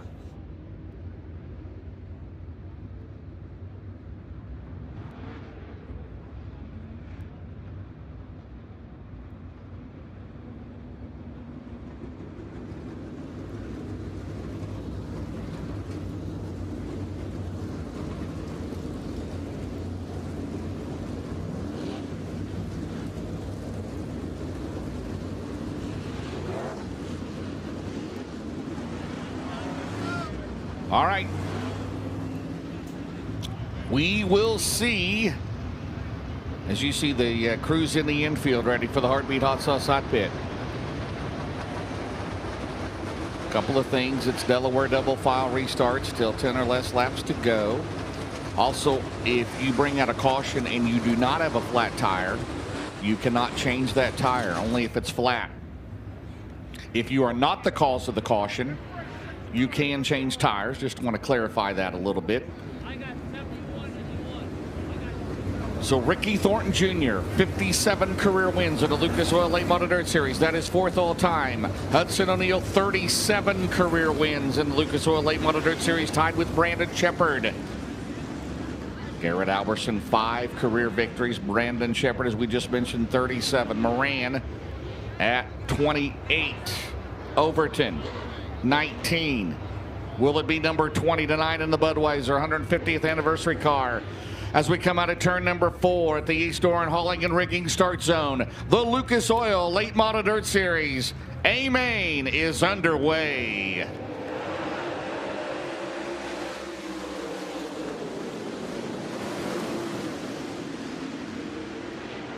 Out of turn number 2 down the back straight, we go the side by side for the lead. Thornton and O'Neal's going to grab it into turn number 3.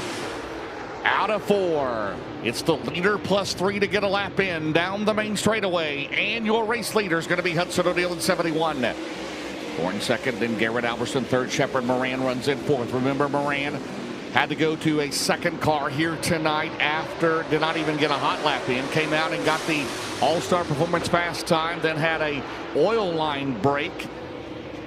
And Chuck Kimball and crew got it fixed. He's looking for a win as back-to-back here at Georgetown as O'Neal leads into turn number 1. Thornton is second. There's the battles. Alberson on the bottom. Down the back straightaway. Battles with Bishop. They go side by side into turn number 3. Moran follows behind them. Then it's McCowan, Overton, Ferguson, Blair. Danny but runs 10th in car 60.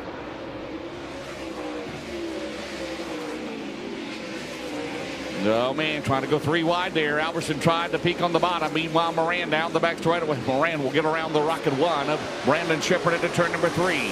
As we work lap number 4, Hudson O'Neal's led from the start, looking for his 12th overall victory of 2026. As they come out of turn number 2, it would be his, in the Lucas Oil Late Model Dirt Series, it would be his 4th win of the year. That would equal Devin Moran, but we got a long way to go in his 49-lap A-Main as they head off of turn number 4. Moran up to 3rd. There you see Shepard, Alberson, McCowan, Dillon running good right there. The Sonic Americas drive in number 8. Then Overton, Ferguson, Blair, Ebert still runs in 10th. As they come off of turn number 4 down the main straightaway as we score lap number 6 in Georgetown. Battle for the lead, and at turn number 1, Moran takes the bottom. Devin Moran had climbed up to 2nd. He's going to take the lead down the back straightaway. Devin Moran started in 5th. O'Neal back on the gas out at turn number 4 down the main straightaway. New leader, the 99 of Devin Moran, the reigning series champion. Hudson O'Neal back to 2nd. Thornton, Shepard, Alberson still your top 5. McCowan looking for his best run of the year, the 8 car. Meanwhile, down the back straightaway, we got a car off the pace. Down the back straightaway, a car off the pace, and it's Ricky Thornton Jr., 2-time winner here at Georgetown, and he goes to the Heartbeat Hot Sauce Hot Pit. Chris Moore, he's coming at you, and not sure what happened to the 20 RT as he was running in 3rd place.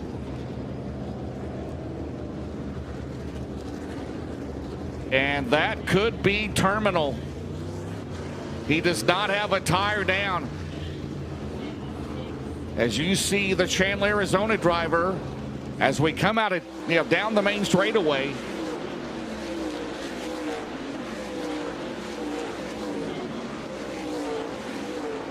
Not sure if he broke a J-bar or exactly what happened. Chris will get down there, but the 20 RT comes into tonight as the most recent winner at Atomic Speedway.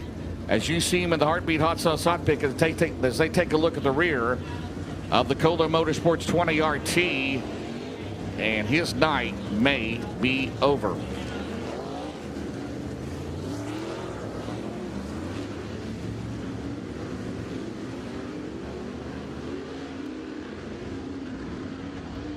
So the driver, it's fourth in the points. Chris Moore. Drive shaft on the 20 RT, broken drive shaft for Ricky Thornton Jr. So he is done. So Ricky Thornton Jr., driveline failure right there. So 8 laps in the books. So it'll be Devin Moran, who started in 5th. Took the lead on lap 7. O'Neill led the first 6 laps. O'Neill is second. Then it's Shepard third, Alberson fourth, McCowan fifth, Overton sixth, Ferguson 7th, 8th is Blair, 9th is but that'll put Daniel Hilzebeck in the 10th and 22.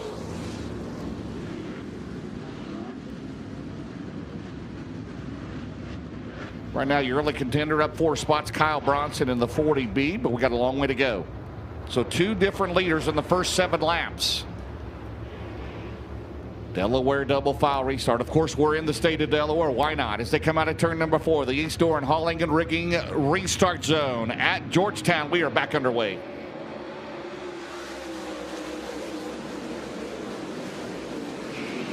Shepard, Alberson on the bottom. B-Shep restarted third down the back straightaway. All jumbled up there through the middle. Out at turn number 4. Battle for the lead out at turn number 4 down the main straightaway. Moran still has it over O'Neill with 8 complete. Third spot is Shepard.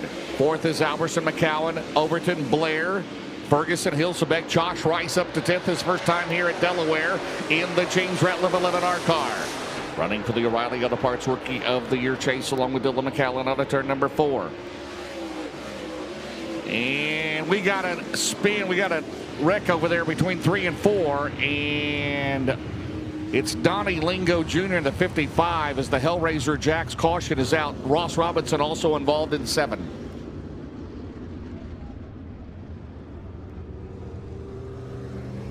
Did not get that lap in. It's the leader plus 3, but we only got the leader plus 1. So we'll go back to lap number 8. So the Delaware drivers getting together down there, Lingo and the 7 of Ross Robinson.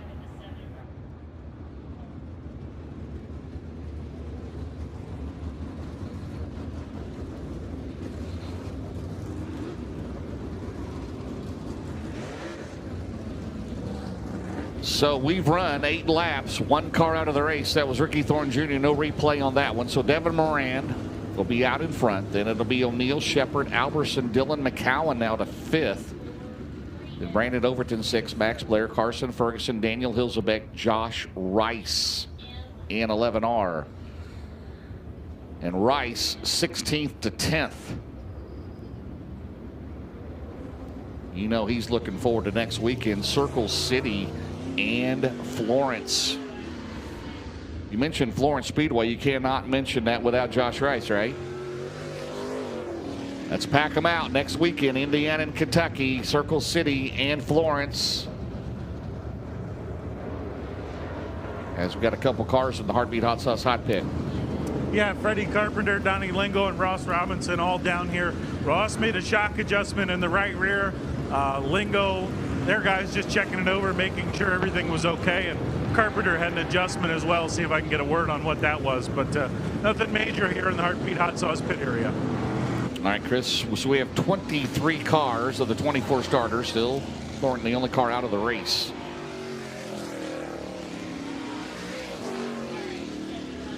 All right. Hudson O'Neill, he will have the pick here. He's going to pick the bottom on the Delaware double file restart. Shepard on the outside. Then Garrett Alberson, McCowan will follow. Well, Dylan McCowan, he'll be running for the O'Reilly Auto Parts Rookie of the Year chase. He's brought in Jesse Stovall, of course, former MLRA regular, helping out this weekend.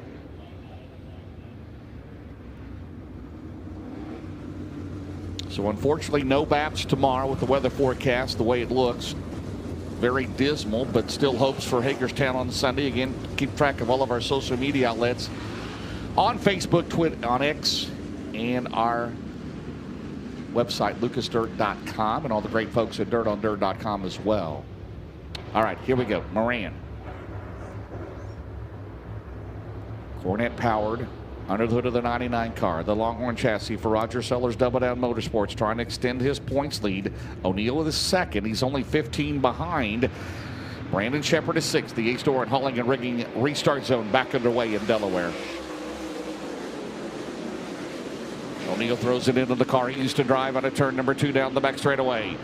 Garrett Albertson right there. McCowan 5th. Battle between the pair of blue cars between Hudson O'Neal and the one of Brandon Shepard off at turn number 4. We'll see if we get a lap in. It looks good. Leader +3. It's Devin Moran still in front. O'Neal, Shepard, Albertson, McCowan, Overton, Carson, Ferguson 7, Max Blair, Rice up another spot to 9th, Hilsebeck 10th, Ebert is 11th, Eckert runs in 12th, Shirley 13th. Devin Moran, the defending series champion. Again, this is full points all year long for the full points races.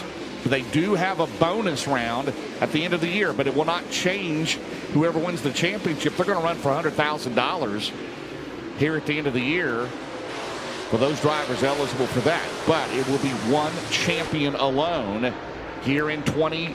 There'll be no reset either as they go into turn number 1. O'Neal 2nd, Shepard 3rd, Albertson 4th, Blair 5th. Then it's McCowan, Overton, Ferguson, Hilsebeck, Rice 10th. Right now the lead is 1.4 seconds for the 99 as we work lap number 12 here of 49.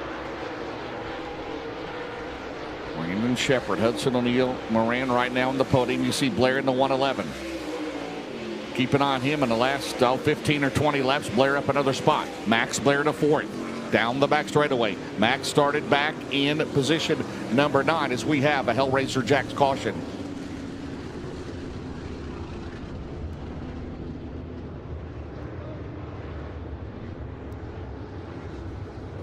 $19M, that is the 19M. Brendan Smith in the Colt Miller JCM Motorsports entry. Going the wrong way down there. So the 3rd caution of the race. In Hellraiser Jacks, Tim Sheets, thank you very much. The Hellraiser Jacks Pit Crew Challenge. It'll move from Wheatland to the Florence Speedway. That'll be in August for the Sunoco Race Fuels North-South 100 weekend. And this is a Sunoco Race Fuels Road to Wheatland. The top point man into the Show Me 100 to get $2,500.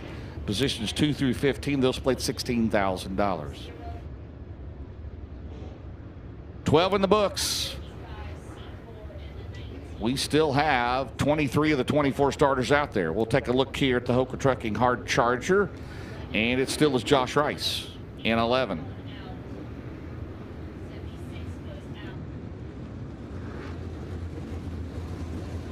Would imagine we'll see Jamison and Rice at Circle City, and we might see all 3 of them. The Spring 50 winner, Justin Ratliff, and Rice and Jamison next Saturday night at Florence. All right, 12 down. Still 37 to go. Devin Moran took the lead on lap 7 after starting in 5th. Haystor and Hauling and Rigging restart zone. For the 99, trying to go back-to-back here at Georgetown out of turn number 4. Green is back out.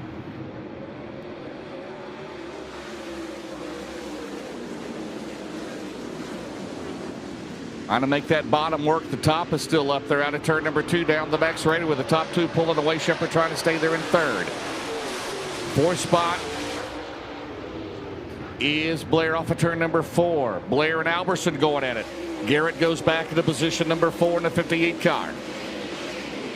As we score another lap, 99.71, the 1S down the back straightaway. Working that top shelf, you see Carson Ferguson coming off that run at the NASCAR Truck Series at Bristol a few weeks ago. Down the main straightaway, Moran still in control at 99. Here comes Carson Ferguson to the outside. Hit it just right there. He slipped just a little bit. He'll get the momentum down the back straightaway. Blair is 5th, Ferguson 6th. How about Daniel Hilsebeck? The rig broke down outside of Hagerstown, Maryland this afternoon, but he's running in 7th. McCowan 8th, Rice 9th, Overton is back to 10th.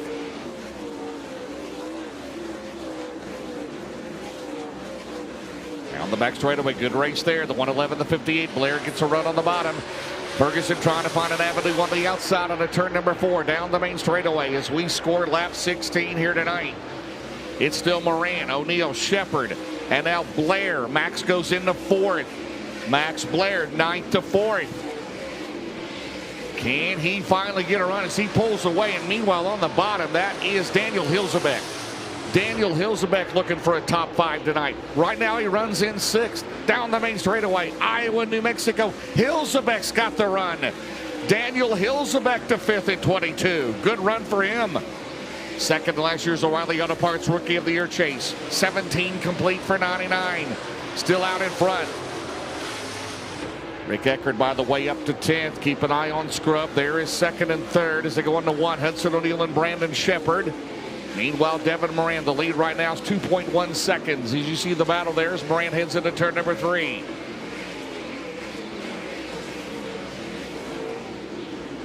Down the main straightaway, the 99. Thought he might have to pull out a little Lincoln car. He might have been out of cars there early on, but he's got that Longhorn working down the back straightaway. 2.2 for the Dresden, Ohio driver.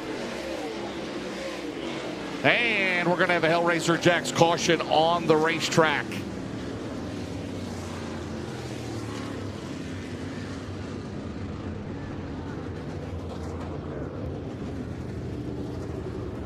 Dan Ebert. Dan Ebert was running back in 16th. He had run in the top 10 for a while, but a flat right rear on the Lakeshore, Minnesota driver.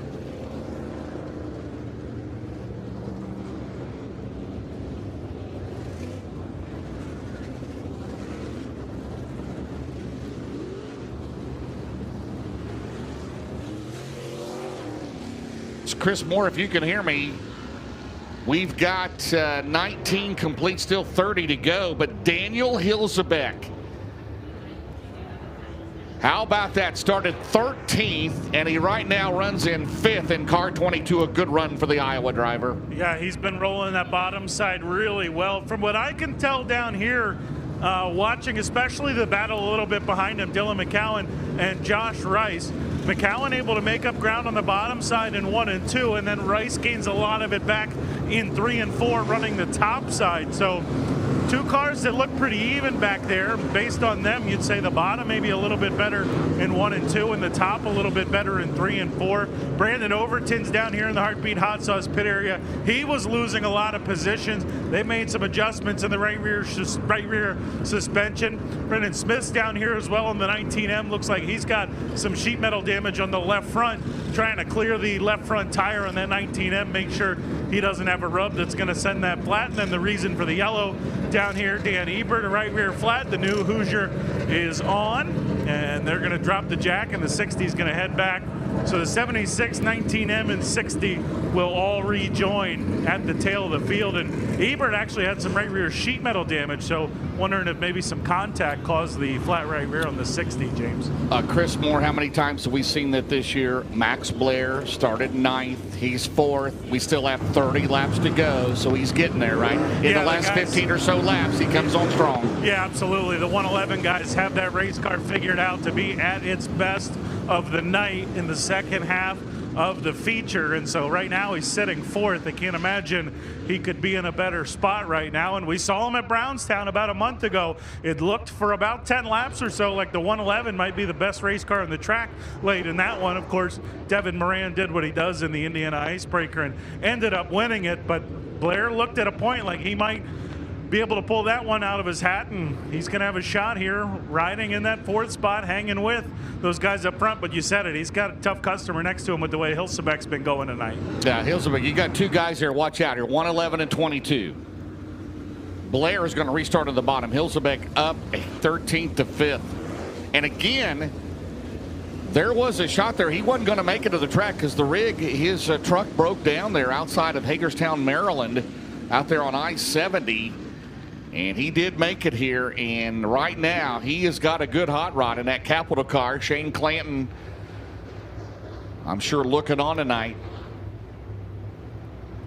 Max Blair right there in 4th. 5th is Hilsebeck. Then it's Alberson, Ferguson, McCowan, Rice, Eckert, your top 10. Off at turn number 4, the East Orin hauling and rigging restart zone back underway.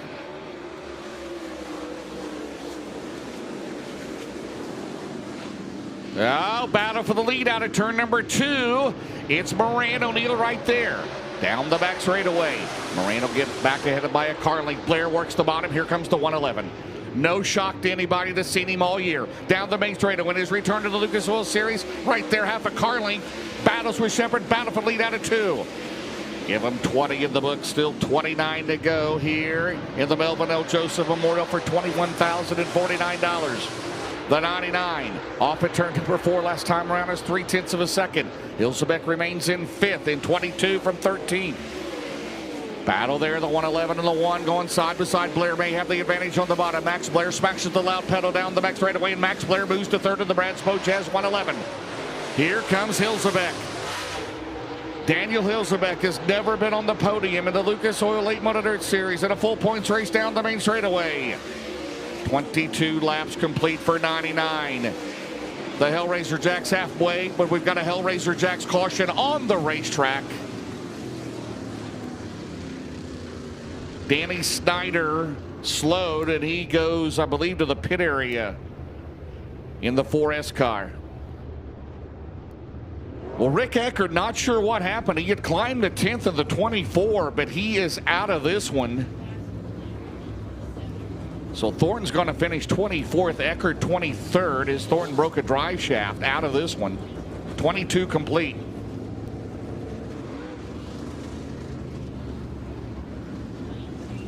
Well, Chris Moore, Max Blair doing Max Blair things, right? And we still got 27 to go. Yeah, he's just we're not even halfway. Picking them off one at a time. The 111 is James. I know the 7 of Robinson also slowed at the outside of turn number 4. He might have been the car that went into the pits, or maybe he and Snyder both did. But I definitely saw the 7 of Robinson slow on the top side of 3 and 4 over there, and I don't see him on the racetrack anymore. So Devin Moran, again, he started in 5th, took the lead on lap 7. Hudson O'Neal 2nd, Max Blair up to 3rd, Brandon Shepard 4th, Daniel Hilsebeck 5th from 13th. Garrett Alverson, Carson Ferguson, Dylan McCowan, Josh Rice, Clay Harris, your top 10. Then it's Brian Shirley, Kyle Bronson, Willie Milliken, Trevor Collins, Brandon Overton after pitting up to 15th, and Carpenter, Ebert, Lawler, Smith, Lingo all left on the racetrack.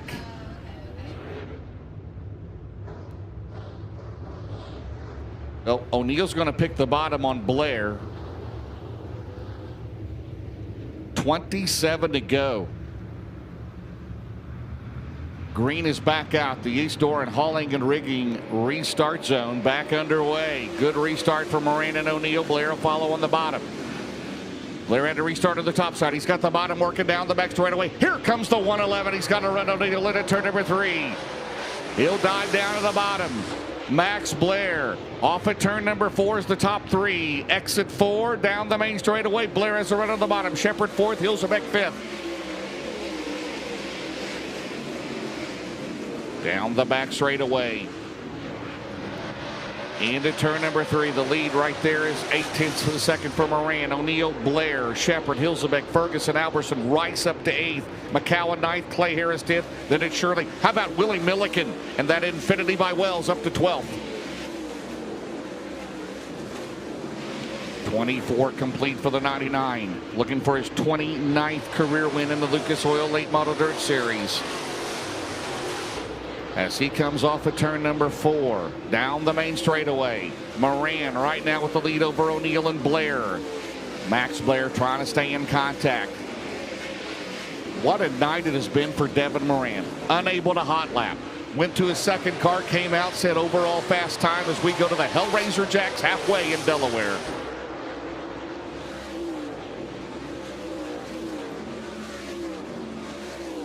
Moran right now, 1.4 seconds the advantage down the back straightaway. Max Blair trying to stay right there with the 71 car. The 111, here comes Moran in 99. Cornette Powell under hood 9th. The Big River Steel, C&W Trucking 99 in the 1. Started 5th, took the lead on lap 7. Still a long way to go down the back straightaway. 22 circuits left to go. Blair trying to get a run on O'Neal. So the top 2 in the points right now run 1st and 2nd. Blair came into tonight. He was in the 5th spot.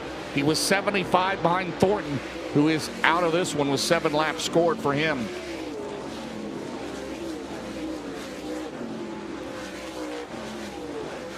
Devin Moran won his 3rd straight icebreaker at Brownstown. Circle City, Florence. Last year at Florence, he won a Hunt the Front Northern All-Star race in June. And right now, he continues to show the way in the 99 car. It's 2.1 seconds over O'Neal and Blair. Max about 0.8 of a second behind O'Neal. As you see battle back here between the 58 of Garrett Alberson and the 6 of Clay Harris. Clay Harris started back in position number 14 as he is inside the top 10. McCowan 10th, Shirley's 11th, Bronson is 12th.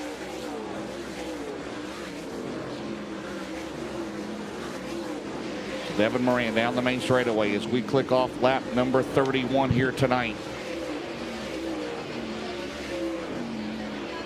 1.8 is the advantage. Battle back there side by side. That is the 11 of Rice and the 93 of Ferguson.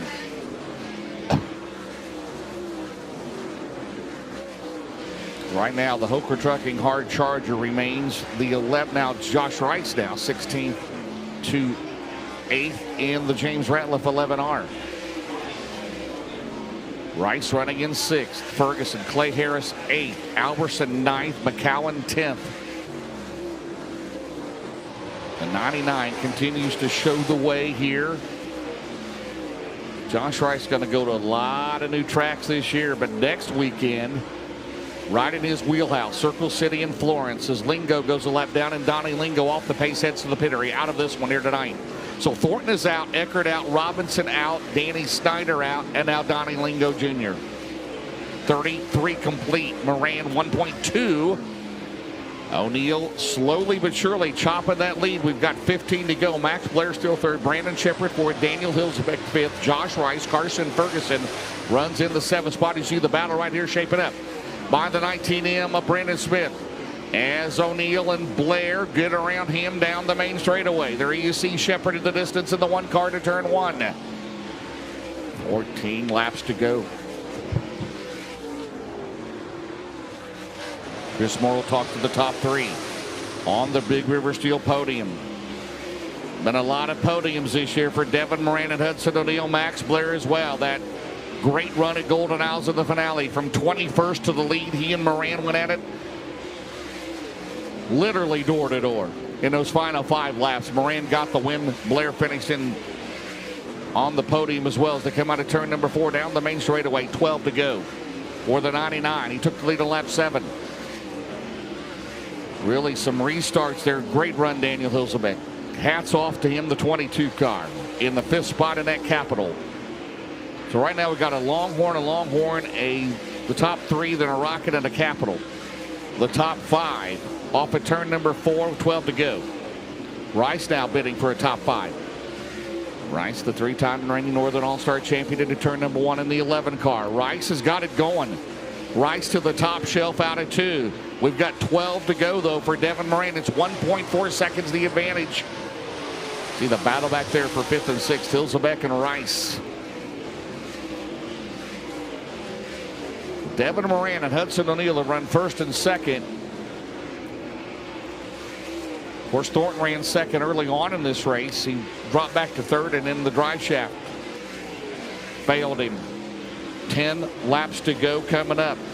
They'll have 9 laps to go of this 49 lapper. As he'll move behind the C4 of Freddie Carpenter. He is the last car to lead lap. Runs in 16th right now for Fast Freddie.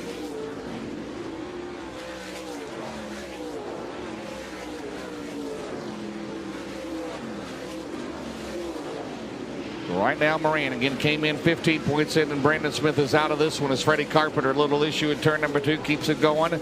Moran still leads. They will have 7 laps to go. We still have some more features after this one here on FloRacing. Stay tuned. Again, Chris will talk to the top 3 in Big River Steel Victory Lane as they head into turn number 1. Well, Moran's hoping it stays green. Meanwhile, O'Neal's cut it to 1.5 as we head down the back straightaway. They got a lap car between 1st and 2nd. Off at turn number 4. The gap right here is right now O'Neal trying to clear the C4. O'Neal tries to squeeze in on the bottom. Down the back straightaway, Brandon Overton. Final car in the lead lap down the back straightaway. O'Neal and Blair have a run. If this stays green, we've got 5 laps to go off of turn 4. It was 1.1 last time around. Moran in the 1. O'Neal cannot get around Fast Freddy. This is his only shot right now. Down the back straightaway. O'Neal's going to get a run at Freddie Carpenter. He's going to go to the bottom. Blair behind him in 3rd. Out at turn number 4, the 99 still leads out at turn number 4 with 4 laps to go. Into turn number 1, 45 complete. O'Neal is there down the back straightaway. About 5 car lengths advantage for 0.6 of a second. Blair will follow 1.2 behind as they head into turn number 3. Moran, is he a sitting duck? Here comes the 71 car, but is there time? Is there room around this 4/10 mile oval? Blair is there in 3rd. Out of turn number 4, it's 0.4 of a second. They have 3 laps to go. Moran trying to keep it glued to the bottom here at Georgetown. Here they come out of turn number 4, the top 2 in the points to battle it out. Devin Moran and Hudson O'Neal. Both former previous Lucas Oil Late Model Dirt Series national champions. 2 laps to go. The Barron's Performance 1 to go. Coming up next time around, O'Neal trying to get a dig. Here comes Blair right there, the top 3 into 3. Shepard is still 4th. Josh Rice, by the way, up to 5th in the 11R. Out at turn number 4, it's the Barron's Performance. White flag, 1 lap to go. Down the main straightaway, Devin Moran's just got to hit his marks. Stay there alongside the Jersey barriers. Out at turn number 2, down the back straightaway, and he can go back-to-back pending the long anchor scales here at Georgetown.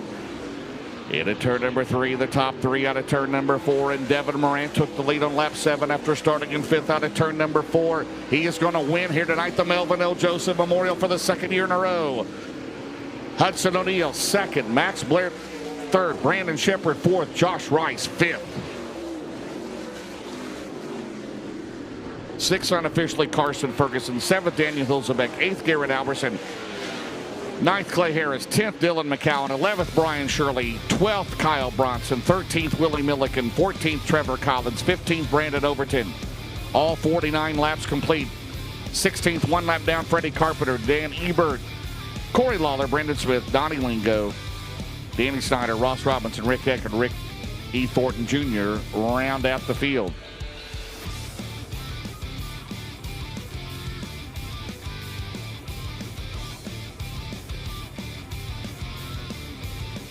So the top 5 long acre scales, of course, with a 49 lapper tonight. They got away 23:01 here tonight. Well, Devin Moran started in 5th, got the lead on lap 7 from O'Neal, and they ran the top 2 the rest of the race. Max Blair, again, started 9th, finished in 3rd. Good look at our Hoker Trucking hard charger of the race. And that will be Josh Rice in the JRM Motorsports car. How about that for the rookie? 16th to 5th. 11 spots, the advantage for Rice in car 11 as we head to Hagerstown on Sunday night. So the advantage at the end, 5.5 seconds, 5.70 seconds for Moran.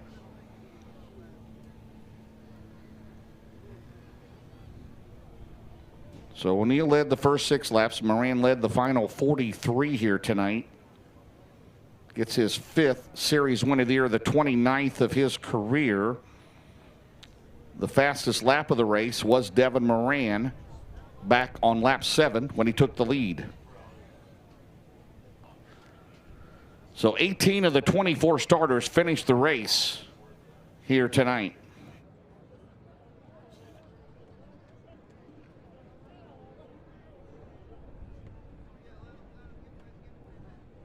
Don't forget the Rush Late models coming up, the Little Lincolns as well, their feature. Delmarva Chargers, they're done, aren't they, Danny? I mean, not Danny. Pistol Pete. Devin. So Devin Moran, he won at Brownstown last month. And he wins here for the 2nd year in a row in Georgetown, Delaware, to extend his points. He came in 15 ahead. He's going to gain some more points on O'Neal, who will remain 2nd in the points. Brandon Overton was 3rd. He was 95 out. Ricky Thornton Jr. was 4th. Max Blair, the driver that's going to gain some, he was 175 out in 5th. Shepard in 6th. Longacre Scales, it is official. In that 99 car. The crew this year, of course, Chuck Kimball, the crew chief champion last year. Dylan Mirando, Houston Knoll, Brad McLaughlin, that's the Big River Steel, Millwood Plumbing, C&W Trucking, Phillips CPA. Bomag, Hall & Haskell's, Anthony's Pizza, CarSourceAuto.com, Hazen Services, McHugh Chrysler, Dodge Jeep Ram, Elliott Farms, PB's Wrecker, Double Down Motorsports for Roger Sellers, the Longhorn, Cornette. Well, Chris Moore, man, it started off, he didn't even get to hot lap, had to roll out a backup car. He said overall fast time. Went up in flames when an oil line came off, started 5th in the feature and won. Just an average night for an average racer, right? But he's a good racer. He is a great wheelman. Let's just admit it. He's the defending series champion. He can get it done. A new father, and he earned that one here tonight without a doubt. Devin Moran, one of the top drivers in the country without question. 100%. The 5th time this season with the Lucas Oil Late Model Dirt Series presented by FloRacing. Devin Moran in victory lane. He will extend his point lead.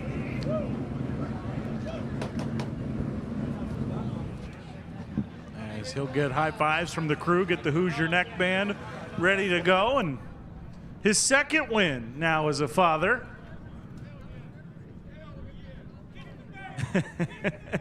And yeah, he started 5th, and it did not take long at all to work his way into the top spot.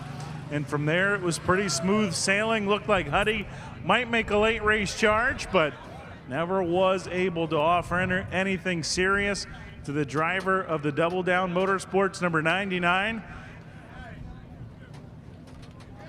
As, well, I thought he was getting ready to climb out of the car. Couple of words with Rick Schwally, series director. Now he is, for the 5th time this season, your winner with the Lucas Oil Late Model Dirt Series, Devin Moran, here in the Melvin Joseph Memorial.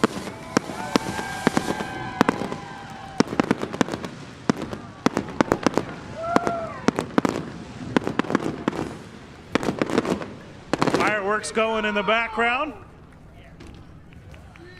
Devin, congratulations, man. There was a time, I would imagine, you're on the backstretch, the fire's out, you realize you're okay, but I imagine you're thinking, I'm not going to have a race car to run this A main tonight. Obviously, all ended up well, but just talk about the range of emotions you went through today in a short few hours. Yeah, today was pretty much what racing's like all the time. You go from low to high to low to high, and just a huge shout out to a couple of people. First of all, Garrett Albertson.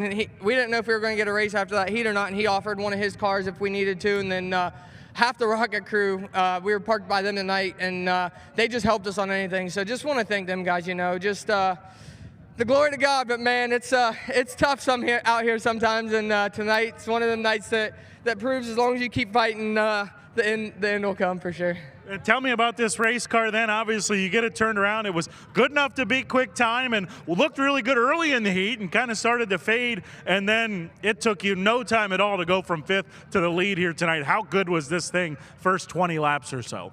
Yeah, I didn't really know that top was going to be like that in the heat, and that's kind of Ricky's forte. He could just get up there and rip. But the guys, we tested at Muskegon County Speedway the other night, so shout out to my dad and mom for letting us do that, and Tristan. So we tested over there, and we just have been trying to put in the work. We tested at Smoky Mountain last week, and we're just trying to make gains. This is a brand new car and a brand new motor, so a huge shout out to Longhorn Chassis and Cornette Race Engine.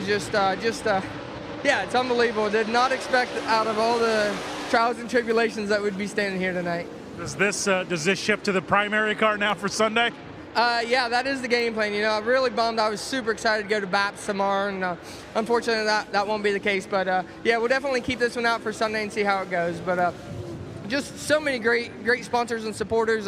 Roger Sellers with Double Down Motorsports. I'm sure he was at home wondering what the heck we had going on tonight. So I can't wait to call him. And Robbie, Casey, and Connie. Hopefully Connor's still up. So can't thank Double Down Motorsports enough. C&W Trucking, got to talk to Doug yesterday, and just appreciate everything he does. Scott Coleman with Big River Steel, Millwood Plumbing, Mike and Vicky Millwood. Got to hang out with them last week at Bulls Gap. Northeastern Fabrication, we got Jeep on the car now, so huge shout out to Jeep and Angie. Can't thank them enough. Pee Wee's Record Service, Anthony's Pizza. Can't wait to go hang out with them tomorrow and Sunday. Hazen Services, Elliott Farms. This is their home territory, so I love to have them and all their people here. McHugh's, Refuel Wellness, Red Oak Pub, CarSourceAuto.com, Phillips CPA firm. Just so many great people that I can't thank enough. And yeah, we'll just enjoy this. Thank my beautiful wife and my baby girl Poppy, and Lakia's mom got to come hang out with us, and an amazing crew. Just can't thank them all. Win number 2 as a dad. Good job. Thank you. There you go. Devin Moran, your winner tonight. Devin, real quick. Devin, I need a 50-50 ticket pulled. Chad, grab him. Tell him we need. All right, never mind. That's okay. That's okay. We'll give him a pass for that. Devin, I need you to pull a 50-50 ticket real quick. $1,567. We don't need that. We know now.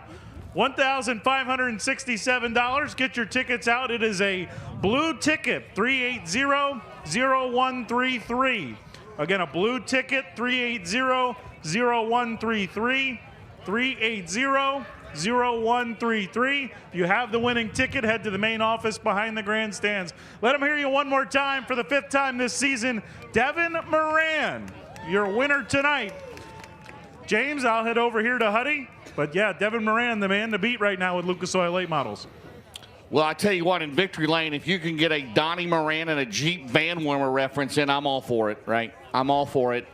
Well, Hudson O'Neal came in tonight 15 points behind. He'll lose a little bit of ground. He led the first 6 laps, comes home in second in the SSI Motorsports 71 car. Yeah, thank you, James. Was just talking, how do you said he's good right now. Tell me, what do you get out front, you're leading, you get around Ricky, and then all of a sudden the 99 comes flying like a bat out of hell there quickly, too.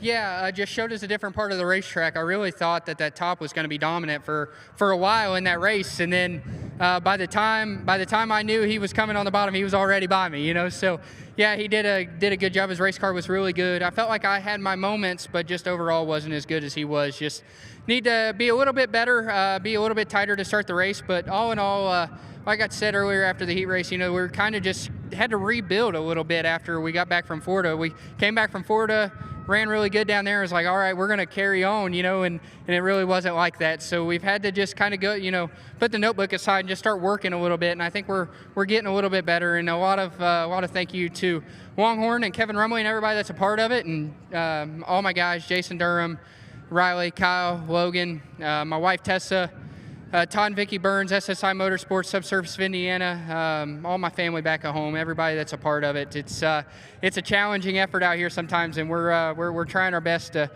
get back up there and be where Devin is, and hopefully we can make the right adjustments here and have the good rest of the week. But before I let go, I'd like to thank everybody on this race car, Wheeler Metals, Merrill Bonding Company, Big River Steel, Subsurface of Indiana, Professional Concrete Cutting and Drilling, O'Neill Savage and Recycling, Sunoco Race Fuels, Indiana USSSA, Penske Racing Shocks, brand new Cornet motor ran awesome tonight, and everybody that's a part of it, Beeman Lumber, Seven Spurs Ranch, everybody there, and we'll try and keep it going.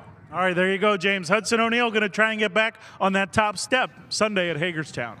Again, stay tuned, fans, watching here on FloRacing, the Little Lincoln feature, and then also we will have the Rush late model feature tonight. Well, Max Blair, well, he passes more cars tonight, right? He's not the Hoker Trucking hard charger tonight. That belongs to Josh Rice. But Max Blair, 9th to 3rd here tonight to round out the Big River Steel podium. Yeah, James, you said it. This guy, so good late in races. When you were about 4th at halfway, were you thinking, with the way that this season's gone, how good you've been late in races, you might be right where you wanted to be at that point? Yeah, I thought I had a shot at it right then. I just passed Garrett, but we didn't get that lap completed. I wish we could have got one more lap in there where I could have lined up in that second row for that start. But, I mean, it all worked out. We weren't real good in the heat race, and just kind of stuck with it, and it come around there. So. All right, good job. I appreciate it. Thank you. Max Blair rounds out the podium tonight, James. It's Devin Moran, Hudson O'Neal, and Max Blair, your podium finishers tonight. As you said, with the weather, we'll be off tomorrow and be back at it Sunday at Hagerstown, sir. It's a great job tonight. Great working with you as always. And Circle City and Florence next week. Tiffany, am I right? Dustin Jarrett will be back. He'll be doing pit reporting next week, I think. That's unofficial until it becomes official. He'll be doing pit reporting next week at Circle City in Florence. And then we'll head to Illinois Speed Week. Then we'll head to Nebraska. Then we'll head to Show Me 100. The road to Wheatland. And right now, $2,500 to win the Road to Wheatland, Sunoco Racefield's Road to Wheatland to the top point man. Right now, that is Devin Moran, but we still have some more races to go yet. And then positions 2 through 15 in the points, they will split up $16,000. We have the fireworks here. Thanks to Ken Adams, Chad, and everybody here. Again, stay tuned. We still got some more Little Lincoln feature and then the Rush Late models to top off the night. Well, we're going to take a break as you see the podium down there with Devin Moran, your winner. Congratulations to him. Hudson O'Neill second. Max Blair is third. The Little Lincolns. Don't go away. You got to watch that feature. It's going to be Pistol Pete on the call. We'll be right back. You're watching the Lucas Oil Late Model Dirt Series presented by FloRacing.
Welcome back to the Lucas Oil Late Model Dirt Series here on FloRacing.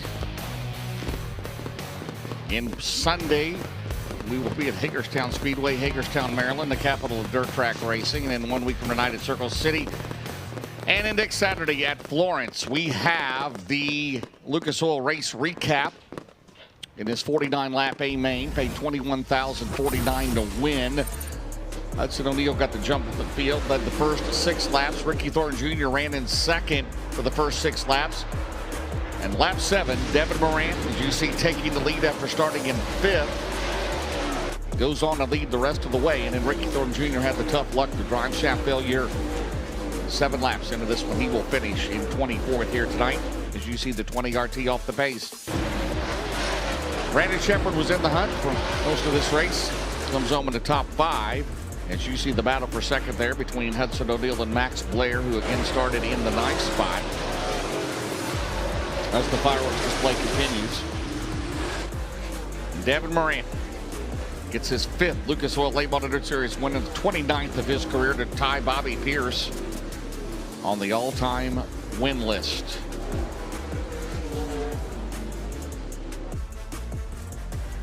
He will take the points lead as we head the Midwest Sheet Metal points lead to Hagerstown, Maryland on Sunday. Again, the BAPS postponed and canceled, unfortunately, tomorrow. They dismal weather forecast, so.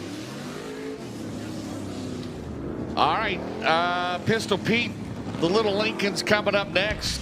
Here we go. Here's the featured lineup. Well, thanks a lot, James. And it'll be Kirk Lawson, one of the fan favorites here at Georgetown Speedway out of Harbison, Delaware, starting on the pole in the X car. That's the red, white, and blue X car. Lining up alongside of Kirk out of Milford, Delaware. And the number 6 is Scott Calhoun. Jordan Herbert is in the 47. He's out of Ellendale. He'll start 3rd, and lining up alongside him from Laurel, Delaware, the number 7 of Evan Short. The last row, the 53J, is James Harmon. James Harmon out of Lewis, Delaware. And lining up scratch on the field out of Redden, Delaware in the E1, that is Eric Reed. Flagger Tanner Hollis giving him the white flag. We'll go green next time by. Kirk Lawson in the X, the 6 of Scott Calhoun on that front row. Calhoun with a light on top of his car, so you can always tell where he's at.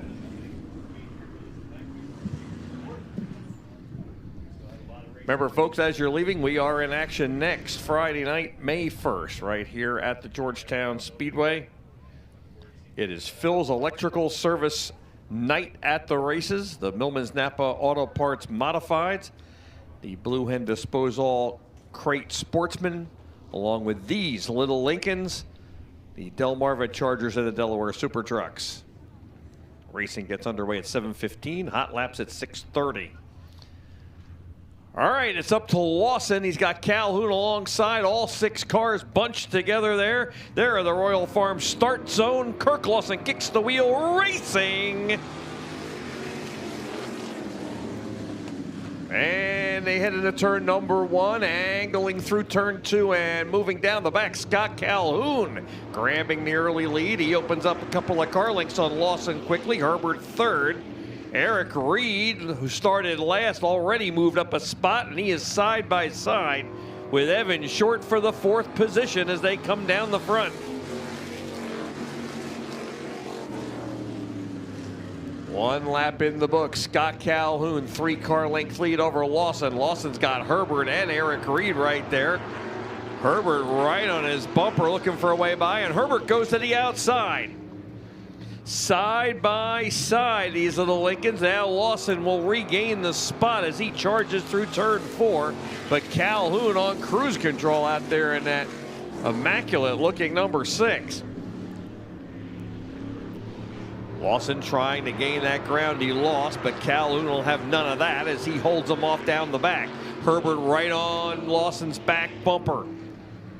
Eric Reed has moved up from last to 4th in the E1, trying to find a little speed here as they come down the front to complete lap number 3.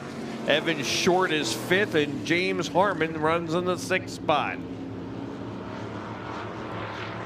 Scott Calhoun stretching his lead of just about 5 car lengths now, as Herbert again will take another stab at Lawson, trying to find room to get around him. Now he'll take a look to the inside, but Lawson is up to the challenge and holds him off.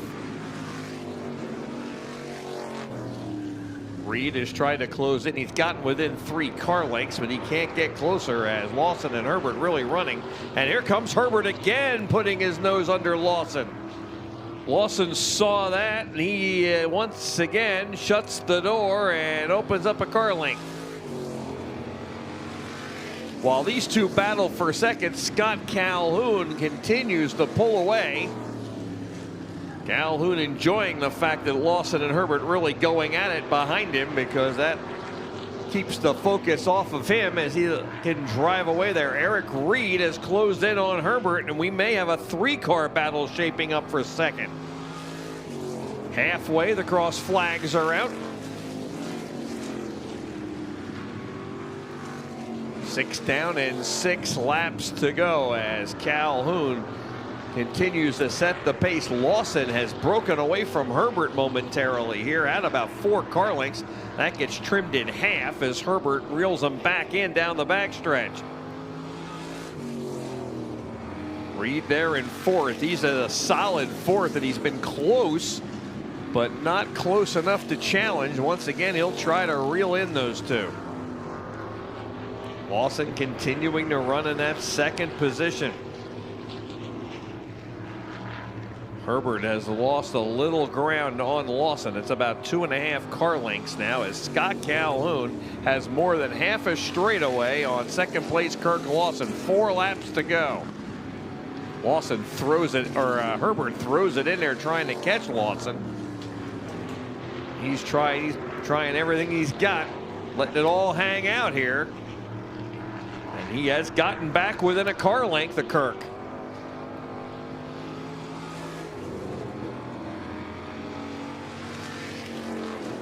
And Herbert right on the back bumper. Lawson, he'll go inside in turn 1. First time he's challenged on this end of the speedway. Lawson again comes back around him.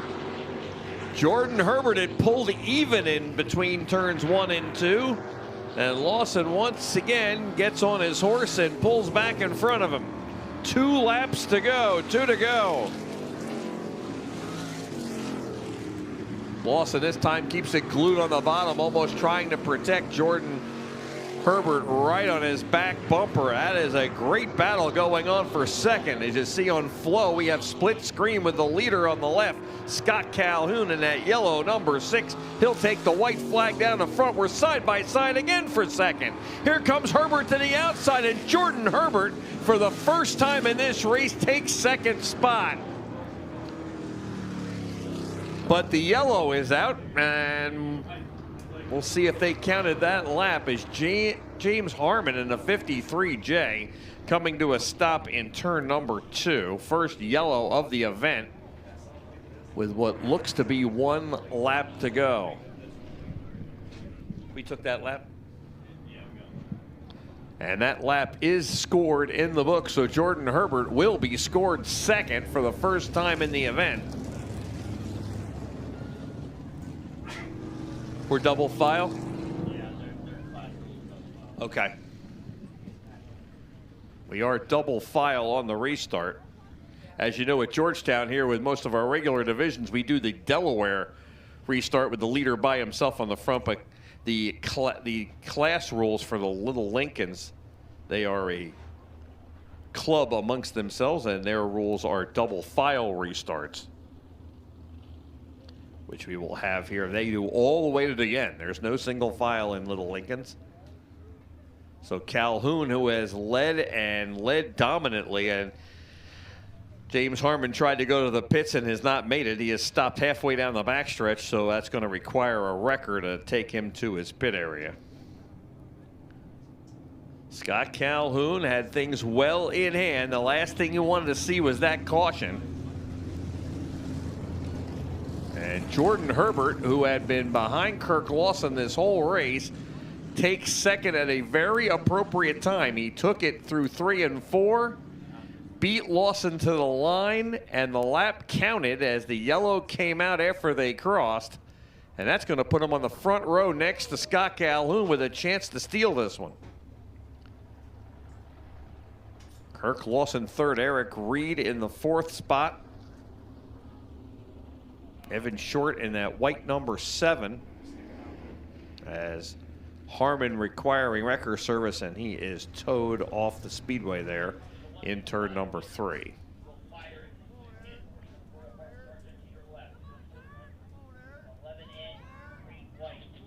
Folks still got a excellent 40 lap Rush late model feature event coming at you as soon as this race concludes.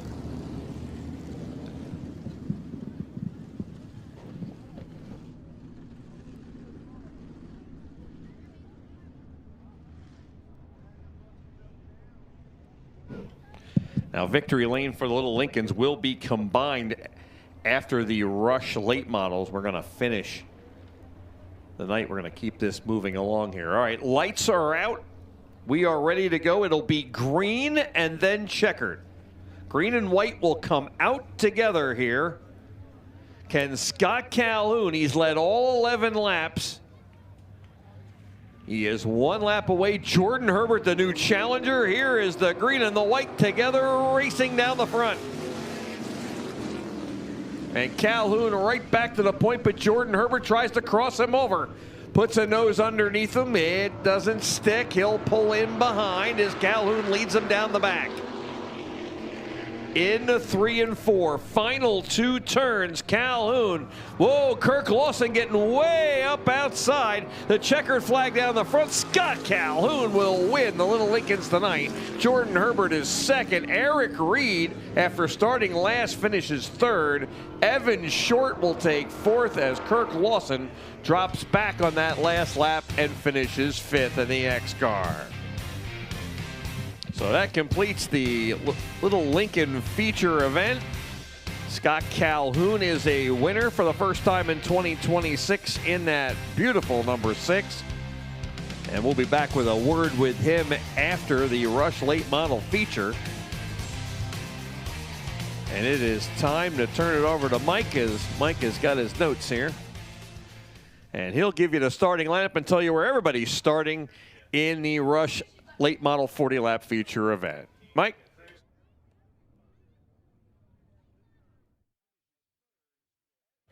Thank you very much, Pistol Pete, as we get set for the first round of the Rush Late Model Touring Series in 2026. 40 laps, the feature distance.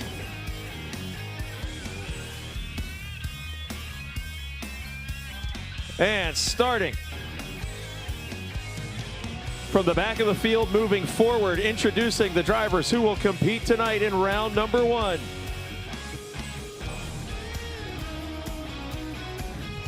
Starting last in car number 84 from Georgetown, Delaware, it's Matt Hill. And starting inside of row number 13, provisional starting spot just like Hill, who's the track provisional here at Georgetown.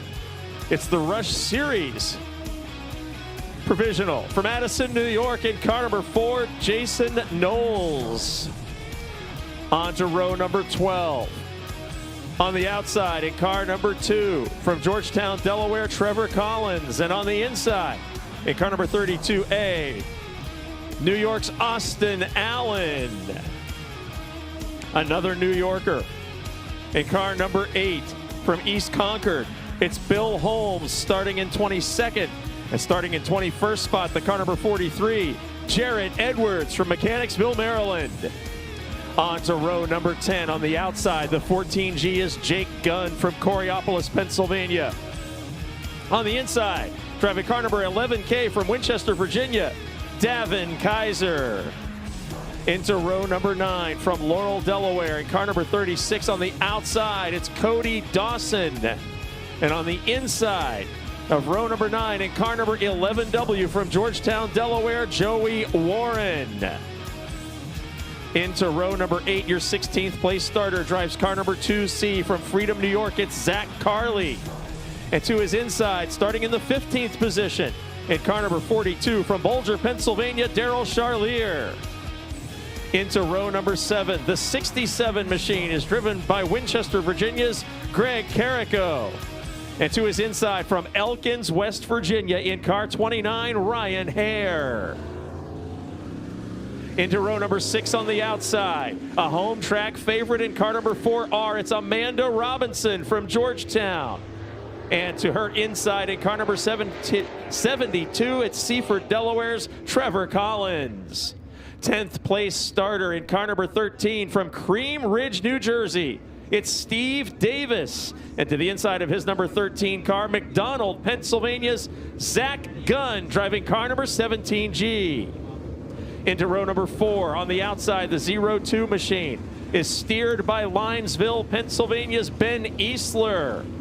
And starting in the 7th position in car number 92 from Millsboro, Delaware, Nick Davis. Row number 3 on the outside from Pittsburgh, Pennsylvania, car number 56 is Christian Schneider. And in the inside position of row number 3, car number 111D, Demetrius Drellis from Queensbury, New York. Starting in the 4th position, defending champion of the Rush Late Model Touring Series from Wellsville, New York, Mr. Excitement in car number 3J, Jeremy Wonderling. Starting in the 3rd position, a strong heat race performance tonight. The driver of car number 96 from Laurel, Delaware is Derek McGee. And on to the front row for tonight's 40-lap feature. Starting from the 2nd position in car number 99 from Winchester, Virginia, Kyle Hardy. And your pole starter by virtue of winning the Sunoco Race Fuels Dash from Wellsville, New York, in car number 26, Kurt Stebbins. Ladies and gentlemen, coming at you out of turn number 4, the cars and stars of the Havas Auto Supply Rush Late Model Touring Series, presented by Born to Run Lubricants in this Flynn's Tire Gunter's Honey Touring Series event. On your feet and wave to the drivers as we get set for round number 1 of 2026 and the Rush Late Model Touring Series.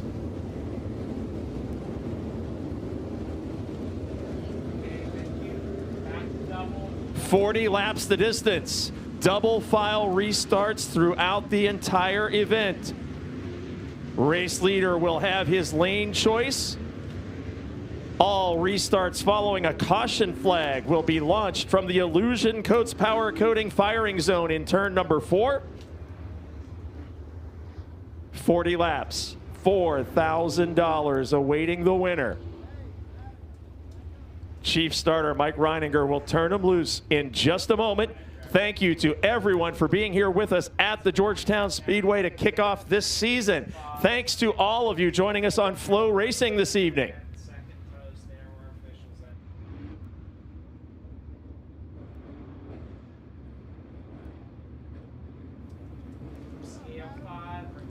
Green flag is now held popsicle style from the starter stand, indicating the pace truck will exit the speedway. Lights are out around the speedway, indicating to the drivers we will be up to full speed as we exit turn number 4.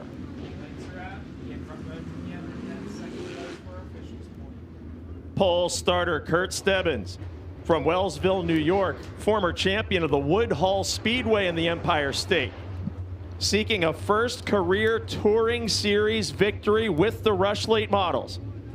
And Kyle Hardy, many times a winner, starting on the outside in car number 99. Headed to the front straight, and we are up to full speed for the first time in 2026 with the Rush Late Model Touring Series. Stebbins with the early lead side by side for second. 3-wide battle for second briefly as Wonderling in the 3J made his presence felt among the 99 of Kyle Hardy and the 96 of McGee. Stebbins in the quest for that first victory has about a 4-car length advantage over Hardy.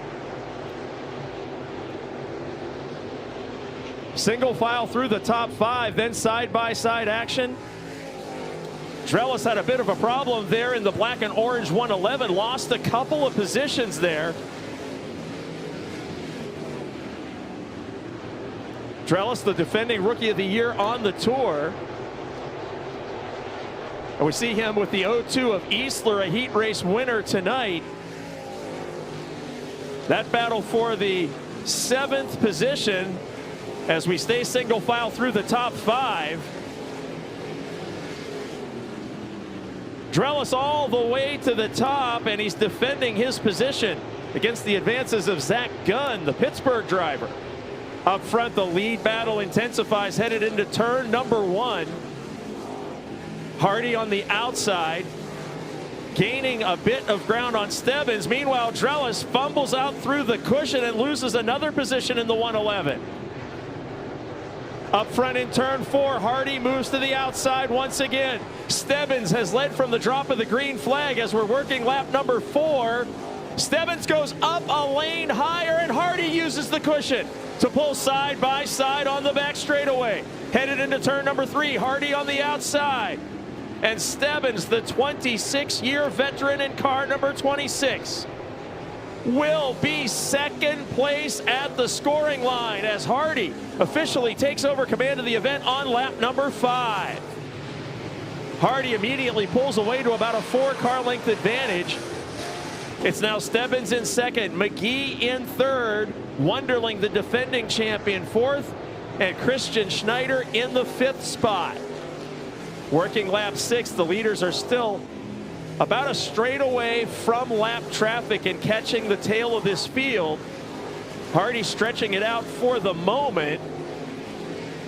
Stebbins had used the lowest lane of the racetrack all event long, then moved up about half a lane when Hardy initiated the pass in turn 2. Hardy, after using the cushion for the early part of this event, now settles into the bottom side. And Hardy with so many victories on this tour.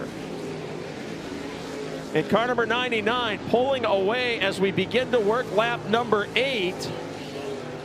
And he will soon be seeing the tail of the field. Meanwhile, McGee closing just a little bit on Stebbins, who we see here in the 2nd spot.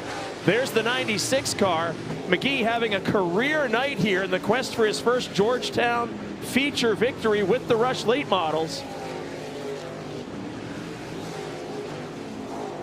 Continuing to close just a little bit on the Stebbins number 26 as we watch the drivers inside the top 3. 3rd place McGee here in the 96. Defending champion Wonderling, Mr. Excitement in 4th spot in the 3J. Schneider continues to hold the 5th position. Then it's Nick Davis, Ben Eastler, Zach Gunn, Demetrius Drellis. There we see your defending champion in the 3J, Wonderling. And Schneider in the 56 car. Schneider, who cut his teeth racing on Dirt's monster half mile, the giant Pittsburgh, Pennsylvania Motor Speedway. Wonderling just in front of him, who's holding down the 4th position, has also been to victory lane at Pittsburgh's Pennsylvania Motor Speedway. One car pulling out of the event, the 8 machine of Bill Holmes headed back to the pits. The defending McCain County Raceway champion out of it as we see the 92 of Davis, who was the Rush Weekly points champion for the region. He's in the 6th position right now as the top 6 are spaced out around the racetrack. Hardy, your leader, and there we see some sparks coming from the 0-2 machine.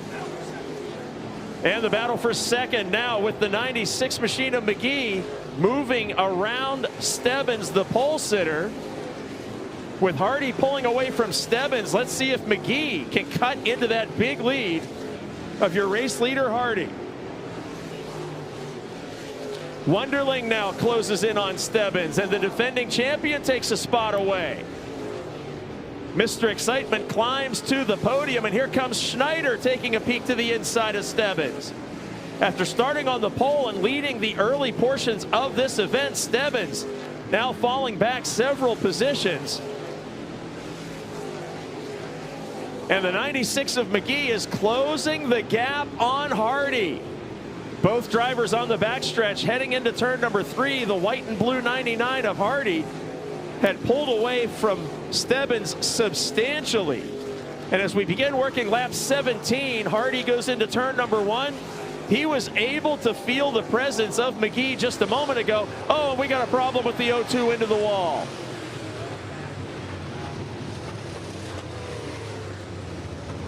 Our first caution of the event on lap number 17.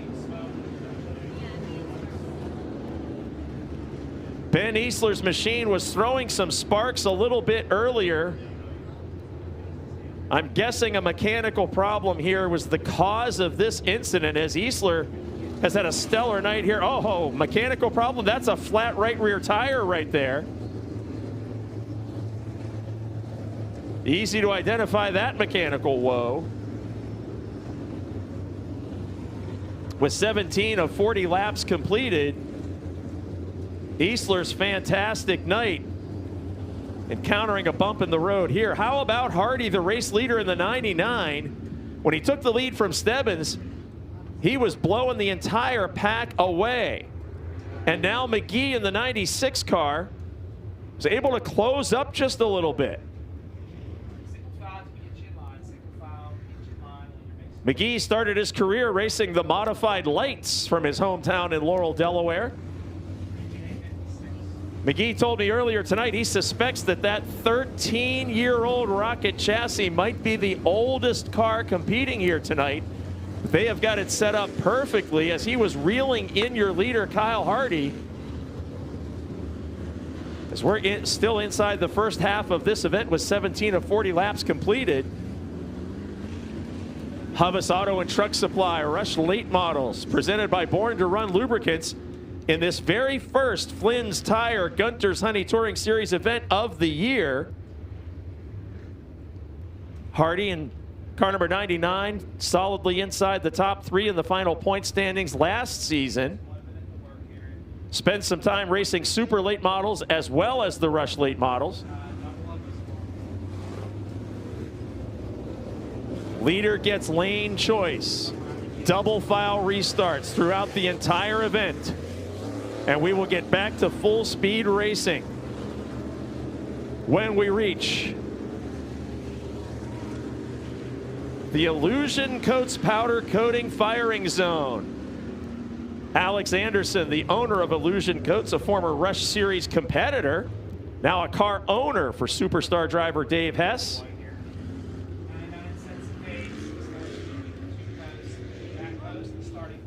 As we mentioned, sponsors also want to mention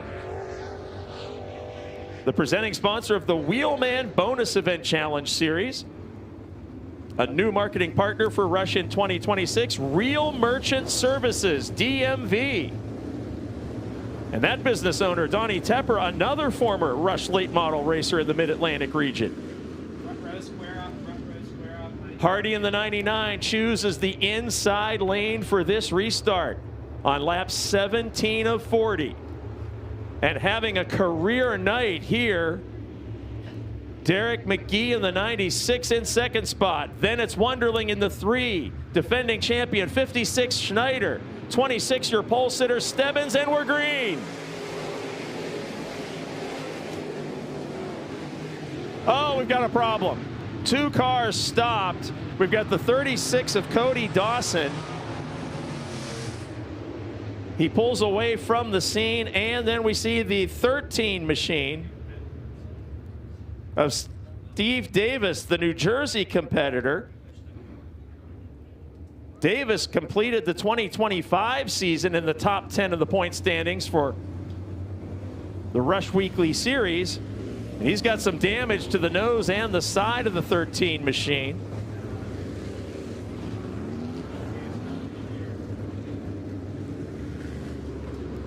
Able to get back to the pit area on his, oh, that's the 11 machine. I'm sorry, that is not the 13. Couldn't get a number on that. I apologize. That is the 11 car.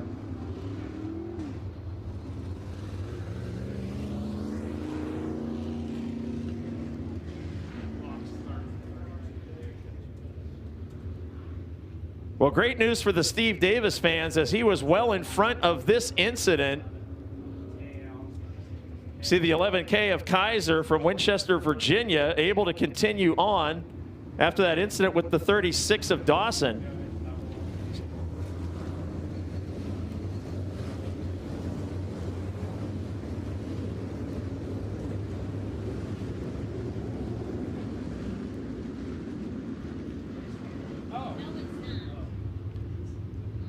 Scoreboard not correct for those of you here in the grandstand. We are still on lap 17 as we did not complete a lap. So 17 laps as the scoreboard now reads correctly for those of us here.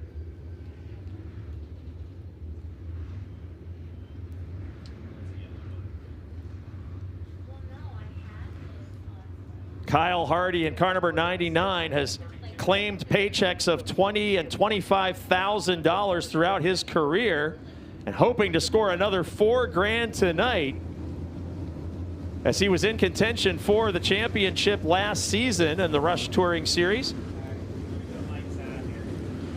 But this sudden caution, a second caution on lap 26, gives Derek McGee yet another opportunity in the Illusion Coats firing zone to take over command of this event. Wunderling and Schneider in row 2.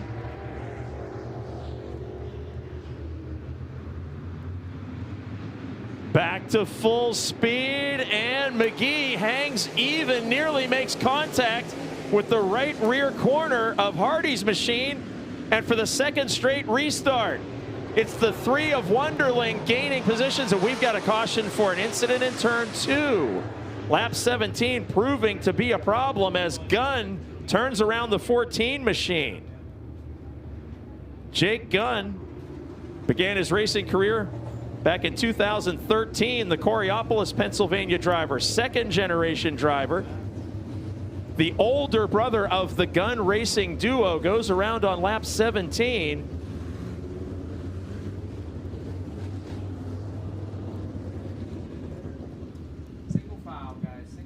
And even better news for the drivers at the front of the field. I have been mistaken. It is a $5,000 paycheck tonight.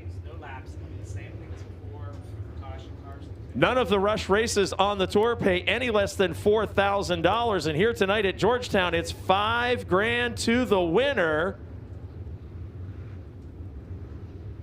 And for the very first time in his career, the driver of car number 96 hoping he will be claiming the giant check in victory lane, Derek McGee from Laurel, Delaware, as Hardy chooses the inside lane once again for this third attempt to move on from lap 17.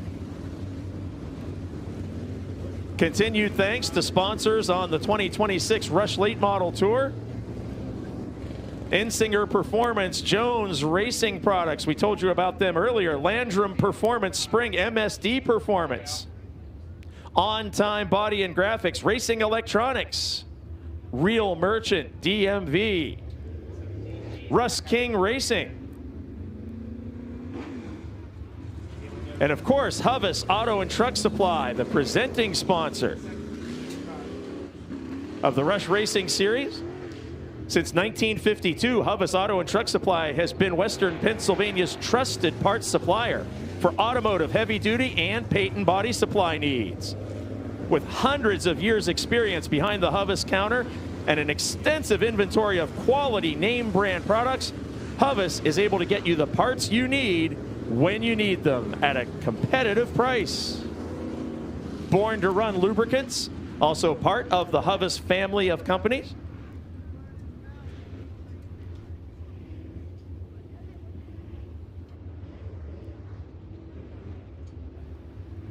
By Rush Touring Series rule, with multiple cautions on the same lap, we will go single file until the next lap is completed, and then go back to the double file restarts with leader choosing, inside or outside.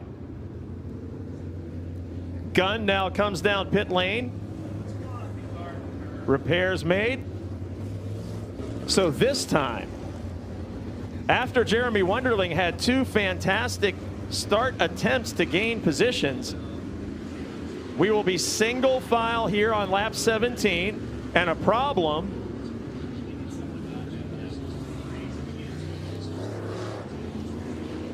We need to get a tow truck over to turn 4.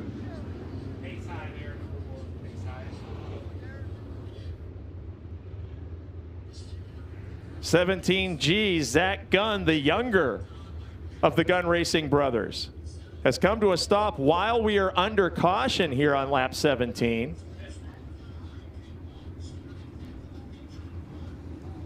Didn't see what happened over there, as everything was fine as we were getting ready to get the lineup set to return to green flag racing. Older brother Gunn was a part of the incident that brought out the caution. Younger brother Gunn now having an issue while we are under caution, and that vehicle is going to need a tow, not just a push.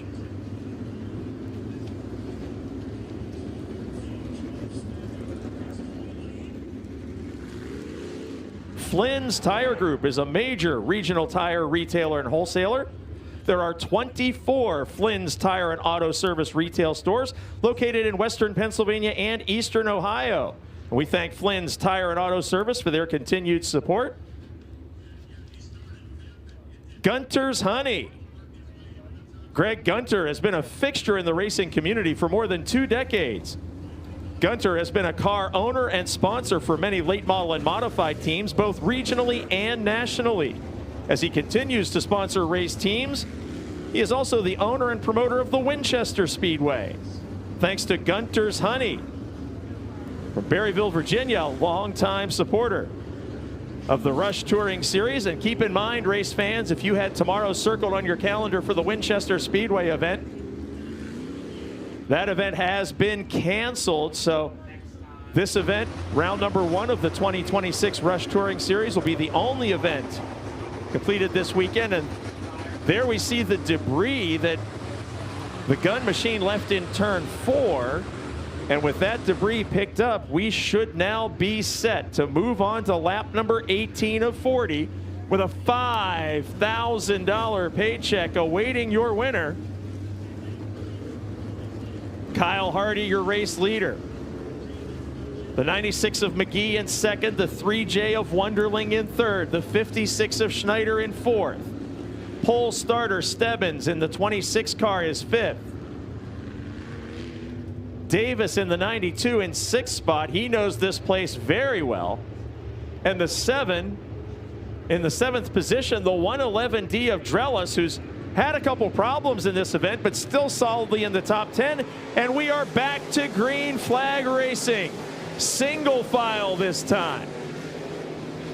Hardy pulls away by several car lengths. Drellis closing in now on the Stebbins 26 machine, and Drellis one of only a couple of drivers using the highest possible lane of the Georgetown Speedway. Closing in on the 56 of Schneider. Way up top, and Schneider runs away from Drellis for the moment.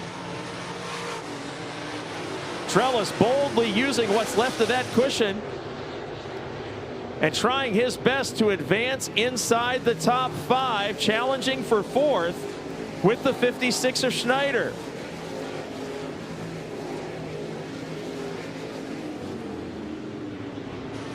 Drellis, a modified veteran of small block and big block competition, and Schneider in the 56. Many times a winner in 3 or 4 different divisions at his home track, the Pennsylvania Motor Speedway in Pittsburgh. And just in front of Schneider, we see your defending champion, Mr. Excitement Wonderling. Wonderling had a couple of great opportunities in those double file restarts, but as we move to single file, he remains in third all by himself. McGee in the 2nd spot in the 96, having a career run here tonight, seeking his first victory at Georgetown and his first Touring Series victory. Meanwhile, up front, the 99 of Hardy. As we are just past the halfway point of this event, Hardy will begin working lap 22 and stretching out his advantage. Caution flags may have helped Hardy just a bit as he was closing in on the tail of the field. Lap traffic may have been a part of this event, if not for all the havoc on lap 17. Beginning to work lap 23 now. Top 5, single file. And now a challenge as Stebbins loses another position.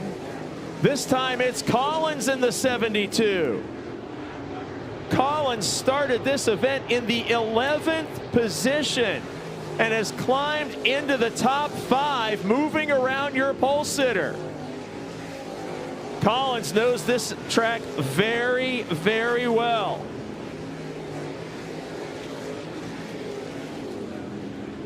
That 72 machine is on a mission right now as the Seaford, Delaware resident Collins enters the top 5. We do see the gap dwindling just a bit between Hardy and McGee. And of course, Wunderling in the 3 is going to have to defend that position number 4 to the advancing Collins. Collins certainly eligible for the hard charger title in this event as he started 11th and makes a move to the inside of the defending champion for 4th. On the march is Collins in the 72 and immediately gets 4 or 5 car lengths over Wunderling. Christian Schneider in the 56 holds the 3rd position. He is the next driver in front of Collins as Collins has figured out this racing surface tonight, climbing from mid-pack. Working lap number 28. As we see Collins in 4th, Hardy, your race leader, with several car lengths between himself and McGee coming out of turn number 4, but McGee seems to be closing a bit. There's Hardy in the 99, and now McGee within about 2 or 3 car lengths in the center of the turn.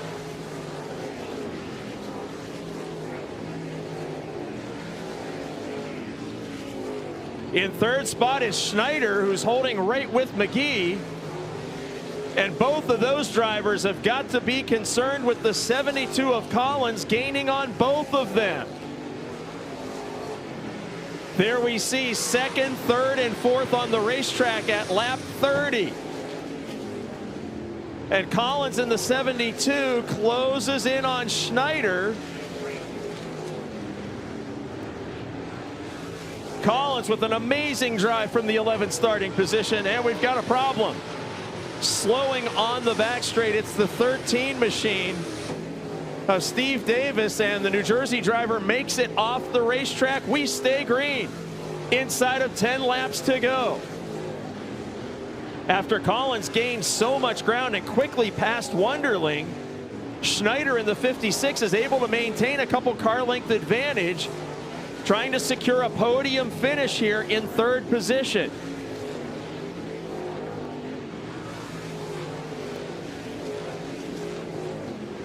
Working lap number 33 of 40. And Collins may have reached his zenith as now Schneider is pulling away from the 72 car. Schneider, one of the youngest competitors in this field, holding on to 3rd spot. McGee in the 96 car in the quest for his first Rush Touring Series win and Georgetown feature victory. Solidly in 2nd position.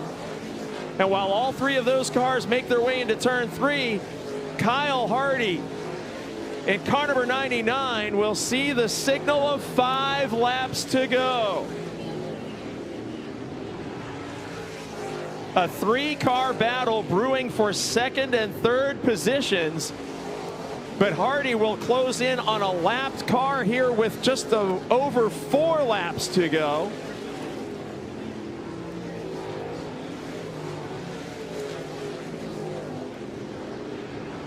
McGee in the 96 machine with one of his best performances, at least in Touring Series racing by far in his career, opening up a little bit more room over Schneider in 3rd, and Schneider was able to successfully keep Collins in the 72 machine from climbing even farther up from that 11th starting position.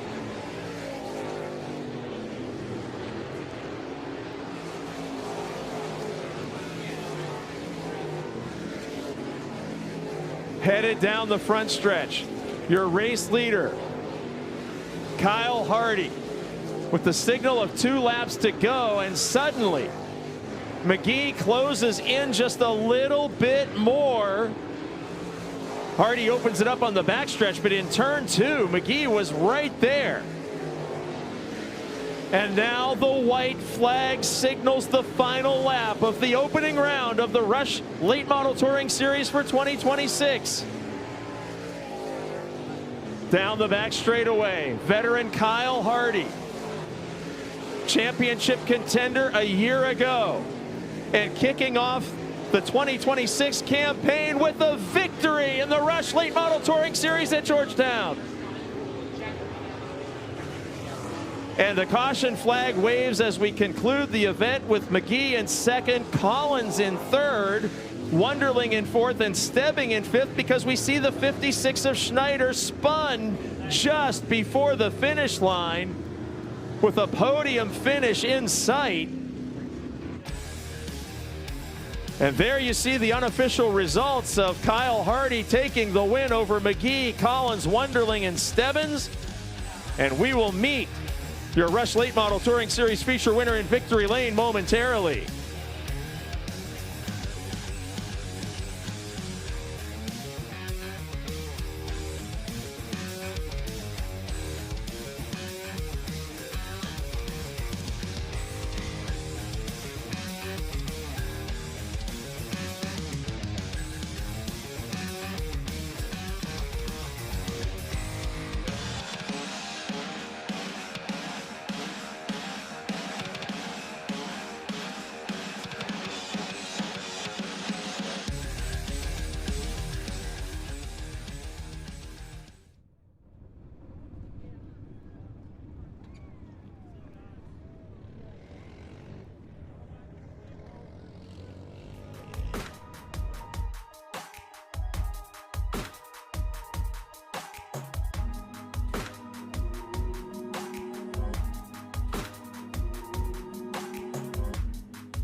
Ladies and gentlemen, how about that action from the Rush Late Model Touring Series, round number 1 of 2026.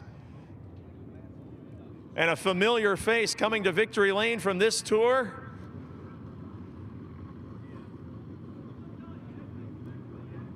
The 99 machine has cleared tech and moves on to the front straightaway. So many times a winner on this tour and a championship contender throughout the 2025 racing season. He's been to victory lane in this series with several different race teams and car owners.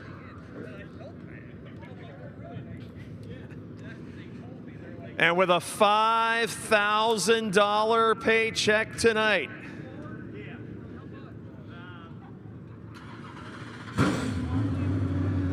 We will greet the driver in victory lane from Winchester, Virginia.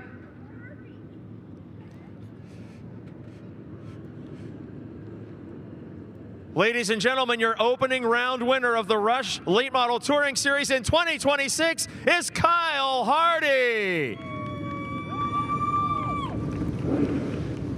Congratulations, Kyle. $5,000 check in hand. Let's talk about that race. A pass for the lead pretty early. Let's talk about which lanes of this racetrack worked for you and what you saw your competitor using before you took the lead. Yeah, Honestly, when I pulled out here, I was expecting it to be, you know, one lane, and honestly, you know, I passed him on the outside. I think coming off of 2 there, and that kind of surprised me. I knew I wasn't going to be able to pass him in the bottom. I knew he was going to, you know, have that, you know, pretty well down. So just my car was good enough to where I could run the top, and you know, I got some good signals as soon as I got the lead. You know, I got down and was kind of searching all over the place. Didn't really know where I needed to be, but you know, it would have been cool to have the Super over here and race with the Lucas guys. Just we had an accident with it last week. Just a lot to get done on it in a short amount of time. Just didn't want to rush anything, but you know, if we couldn't get anything over here, at least we brought the crate and you know, was able to bring home $5,000. That's pretty cool to be able to run a 604 crate car this close to home for $5,000. It means a lot to be able to win it. Can't thank Mike Hurley. I pretty much just let him use this car for the crate racing, and it's my car, his motor, and he pays for the tires and the fuel for it, and just a really cool deal. And can't thank him enough for, you know, allowing me to do it. Everybody here, a part of it. Brian Doherty had me some really good shocks there to be able to do something like that, and I just can't thank him for the support, and just everybody a part of it. Ingram Race Engines, Race Wraps, Exceptional Wildlife, Mike Hurley Motorsports. Still got Summy Lacey racing on the car. As I said, Ingram Engines, Integra Shocks, and Kaiser Manufacturing. Ford of Leonardtown. James Atkins been a heck of a supporter of mine for the last few years. Crim's Trailer Sales, Long and Foster Realty, Zirkle Brothers Letterworks, AGX, just Anthony's Pizza, just everybody a part of it. Just it means a lot. Doing good work, thanking all those sponsors and team members. But let's talk about the work you did with the steering wheel. A big lead. As you were approaching lap traffic, caution flag comes out. Is that good or bad? Were you looking forward to some lap traffic to stretch that lead?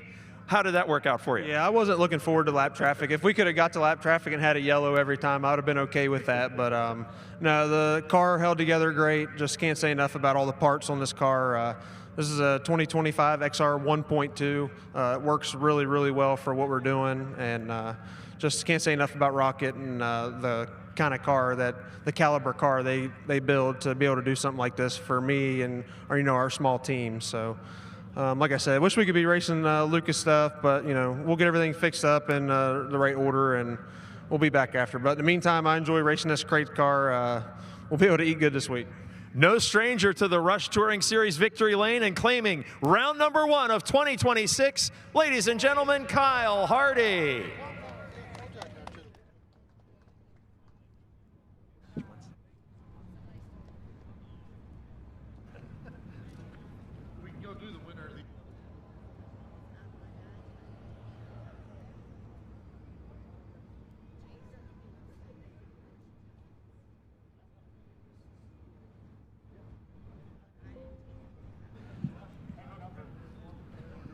And now, our second place finisher, Derek McGee. We talked to you earlier tonight, and you told me a little bit about this race car. Before we talk about the race that happened on the track, tell us a little bit about this car, because you made an interesting point about this machine earlier. Yeah, this is a 2013 Blue Front car. We're here to just make Blue Fronts great again. Yeah, it's a great car. I mean, every year we kick the idea around of updating to an XR1 or something, and it's just like, man, we don't know what setback we might have because this one works so well. So we stick with it. We were able to upgrade a few things this winter, and it's paying off so far. It's 2 seconds, but I mean, $2,500. The most I've ever won is $1,000 ever. So this is huge. For people watching you just tonight on FloRacing, it's kind of hard to believe that you don't have a slew of victories with the way you performed tonight.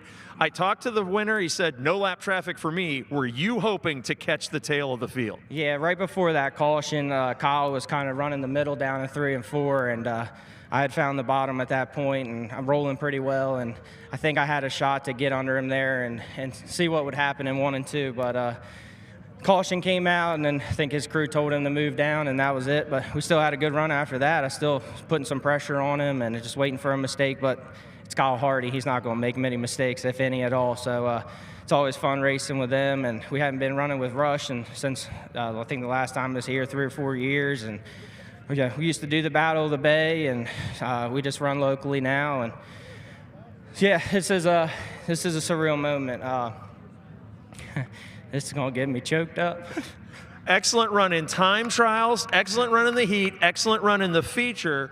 What does this do early in the spring to set the tone for your team the rest of 2026? It's just momentum from here. We got a lot of confidence. We got a lot of good notes at here in Del Mar where we run consistently, and just carry that momentum. We got a little down at the end of last season and didn't run here much, and we've always had a fast car the last year since we've been running here, so it's definitely going to make us want to come back to Georgetown. But I got to say hello to my beautiful wife and 3-week-old Avery at home, little girl. She was born on Easter, so I can't wait for her to make her first race. But love you guys. Thanks for watching. Thanks for staying up. Can't wait to kiss you both when I get home. And I got a lot of people to thank. First off, my dad. While we were in the hospital for 5 days, he completely put this car together and finished it up so we could run Del Mar last week and knock the dust off of it and get us ready for tonight. Hazard Auto Parts, they've been with me since I was little.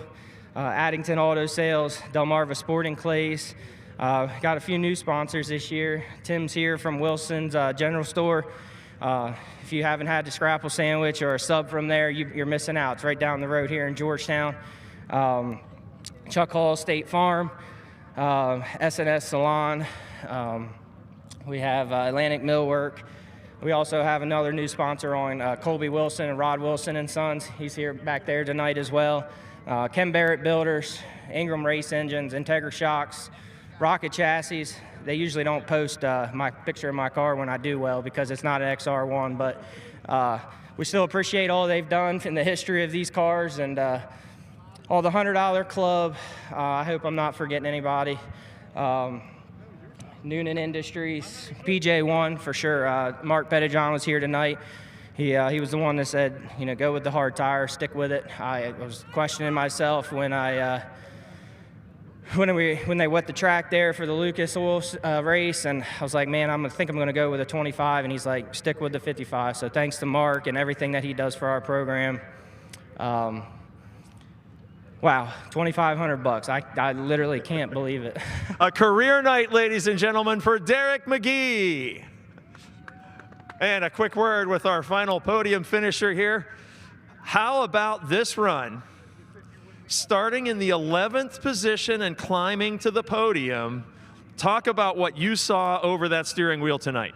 Well, I mean, starting 11th, it kind of put us in a position where we could gamble on tire a little bit. So we made a swing on tires and hoping we didn't have very many cautions to pay off. But I can't complain with a third place finish. I mean, I would have hated to see a couple of those cautions, but it is what it is. I mean, I can't thank Sadie Scott Farms, WWC3 Trucking, Abbott Electric, Sussex Carpentry, Ed's Auto Center, Tim Smith Construction, Rocket Chassis, Advanced Motorsports, the Sign Shops, Fast Shafts, FK Rod Ends, KPR, Swift Springs, DMI Rears, Gorsuch's Performance, Poker Chicks Farms, Ingram Engines, Integra Shocks, just everybody that helps on this thing. My girlfriend Branda, West, Broody, Smedley, my dad.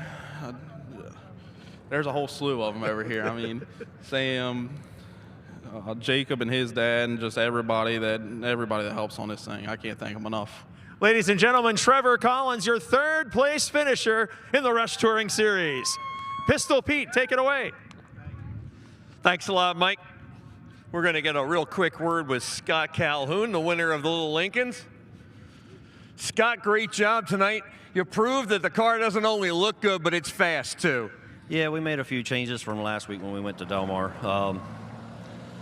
Had a pretty good race surface. My crew and stuff, they helped them out a lot. And I got to thank all my sponsors. Leopard Teal Boutique, Man Loves Auto Milford, ARC, Lindale Plumbing, Wizard Customs, Midway Auto Services, Gilbert's Tires and Wheels, and Hodges Accounting, and Lucky Pups dog grooming. Well, that last yellow, it was the last thing you wanted to see, right? Yeah, that last yellow, I wasn't sure what was going to happen. I knew they were going to be right back with me, and anything could have happened after that. Well, fortunately, the car was just as fast on that restart as it was on the first one. Yeah, I felt about halfway. I felt the tires start coming in to where we wanted them, and I felt kind of confident, but I wasn't sure. Congratulations. Great job, Scott. Yep, thank you. Let's hear it for Scott Calhoun, tonight's Little Lincoln feature winner. And I'll send it back up top. I think Mike might be up there. He's on his way back here. We got the Rush Late Models non-qualifiers race again tomorrow. Babson, unfortunately, canceled with the as I said, it's been not looking good all week, and finally it never changed. So in fact it's been canceled. So, but we'll be hopefully at Hagerstown again. Take a look at social media Saturday afternoon and evening. Make sure that's still on. Hopefully we'll see you there on Sunday night. 10,000 to win. So one more event to go here tonight. Mike, good working with you again, my friend. It's always great to see you, James. Yes, sir. Fantastic to work with you and share the tower with you and listen to all the wisdom that you bestow on us so eloquently. It's always a pleasure. I appreciate that. I don't know about wisdom, but I don't have any wisdom teeth left, so, we're good. So you got a non-qualifier. How many laps is it? And we have a 6-lap event coming up. This is the Real Merchant Services Wheelman Challenge event. Points are kept throughout the season for the Wheelman non-qualifiers events, and 6 laps the distance coming your way. And because of the cancellation of the Winchester Speedway event tomorrow, this will be the last Rush Racing laps of the week. I understand a few cars have scratched, so we have a starting lineup here, but I know it's going to be adjusted just slightly, so we'll see.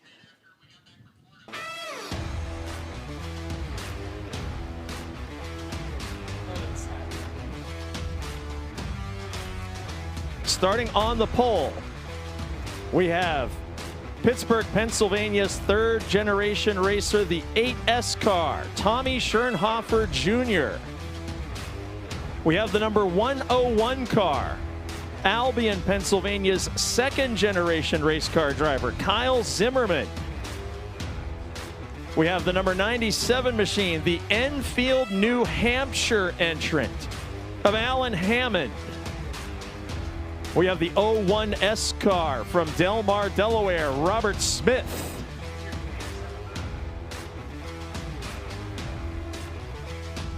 Those are 4 of the starters that we can confirm coming out for the Real Merchant Services DMV Wheelman non-qualifiers event.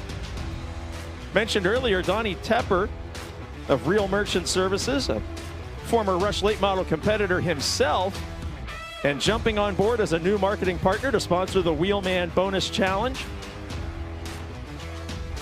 6 laps the distance will close out this evening of racing here at Georgetown and close out the Rush Touring Series weekend. And in fact, it is just 4 cars. Tommy Schernhofer Jr. in the 8, Kyle Zimmerman in the 101, the 97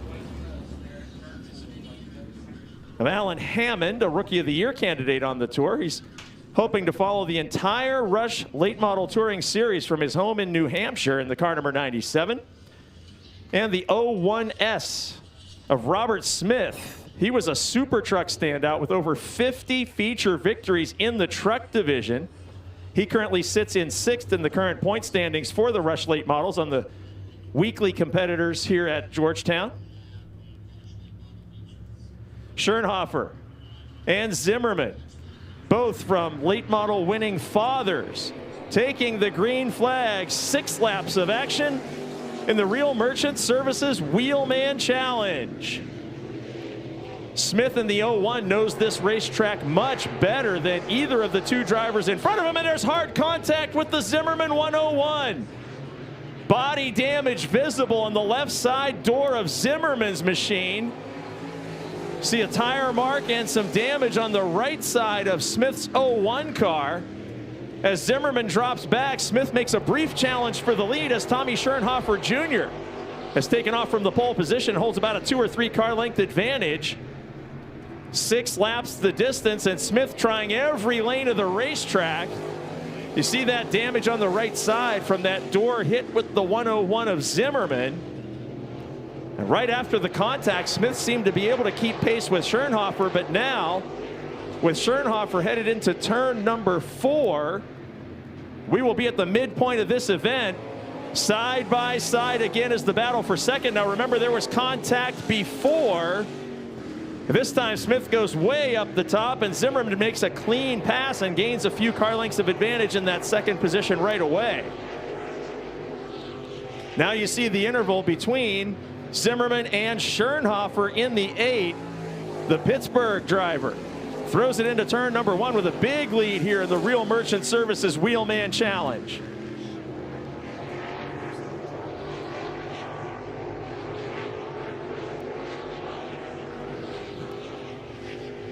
Schernhofer comes out of turn number 4 with a comfortable lead of a half straightaway in this 6-lap event to see the white flag last trip down the back straightaway. And the 3rd generation veteran from Pittsburgh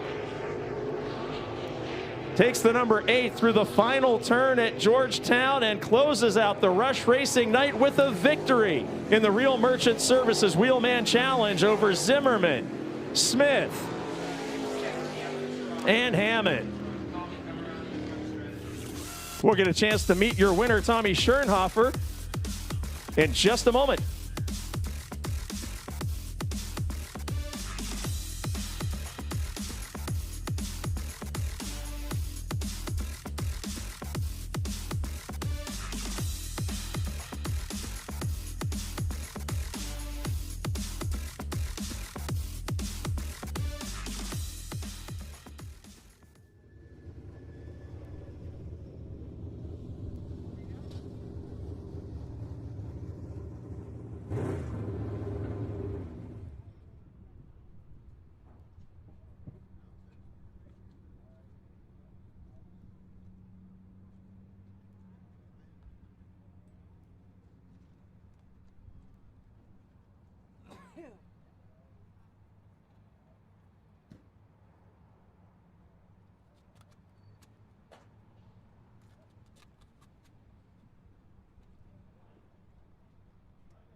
Ladies and gentlemen, your Wheelman Challenge winner, Tommy Schernhofer, climbing from the number 8 car here on the front straight at Georgetown.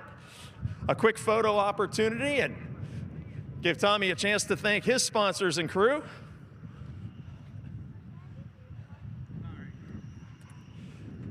Well, Tommy, here you go, a brief check presentation.